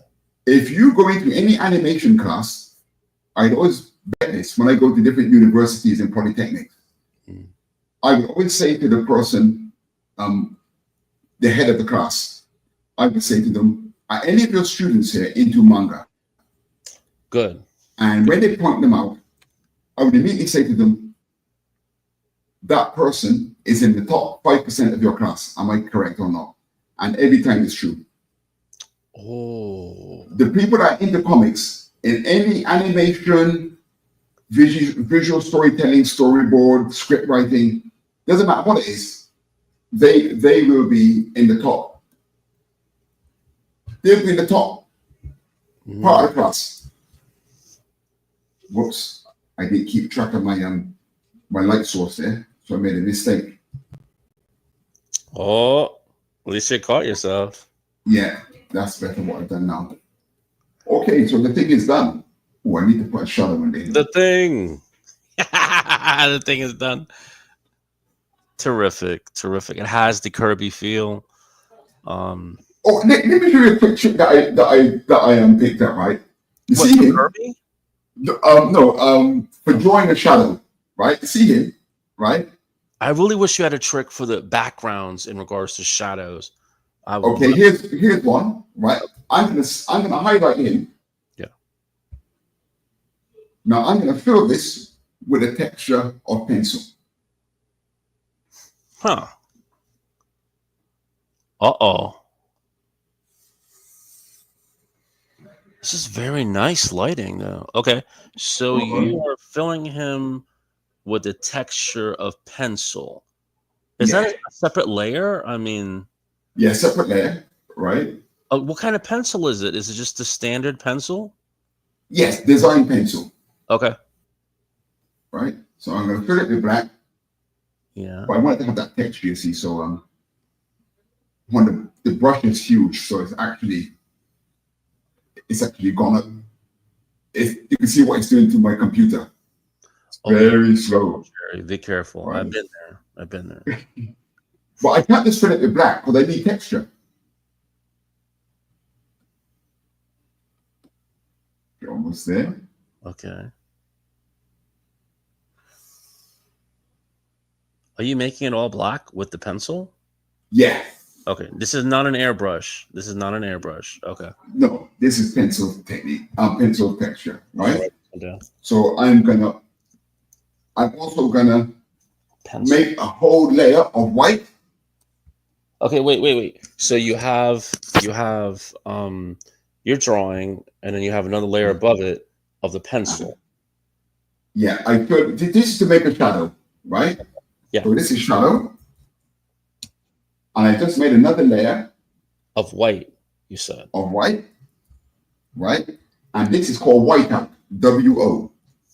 Wow, I have no idea how to do that, but I like it. Okay, I'll show you in a minute. Right, you put this under the pencils and put the shadow under the whiteout. Now, I'm going to compress this shadow. How would you compress it? Oh, Transform. And the shape of him, right? It won't be perfect, terrific. but there will be a certain degree of it that looks very much like what he is. Oh my gosh, I'd never even guessed that. So that can work with anything, couldn't it? Yes. Yeah, it's a very quick way to draw shadow almost anything. Oh Right? really? All you need to do now is go in and of course the shadow. Sorry. Wow. Well, I get the pencil. Being compressed. Because it is a realistic shadow and it is being compressed. Oh my gosh. Yeah. Hold on.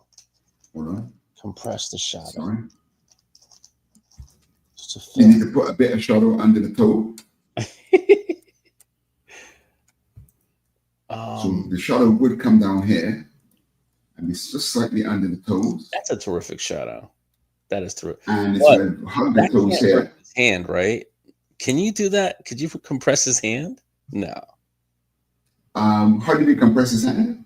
Yeah. Do you think you could, just to generate a shadow above his leg? Do you think is that Yes, I would do that in a separate layer, right? is that possible to do that at that level? Like, Okay, let's say if his fist is falling over here. I do this sometimes, right? mm, Okay, I would fill this with black and then knock it back. did you do that just now, or Yeah. I'm confused? Was that off of his hand? You already like. Oh no, I do that with a lasso. Oh, you just drew. Okay, yeah, I understand that. Okay, I meant like, should you just copy the fist the way you did, and then apply Yeah. that pencil? Yes, you could. That's okay, what I hang meant. on. Would it equal that? Okay. Okay, let's I'm gonna highlight the fist.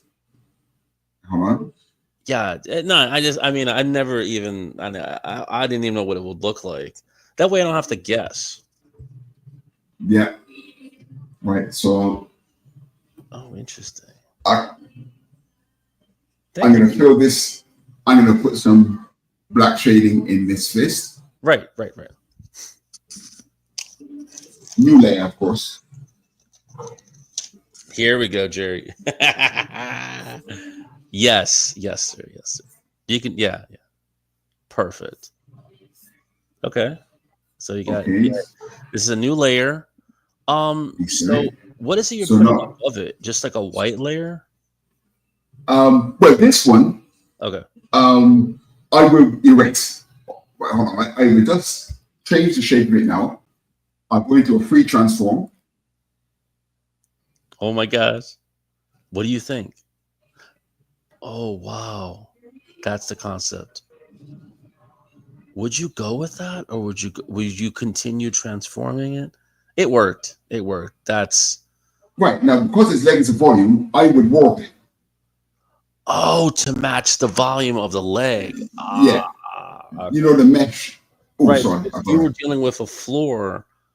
That you were dealing with a flat floor, so there was no volume to. Okay. Yes, that's Interesting. right. Very interesting. So these masters might have possibly been doing that back. No, I don't think they were doing this. They didn't have the technology to do this.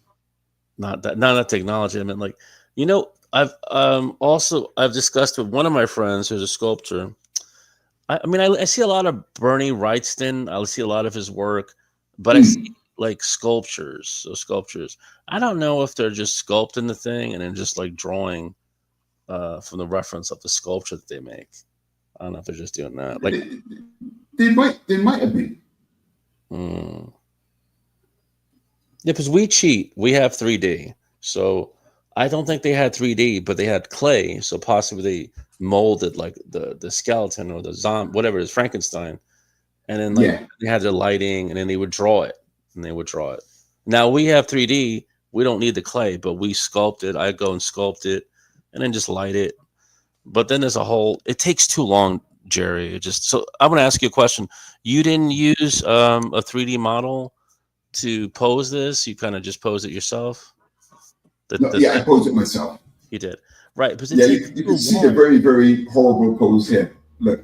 Okay. There's the very first draft of the pose. Excellent. So you find. Then it was fine-tuned to this.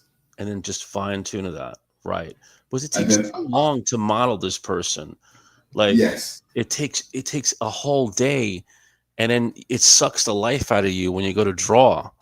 Yes. Yeah. But I have to model it in that whole day, and I have to pencil and ink it in the whole day. I can't let it go. And then at 2:00 in the morning, 3:00, it's done. Yeah. I know that you're laughing. Now So I did a whole 14 hours for what you did. Whole 14. Yeah. Non-stop with no breaks, no social life, just to get one pinup. My gosh. That's right. brutal. It's too much. So that's where I go to the buildings. Where I go model the buildings, and then I take another 8 hours modeling a room. And my room is modeled, and I begin to lay pencils on top of it. Another 8 hours. Come on, Jerry. 16 hours for a room? No.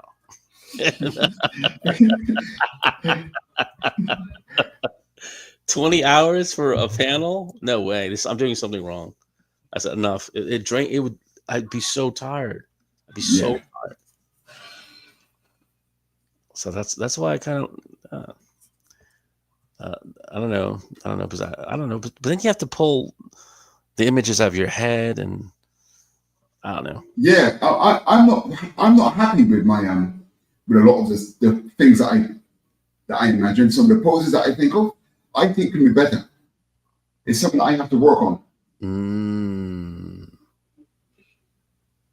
Oh, that's good to know that. No, I couldn't do that.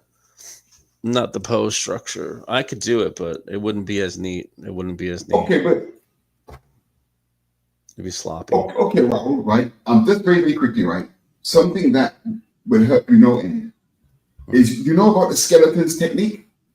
No, I don't know. I never heard of the skeletons technique. Okay, look. Here's I know the spine. Marvel Comics. I know Marvel Comics with that. Okay, there's a spine, right? Yeah. Now here are some hips. And this really does help. Okay. Right? You put a circle where it's a joint. And let's say this character's got just a basic curved shoulders, shoulder. Yeah. Then the underpants. We go for classic superhero pose. Then this leg. Now the spine is equal to the upper leg. Oh. Right? A mistake. We often make the spine too long. Oh, I did not know that. I did not know And that. then you just put a shape in here for the foot. The spine is equal to the upper leg. I did not Roughly know. speaking, yes. Wow. That helped. Oh, man. You know, the elbow could hit the rib cage. So it's going to come out that far. Then we got a bit of foreshortening here, so curve it. It means it's coming towards us, right? Then the wrist is here. Mm. Then let's say this arm is going out. There's an elbow. Let's just say he's talking to someone. Terrific. Wrist. Mhm.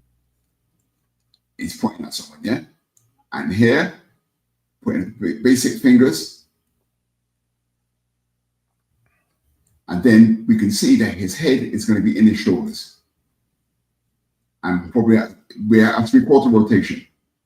So we know the head's at 3/4 rotation. We can't see the neck. The neck is behind here. Right.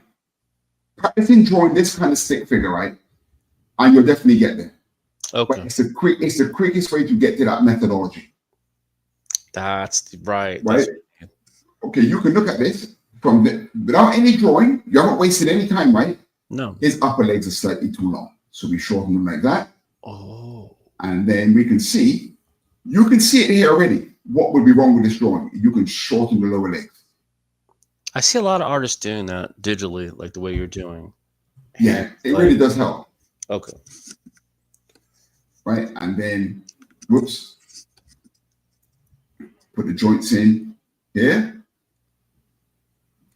And one thing to always be very, very clear on is the direction of what you're doing. Right? So let's look at the body. So here's the shoulder. The volume of the body is going up the back. So we draw through the object. There's his back. There's his butt. Right? Now his stomach. You want to make sure you actually understand the contours of the body. So his shoulders are quite rounded. The neck is there. So we would see that cylinder. And we encapsulate that shoulder there. This arm is in this trajectory. We'll go here. And this forearm is going to come down here and hug this arm. So do you still do that? That technique? If I'm drawing a pose that's posing some problems, I will do this. It's almost a mathematical working out of what you're trying to achieve. Yes. That's what I like. I like when it's mathematical like that. Right. Instead of loosely sketching it. Yes. And see those skeleton of those fingers? They really do work. Don't try to draw one finger at a time. You draw the skeleton. The skeleton. Yeah. Then this leg. Know where this leg is pointing, right? Actually, this leg is pointing towards us. So this knee is at a shallow angle. Well, another question, Jerry. I would do that, but then I would get, if I would get a cylinder, then do you deal with anything in regards to perspective points with this actual figure? Like his arm is Is there a perspective it's point? a great question. What you got to make sure, and if you have to, you draw them. Right after you get to this stage. Yeah, I was doing that. It's getting a little bit more complex. That's just recently. Recently, I've been doing the perspective points off of the cages, but mostly I didn't know if anybody was doing that. But then, wouldn't you deal with multiple perspective points? I mean, if you're dealing with an arm going one way, the legs, and have to all line up. It is a bit of foreshortening, right? So what you got to make sure that you are very, very clear on is, I get another color for this, because it can be confusing. Make sure you go through and you understand the direction of where the limbs are flowing. When you draw these lines, like the head point clearly towards us. So that's like that. This arm is coming towards us. So those shoulders like that. This one is coming towards us here. Mm-hmm. Right? This one, we want to come slightly towards us. Because sometimes if you don't do this, you can confuse yourself and draw things that are wrong, what I call the wrong trajectory. This one's pointing away from us. Once you understand this, your character is going to be on point. more. Mhm. And keep practicing doing that, right? And you won't need to use reference. After a while, you won't need references. That's what I mean. The proportions on the thing was fantastic. A level, it almost looked like you could actually have referenced the 3D model, built the skeleton, because it is on point as you're stating. So okay. Yeah, the more you practice it, Raul, you'll get it. Right? Oh, and the other thing to not forget as well, what you were just asking about trajectories, right, was a really, really good question. You got to make sure that you always know where the center of your character is and the center of a limb. If you lose track of this, you're going to lose track of your form. And if you're not sure, actually draw that center line in. Make sure that here, if he's got shoelaces, that should run through his shoelaces. Right? His bicep is the center of his arm. The center of that arm is actually over there. We can't see the center from here. The center of his neck is there. The center of his face is here. And the center of the top of his head is there. Once you've got a track of this, you're in a much stronger position, artistically speaking. And if you're still a bit confused, make sure you know where the curves or the edges of the body are. Like the edge of his face is there. That's the edge of his body. The edge of his arm is actually there. That contour and this is the side of his arm. This is the side of his leg. That would be the side of his leg. Oh, interesting. Very interesting. Right, the side of his leg. Right. The center of his arm is there. The center of his bicep is over there. Yeah, I see this now. That's the side of his arm, and that's the side of his arm. And that's the side. Oh, I'm seeing something different here. Right, that would help you with the form. Yes. Right. And certainly you've got to put armor or mecha on him afterwards. This is imperative. Good.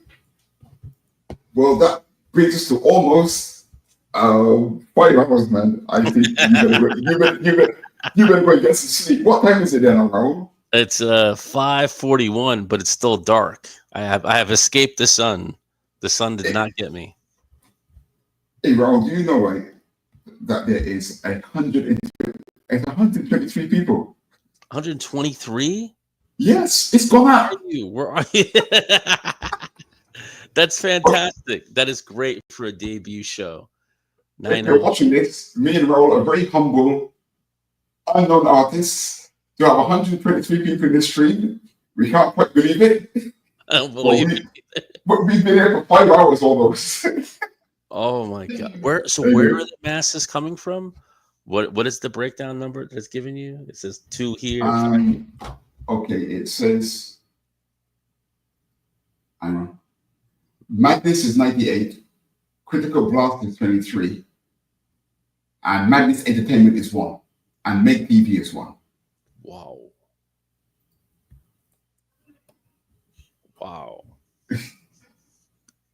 That's a nice surprise. Knock his shadow back a bit.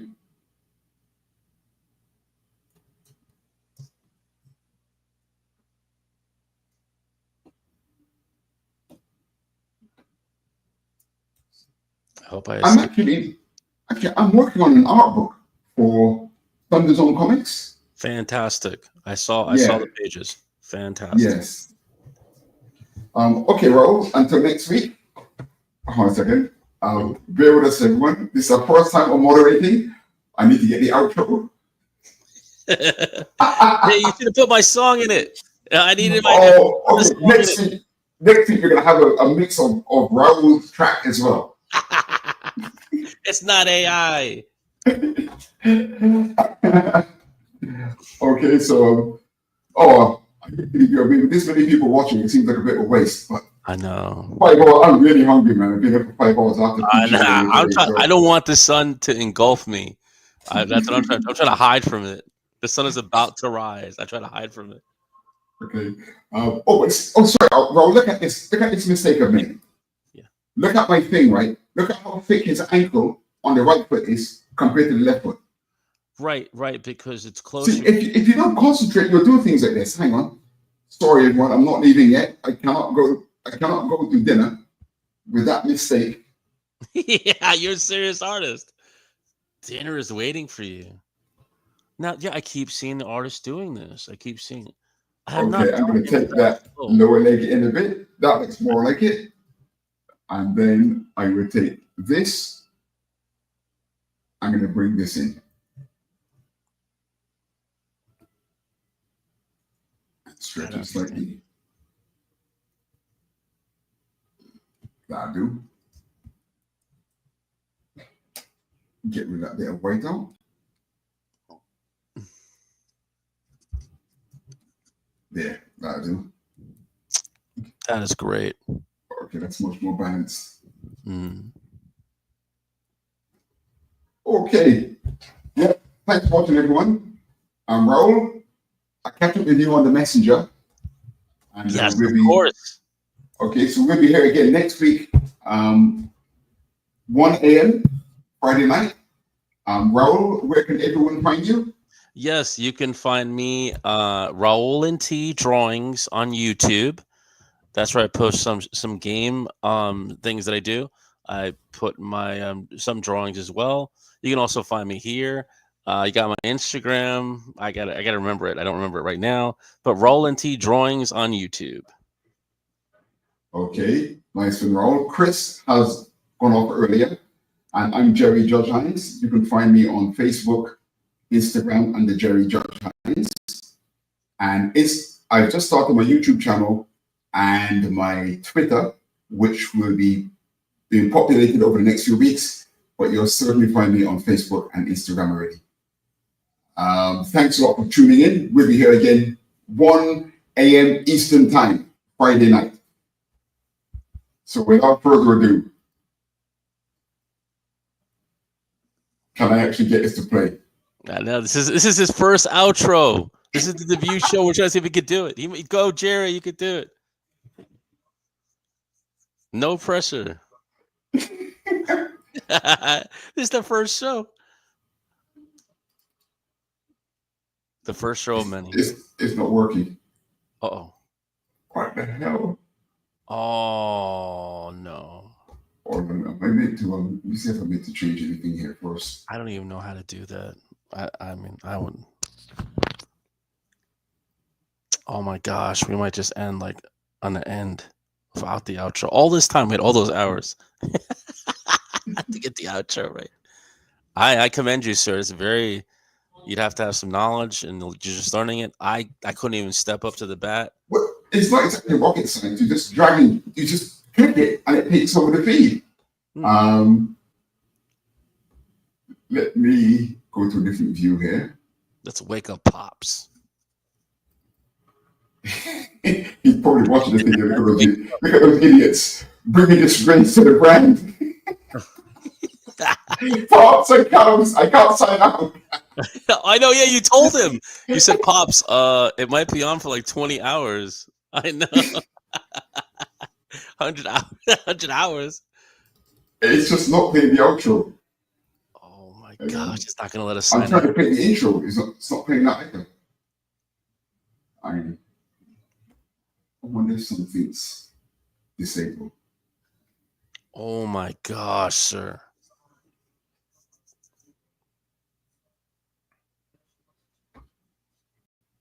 Well, we haven't looked at what you've been drawing recently, Raul. Can you share screen? Let's see what you've been doing. Oh yeah.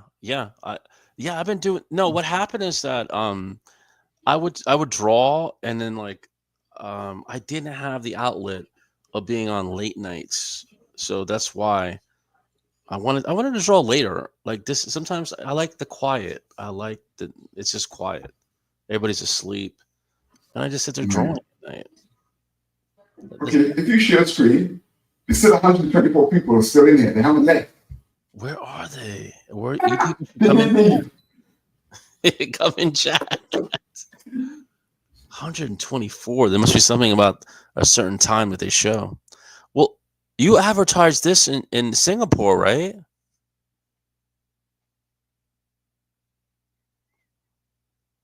That's like a whole other country.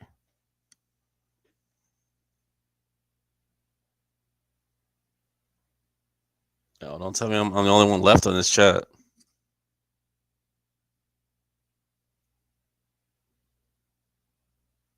Oops. Sorry. Yes. I signed myself out by mistake. Sorry, Raul, are you sharing screen yet? Me share? I don't know how to Yes. share. Show us what you're drawing. At the bottom, can you see the window? You're drawing traditionally or digitally? I am digital. I have right there is what I'm sharing. I'm not messing with this. I'm on OBS. Oh, right. So what is behind your drawing right now, yeah? What is behind? That's my drawing. I thought this freeze framed. You mean, what part are you, where else are you working at the moment on it? I'll move it for you. Oh, do you see it moving? Sorry, hold on. Is it moving? Yeah, hold on. I'm just trying to get you to more save the screen. Okay.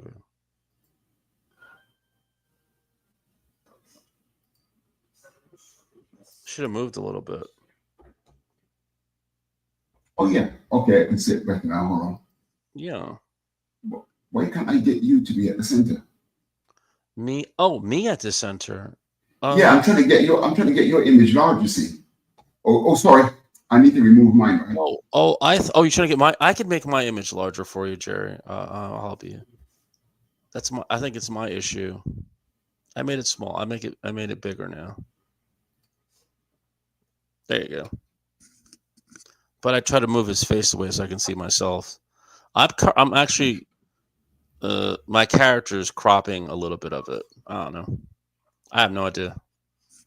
No idea at this point. I think it's big. Oh, you're trying to make it bigger. I see. Yeah. I don't want to see me big. I want to see you. You want to see like you. You're big now. What Right, the hell? You can hang. Knock this veil. Oh, you. Yeah, but I'm too big. I don't want to be that big. No one wants to see me. I don't want to see it. Right, you're trying to make my screen the big one. Yeah. By itself. You did it before on you. I don't know that. I never. You got it. Okay. All right. There you are. Perfect. So which part are you rendering right now? I'm trying rendering the alien. Okay, I'm trying to see your cursor. Oh no.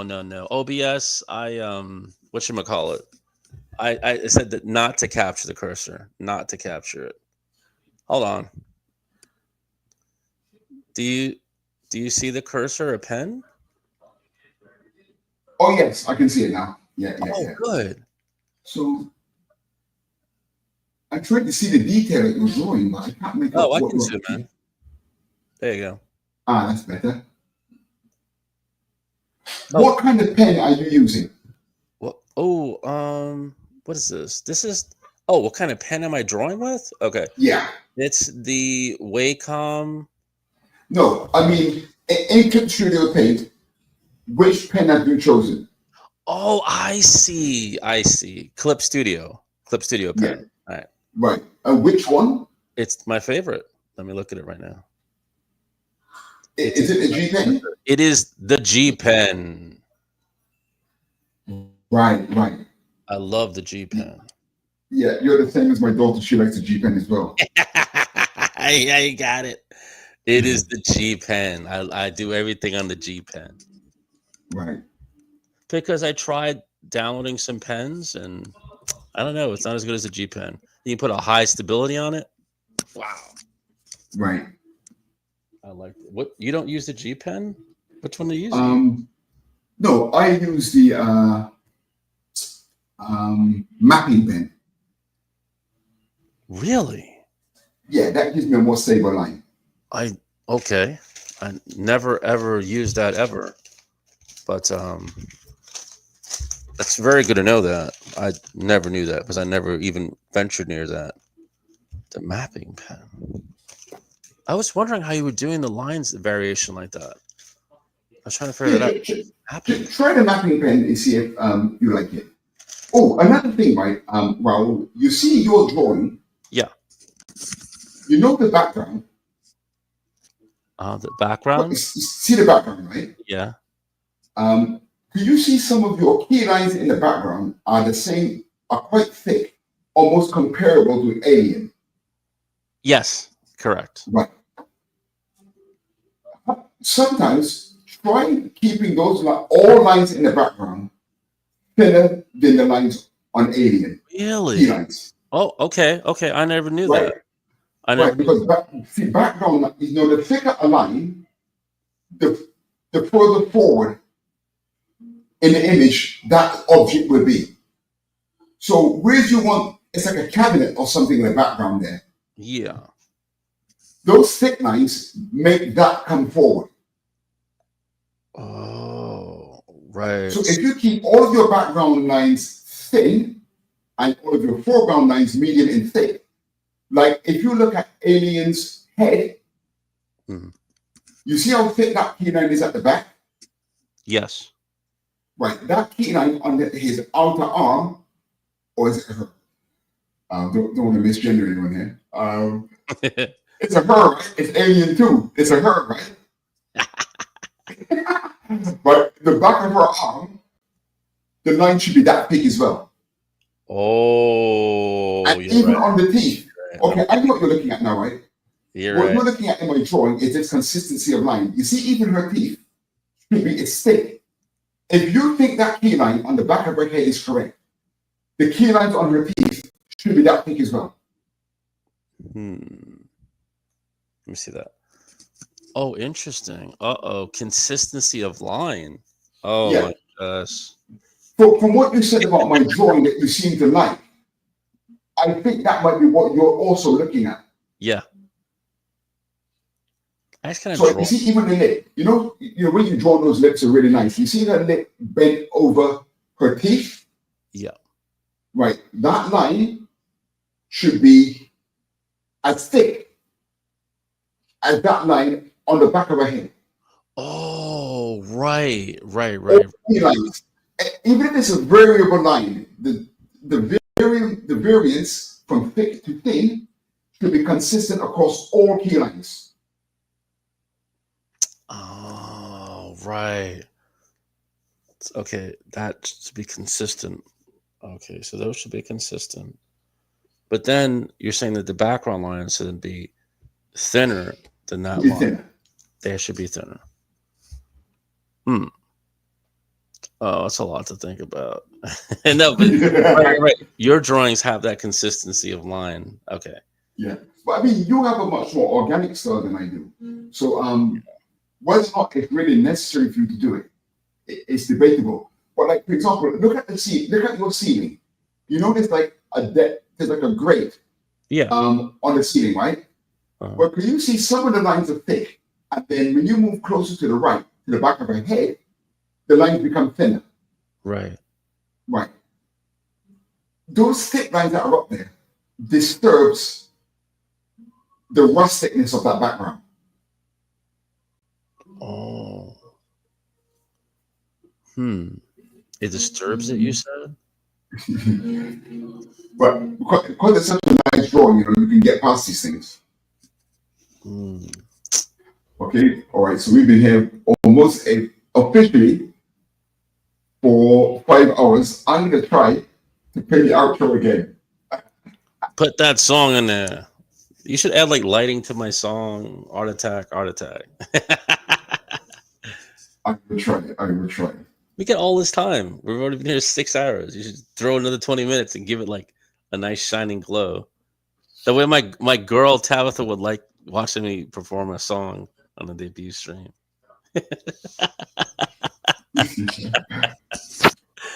You know how I am. I could boast. I've got my song made it to the debut at the end. But I don't know. You'd have to fix it though, like the sound, like it's add a lighting effect. Yeah, see, I don't really have that many sound tools on me, you see. Oh, you're right. Maybe just a song by itself. Oh. I can't get it to play. I can't get the intro to play. Darn it. So what's the outro? What is this outro you were working on? Well, it's the same as the intro because I didn't have any time to do any real editing. Oh It yeah. just has a thanks to the Madness Entertainment Network. But Oh, wait, 1 minute to 6. yeah. I might have to hide because I don't want that sun to burn me. I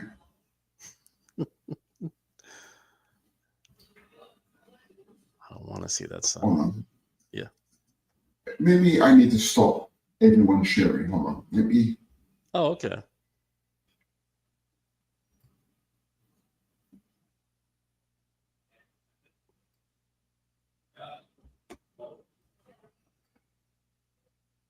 I heard something.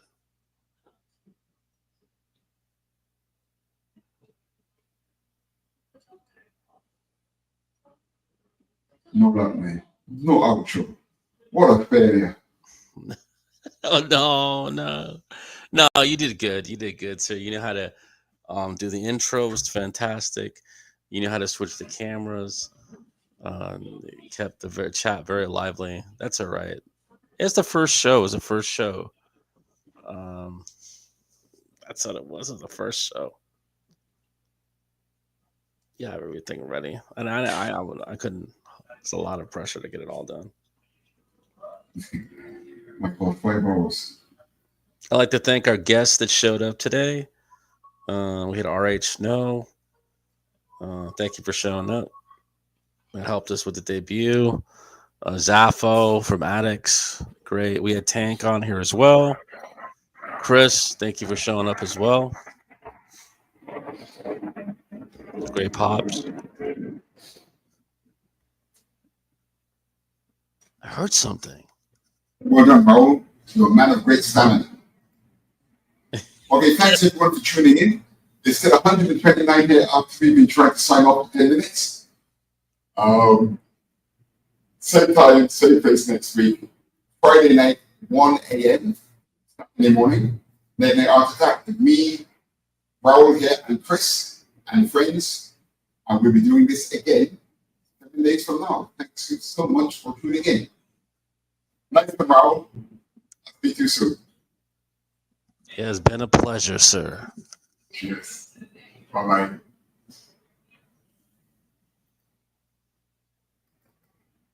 Let's see if we can get that outro. I've given up. It's not gonna happen. I can't believe it. God Pops up. damn. Pick him up.